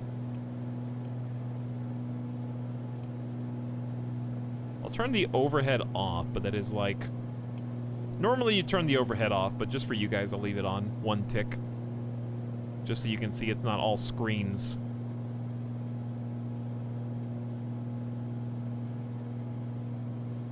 So what we're gonna have to do is basically line this up via the 3D monitor.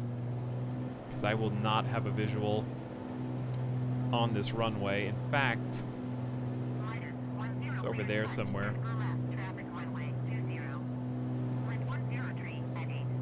Okay, they just cleared me for touch and go. So we're gonna touch down here if we can, and then basically just go land at the other more populated airport around the city. We're at about 1,400 feet above sea level. Being the sea, it should be at 0, right? One would assume that 0 is the water. And that's all you need to know. The land can obviously be higher or lower, but that's kind of the entire point of sea level. Just push B to make sure it's correct. That would be the nice ideal. All right, I think we can turn around now. We're only 1,000 feet up. So we're at runway 20. So if we approach correctly, we should have a heading of 20. So 20 will be just past south. We'll go ahead and get the first stage of flaps down. Landing gear is fixed and is already down. Okay, we're at 500 feet and dropping.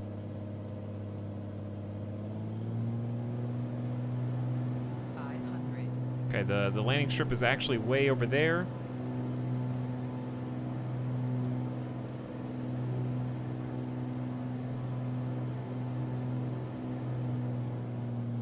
I can see it on my honestly, without the 3D, this would be impossible. I don't think I could do it without this screen. So we picked the correct screen, about 200 feet above sea level, which ain't that high, chat.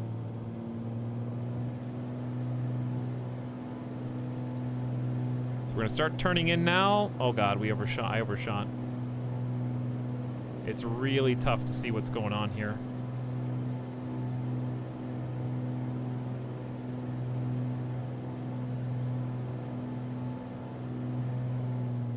Okay, you see it on the screen? It's here, dude. You just gotta trust. We're over it. This is it.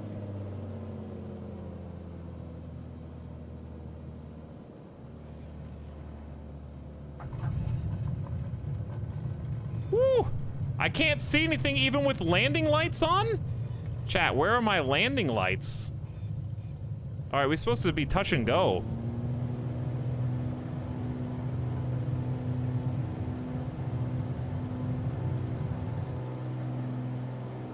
Please don't hit a tree. Please don't hit a tree. Please don't hit a tree. Please don't hit a tree. Oh my God. I see trees to my right! I see trees to my right! Gotta climb! Oh, there was like a hill to my right. I could see a silhouette of a tree. That's okay, just keep going, you're fine. 65 knots is fine, dude. All right, we're 500 feet above sea level.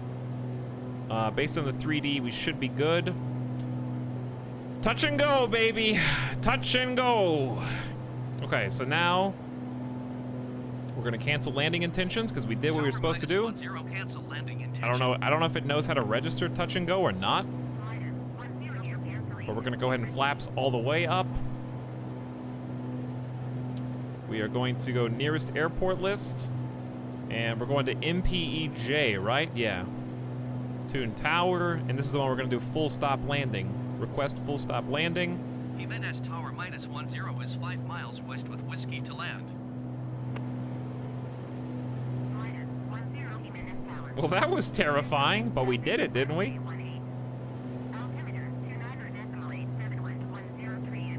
We did do it. All right, enter left traffic runway 18. 18 is gonna be also like directly south. They want me to enter from the south. So what we're looking for over here, see this airport? We need to enter from the north going south because 20 is south. So if my runway is 20, they want me coming in towards the south, which means I need to be above it, which is pretty easy to understand. Welcome to Cologne, chat. You can actually see some lights outside here. Flaps are all the way up.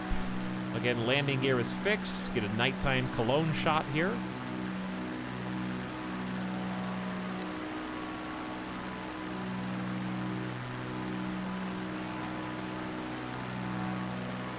There might be like a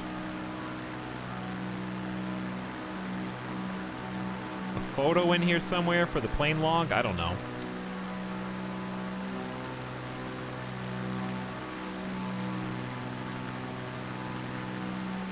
Still kind of hard to see, but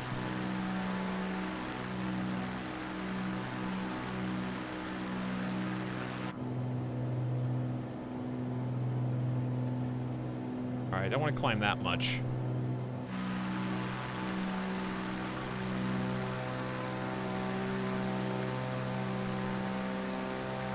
Too dark, Kyra Toby? What do you think?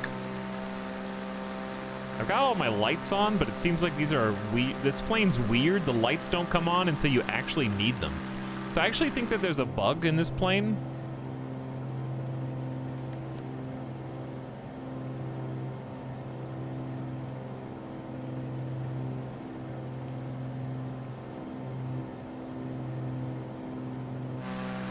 Because there should be a front light on that just doesn't come on. It's just this. I think there's more. I think there's supposed to be wingtip lights.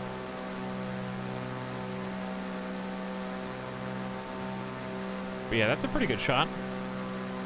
A little dark, but...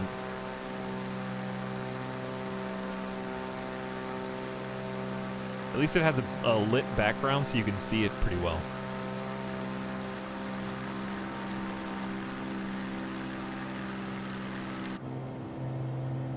Alright, so we just flew over the airport. Let's get back to the main menu.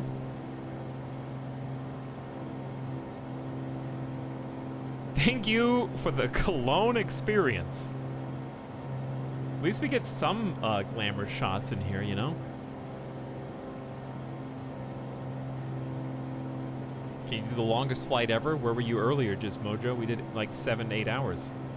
What? WTF? Italics accidentally did a perfect midfield cross and left pattern downwind entry. I mean, game's easy. I don't understand what's the problem.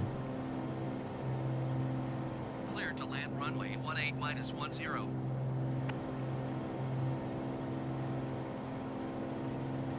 Enter downwind runway 18. How do you know where downwind is? All right, where's the wind, dude?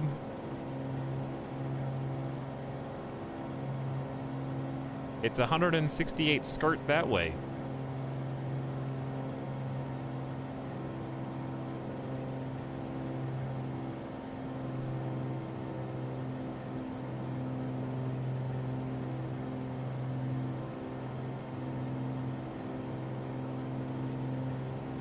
So, if we're looking here, I believe that is the runway, chat. We can actually see it for once.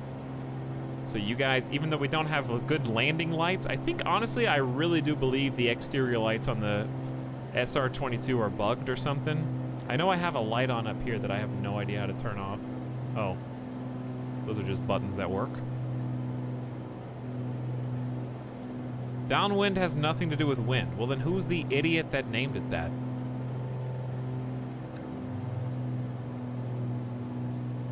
Downwind just means 180 degrees from approach.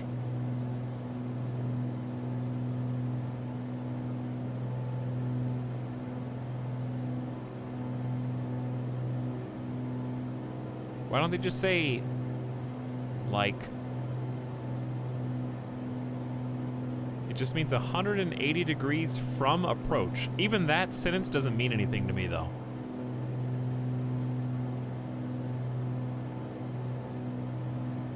Having lights on the runway is like cheat codes, chat. It's like not fair. If I crash on this, it's just extremely embarrassing. Are you allowed to see where you're going?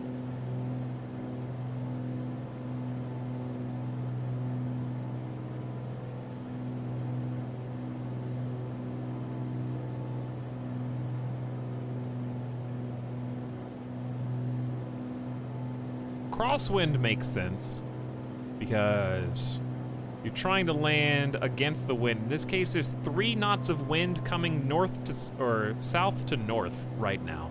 So we're landing into the wind, so we get a little extra pep in our step. Downwind means you have to do a U-turn to land on the runway. Okay, well, that makes more sense to me. But yeah, this is the runway dead ahead. Hopefully you guys can see it, even those of you on your phone. Because on the computer, it is perfectly illuminated. And we have quite a big stretch. This is far less scary than the touch and go that we just did, where there very easily could have been trees at the end of the runway, but thankfully there weren't.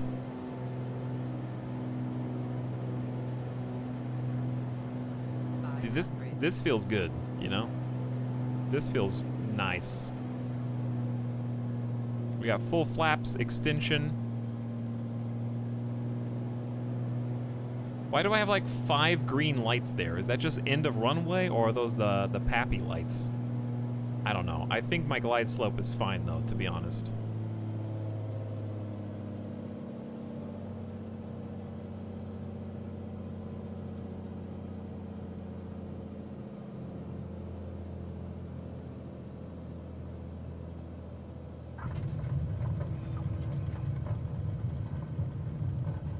Easy touchdown. No bounce. Pump the brakes. Very smooth. Hopefully we did everything right, because I don't have any instructions from the grounds crew, and also I don't know. ETAL Air is going around the world, and now you're going to... Where their parking is, but GG on the landing. After a touch and go as well? Well done, everyone.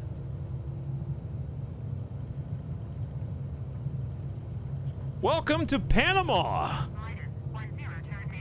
We are at the north end of the Panama Canal here in Colon. Excited to be in a new area just outside of South America, chat. I don't see any taxiways here. We might have to turn around.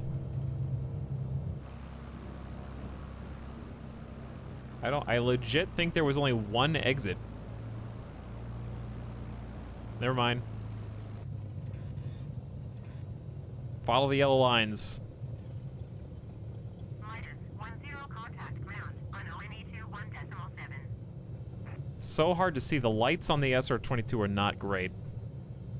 Going to ONE 21.7 minus 10. Requesting a parking spot. Taxi to parking.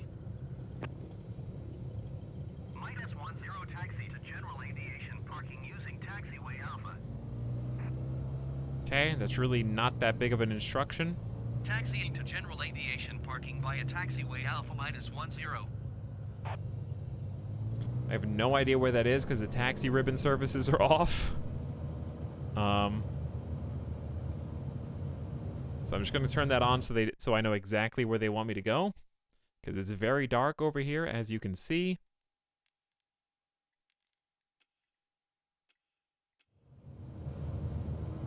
So I can find the exact parking space. Where's the shrimp restaurant?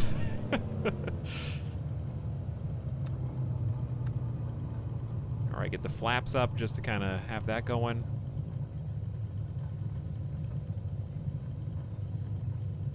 And we'll just follow the blue arrows.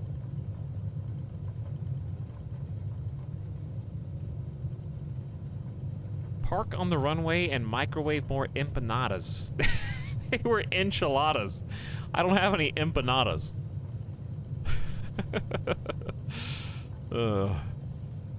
I'm glad on the nighttime flight we got to get some good Yelp reviews in.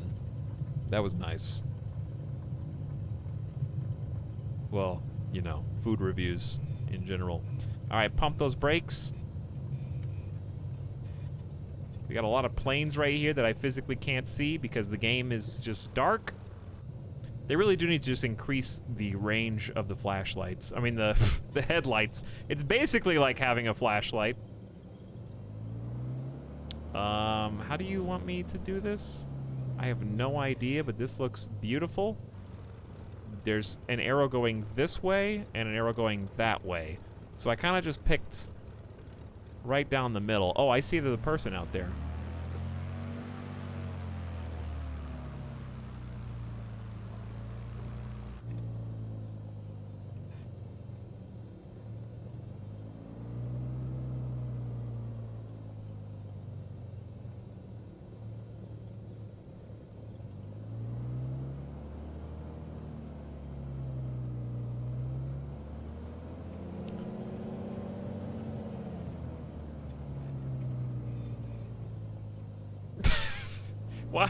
Why are there people everywhere? How do you want me to enter? Okay. All right. There. Right there. See? Oop. We did it. We're here. Parking brake is engaged. Okay, parking brake is engaged. Now, let's just, this is the easy checklist, chat. Let's turn avionics off. Say bye-bye.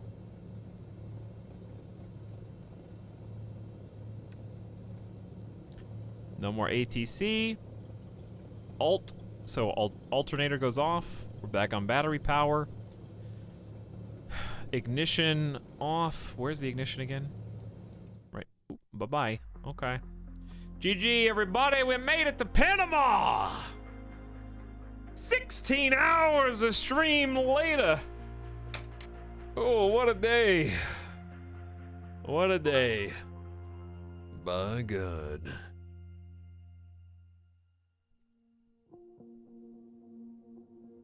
Cheers to your chat. What a day of flight. It's only 9 o'clock. I got time. I don't know what I'm gonna eat for dinner, dude. I kind of just want to order food. I don't want to cook anything, man. All right, time for sleep. 8 hours. See you tomorrow at 5 a.m.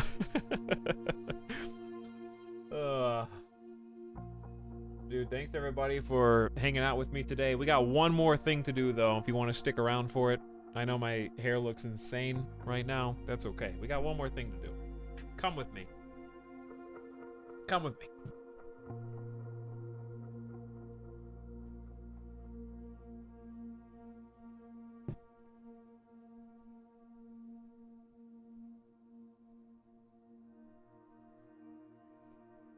Hey, it's nice that the camera is actually pointing exactly where it's supposed to be.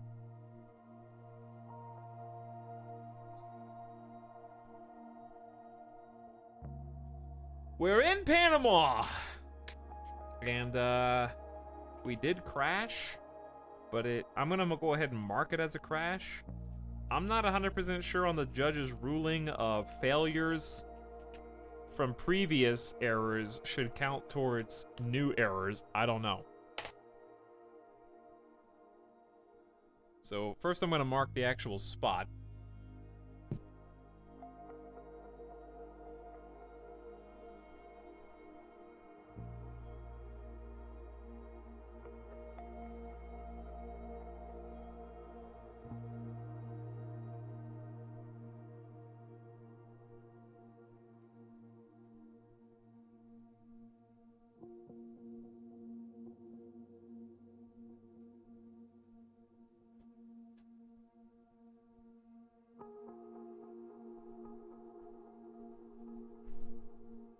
And then I'm gonna mark a crash somewhere in between. It doesn't have to be exact.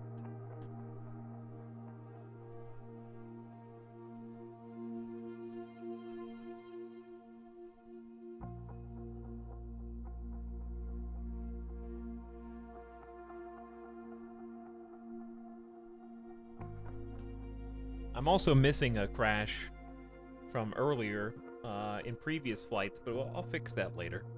And then, since that concludes this particular day's leg, we gotta cut the yarn and do it. So every color scheme represents a different day of flying. So like the blue orange at the top left was day 1, the red and yellow is day 2, the green and pink is day 3, and today's day 4.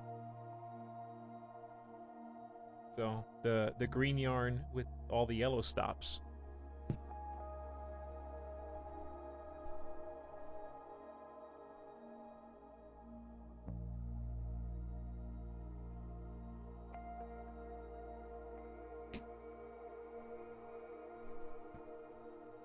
Cut the yarn!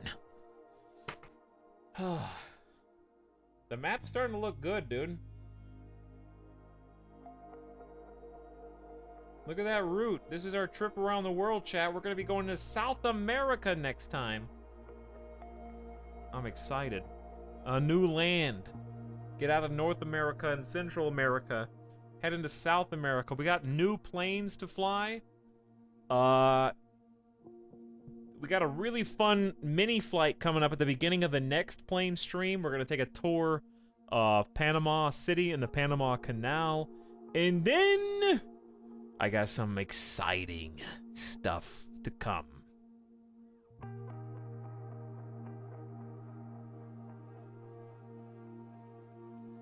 Don't forget, there's a bunch of planes we haven't flown yet, chat.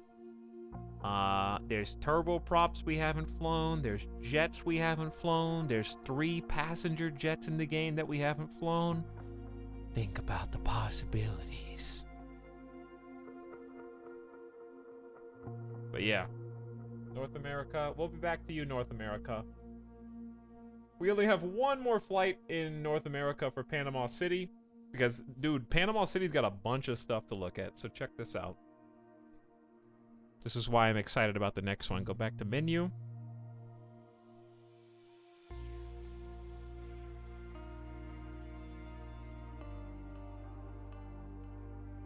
And let me move the camera back.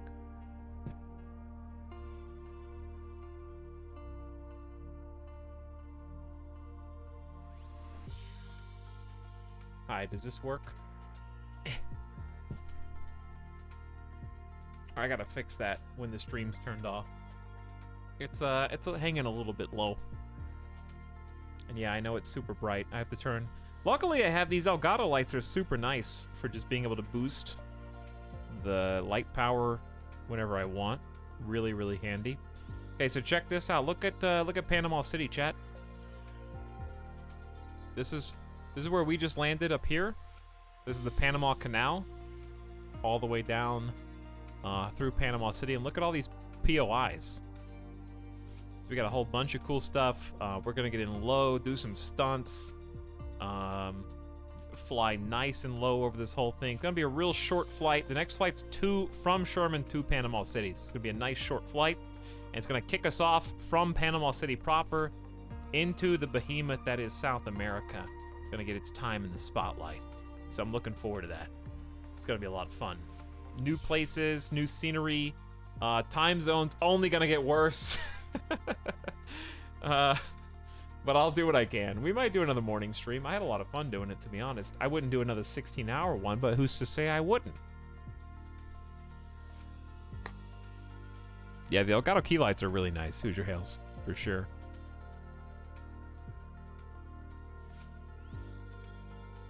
Thanks for spending time with me tonight, though, chat.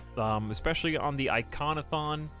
It was a lot of fun landing in volcanoes and We'll try to do some more community flights to give you guys some opportunities to jump in, because it might have just been a bad time or just bad weather. It was kind of hard for people to follow along, and I think a lot of people maybe hadn't opened it in the last week and had to install like a 15 gig patch.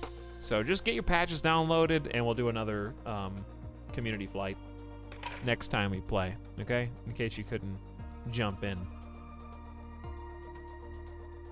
Iconathon!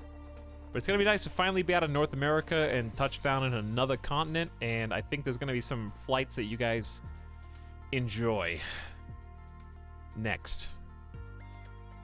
I think we did a good job of keeping it really varied, where today was a lot of not long distance, even though we did a little bit of both. We did Mexico City all the way down to Toncontín. That was pretty long. And then Toncontín was like a 7-hour marathon just around the bend. So a lot of like a big flight, teeny tiny baby flights. Enjoyed looking at the volcanoes. Enjoyed the weather. I thought the weather was actually better than expected. I thought it was going to be rainy and thunderstormy. Visibility was pretty good for a big chunk of it. But thank you, Ready Freddy, for the other 100 bits. Tone Man Zero for 3 months. Thank you for the sub, dude. Appreciate your third month of sub. Heartless Carpet says, hi, Mr. Talix. I didn't know it was possible to be a plainsman for almost 16 hours. I am concerned, but appreciative for the awesome stream. Well, glad to have you, Heartless Carpet. Thank you for the sub and the kind words. Pretend Deer says, oh my god, he's still streaming. Yeah, get used to it. Thanks for 4 months. Carson12 says, pet the plane. You guys gotta be here next time for the in-flight meals. We literally had food on the stream, okay? I got a microwave for in-flight meals, and we're rating frozen dinners regionally based on where we go in the world. So, if you guys have any ideas for South American frozen dinners, I'm all about it. Otherwise, we'll just eat more enchiladas. What's an Australian frozen dinner like? I know what American is. American already exists. Once we get back to America, we're gonna have some fun stuff. And there's gonna be some more gimmicks and shticks besides. We got the flags as well. We're not out of Panama yet, but I do have the Panamanian flag ready to be hung up. We can do that next time once we go through Panama City and get up on out of there. So Panama will be added to the list. If you guys didn't see that earlier, we are adding a collection of flags of all the countries that we land in, and that wall is eventually going to be covered. Looks like we got room for one more. I'm probably going to start hanging them under each other. We'll probably have room for 1, 2, 3, 4, 5, 6, 7, 8, 9, 10, 11, 12. Actually, yeah, we're going to run out of room really fast. I don't know, dude. Yeah, we're going to room really fast. It doesn't have to be in chronological order. Like, I've got room behind the door up there. I probably could have gone a little bit higher up on the wall, but it's okay. Hang them on the closet door. I guess I could put it on the door. Hang from the ceiling. Yeah, it's gonna be a lot of countries. I don't know, I didn't really think that through, but you know what? Pretty typical, I guess. What a day! What a day! Let's get out of here. All right, I gotta get some food, chat. I'm gonna die gamer death if I stay on here much longer. Thanks everybody for spending time. A beautiful day of flying airplanes and having fun with you guys. I enjoyed it a lot. Ton of fun. Lots of great flights. Honestly, you guys make it fun. So thanks for being here.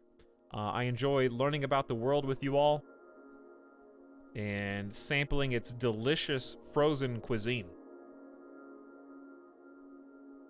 We will probably... Okay, here's the thing. So there's going to be a stream tomorrow. It's going to be at normal time, so we have time to kind of catch up on our Zs. So probably about, 2 to 3 p.m., maybe 3 p.m. Pacific. So normal time, catch up on our Zs. And then there's going to be a new game on Sunday. There might be a stream on Monday as well. We might just do Saturday, Sunday, Monday, Tuesday. We'll play some more Crusader Kings. We might play that dumb medieval survival game. I don't know. And Tuesday is a new thing. I don't remember exactly what it is. But definitely new game on Tuesday. And then I think there's a new game the next Tuesday as well. So we're going to have at least one new game a week. And I'm going to start getting to work on some of the bigger projects that are going to be happening behind the scenes. At least one of which, I think confirmed DJ Stream 2 has to happen by the end of October. I think it has to. Even if it's just... The thing is, I've kind of set the standard too high. I've been putting it off because I don't think I can one-up myself. I've said this before. But I don't want you guys to expect, I'm not going to literally convert my office into a dance floor, okay? There's not going to be, 70 disco lights on the ceiling and, a floor that changes colors electronically and, a DJ booth up there, okay? I can't do that, A, and I can't afford that, B. So, I'm just it'll be fun. I don't know how I can, take it to the next level. So we'll see. We will see. I've got a couple ideas that I think are decent, but I don't know exactly how it's going to work.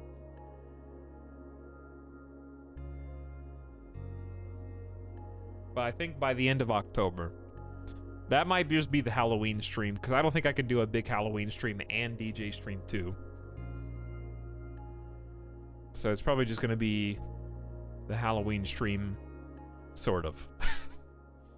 And then, there's at least 1 or 2 big plane streams coming that have big features that you don't know about yet, including the art stream, which you do know about, and that's going to be fun. And then we have a third big thing besides that I got to start working on behind the scenes. And that one's going to be stupid. That one's going to be dumb. I think I can go ahead and tell you what it is, because it's not going to spoil anything, because you literally have no idea what or why. This is going to be secret in... I don't know. Should I tell you right now or tell you tomorrow? Does the end of stream secret want to know? Or can I just... Should I save it for tomorrow during the stream? Because I can't... Special end of stream viewers know. I think it's going to be a couple months before you see this. So that's why I don't want to build a pipe too soon. I just got here.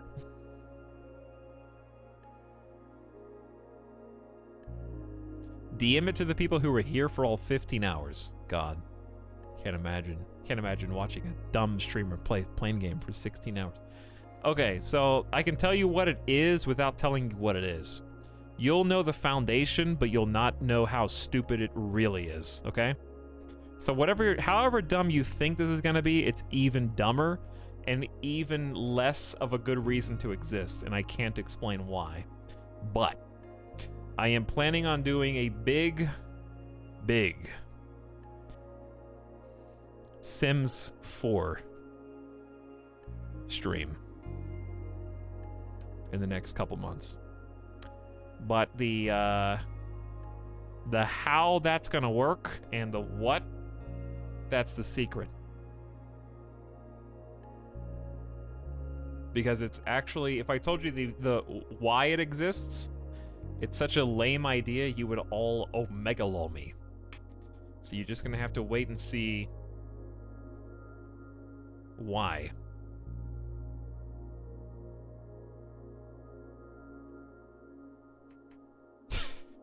Because I promise you, when you hear the why, you'll think, that doesn't seem like a...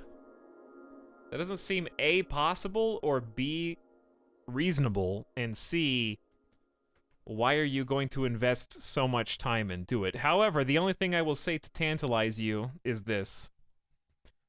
I purchased every single DLC for The Sims 4. 100%. All of them. It's all there. And I'll leave you with that. That's all you need to know. Good night. Goodbye. That'll probably be in November. Because the thing I want to do is going to take some setup for a really bad joke.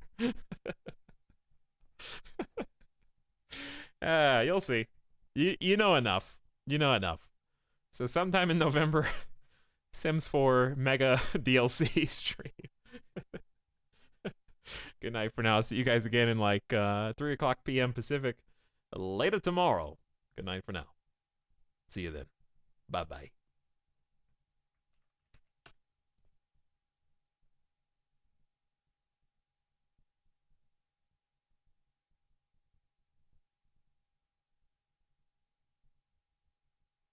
I was looking to see if a single person I follow was still playing Microsoft Flight Sim. Why did everybody, like, stop playing that all of a sudden, okay? Am I the only loser on the internet who is still infatuated